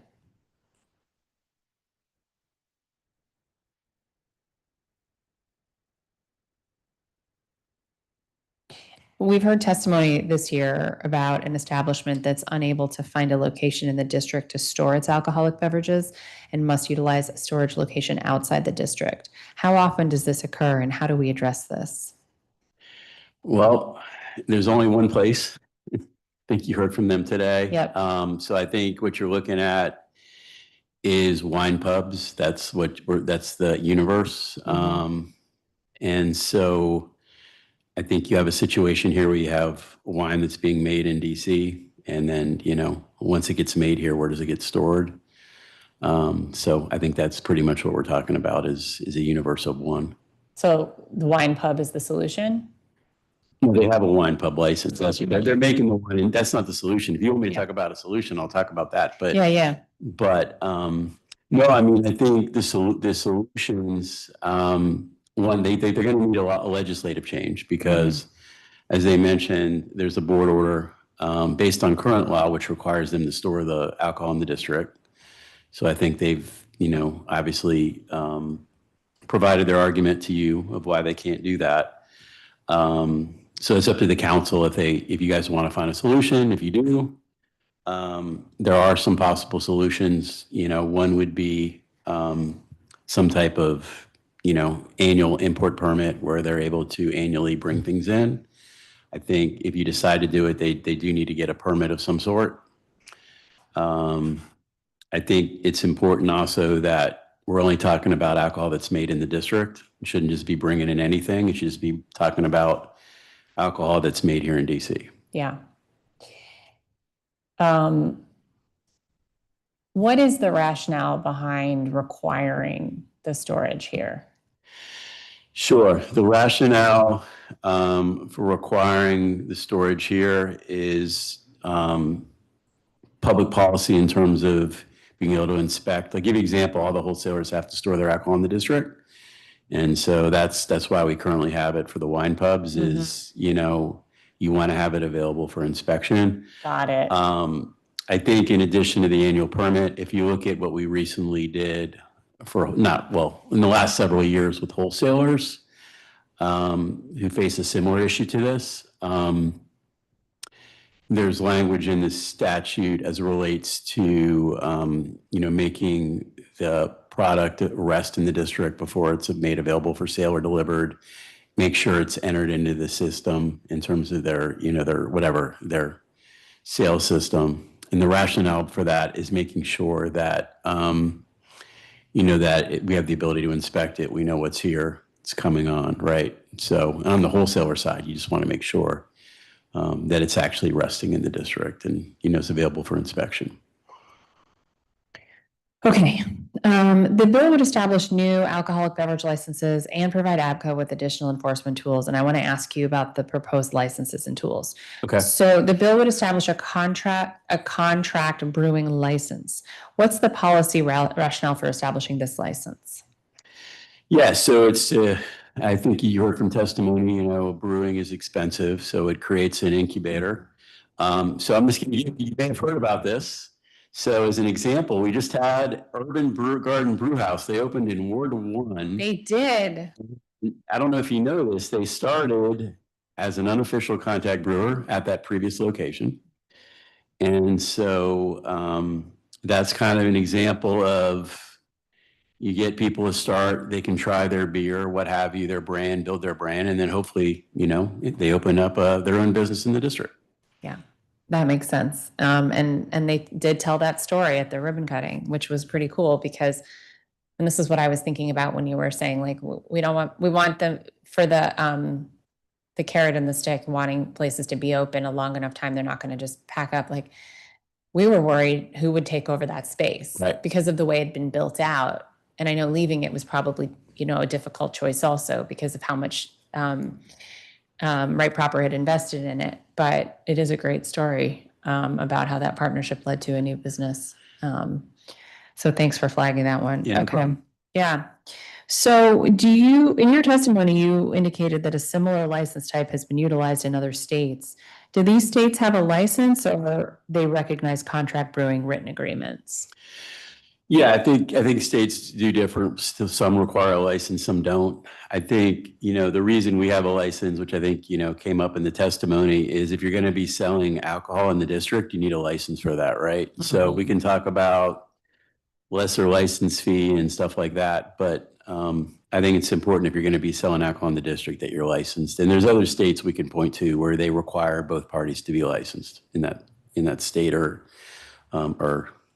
have a license of some sort. Okay, that makes sense. The bill would establish a new cease and desist order for catering sites. The cease and desist order for catering sites appears to vary from the current cease and desist order in two respects. First, it appears to do more than require a catering site to cease the behavior, as it would allow the board to prohibit the licensed caterer from utilizing its license at a specific property for catered events.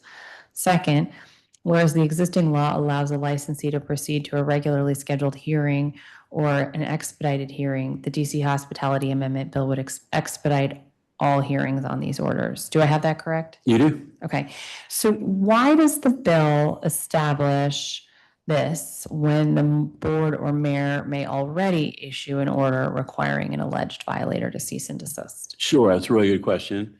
So cease and desist, when we normally issue them to either a licensee or the person who needs a license, that's what you have. But here, cater, what you have is you also have a property owner of that facility that has different interests than the caterer.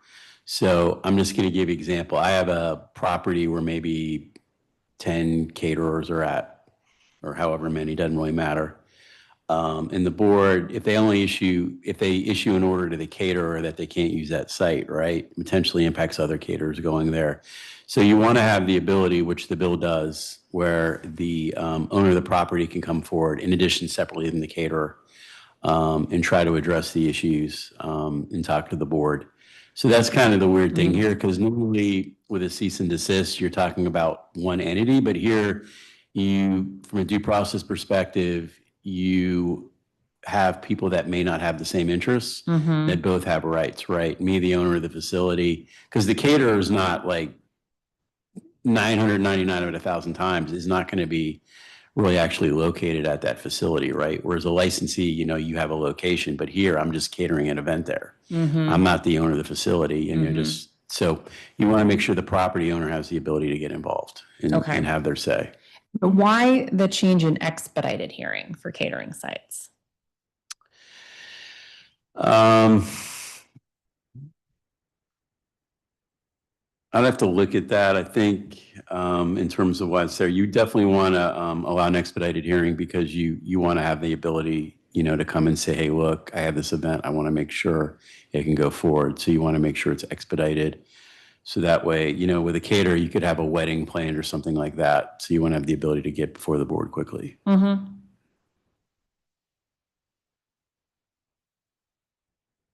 The bill would establish an outdoor activation license. What's the policy rationale for this license?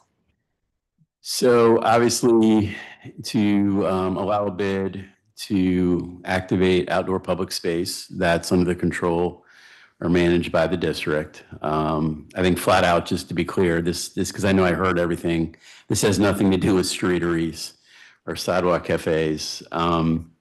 This is, this stems from Franklin Park, right? Let's just put it out what it is, right? That's what this is. So you have a situation in Franklin Park, to have that space, managed, or activated, if that makes sense, which we've done on a, temporary license basis.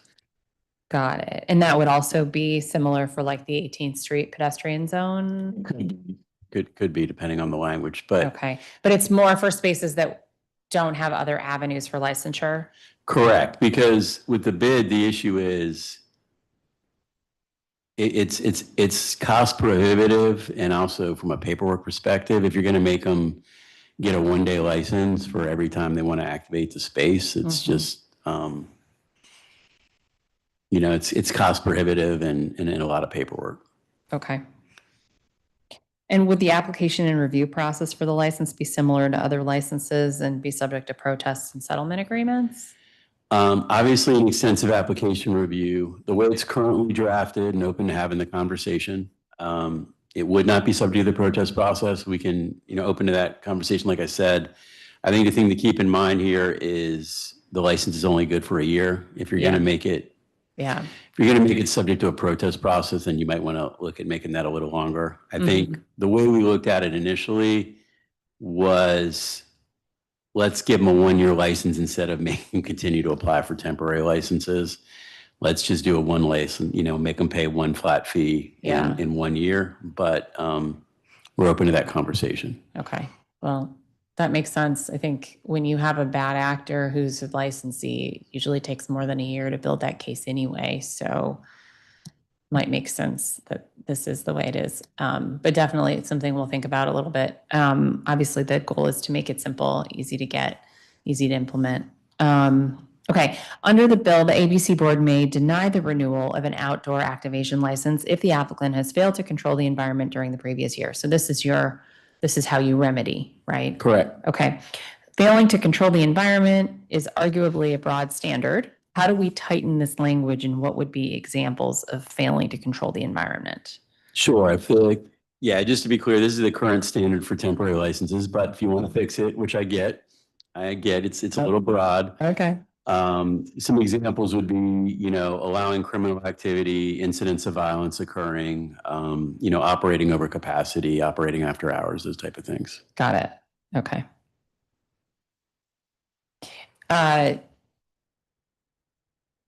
All right, so that's the current standard you'd use for temporary licenses. Correct. We're open to a different standard. That's, but that's where it comes from. Okay. How has that worked thus far? It works really well. It gives the board broad discretion, and if somebody has, problematic events or we get noise complaints, then we stop giving them licenses, right? And we have a record that we build on that. Has the board ever asked for a different level of discretion on that particular standard? They have not. Okay. Earlier today, a public witness posed questions about the license and liability in signage, and I'm going to pass these questions along to you. Congrats. All right. Who's responsible if an individual purchases an alcoholic beverage and leaves the outdoor activation area? The individual, the business improvement district that holds the license, the establishment that sold the beverage, the event organizer, or someone else?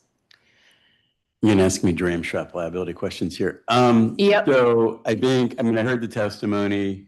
I listened. I think I'll get into that a little bit. I think that's something that happy to work with the committee on. Okay. I think you're getting into a situation where, as a licensee, the bid potentially has some liability, right? So that's something we're happy to work with you on, because I think, we have in the law this commercial lifestyle license. We don't have any of those. And I think this is one of the reasons, is the liability issue, right? So, so that's one component. There could also be, liability from, the individual, but there would be potentially some liability for the licensee. So happy to work with the committee on language related to that. Let's do that. That's literally the only thing you've said the entire hearing that we have to come back to work on. So we could do that. Thank Sounds you good. for otherwise being prepared to answer definitively Try to. what we should do. And then, should the bill require that the bids post signage identifying the boundaries of the outdoor activation area, along with guidance for attendees, so compliance is easy to understand? So I think that it would be helpful to have, whether it's signage, which is a way to go, probably online too somewhere, but signage could be helpful, because the thing is, what you're trying to prevent, if it's not clear, that came up in the testimonies, you don't want people leaving with beverages, right? So you want to know what the boundaries are, and like no beverages past this point would be like an example, right? And the reason for that is you want everybody staying on whatever the grounds are that are going to be licensed. And I'll give you like Franklin Park, right? It's all outside. So you want to make sure everybody's staying within those boundaries and not leaving. Now, there's different ways to make sure no one leaves with a beverage. Whether it's having somebody watching for that, signage is another way to do that as well. Great. Okay. Last question of the day. At the FY27 ABCA budget oversight hearing, you testified about ABCA working on the selling of alcoholic beverages on the National Mall. Why doesn't the DC Hospitality Amendment Act include any provisions about this, given the bill's aim to grow the hospitality industry?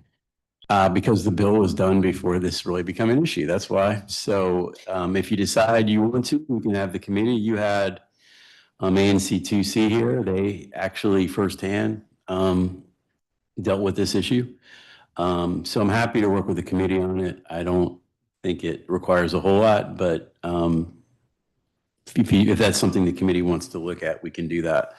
I would say that we have so far been able to issue several permanent licenses, obviously with notice to ANC2C in this instance. and temporary licenses for the mall. So as you may know, the NFL drafts on the mall next year. So trying to make sure we get everything worked out this year. Great. Thank you. This concludes today's hearing. If you have not yet submitted written testimony, please do so by submitting it on the council's hearing management system. The record for this hearing will close at 5:30 p.m. on July 22nd, 2026. The time is now 3:20 p.m. and this hearing is adjourned.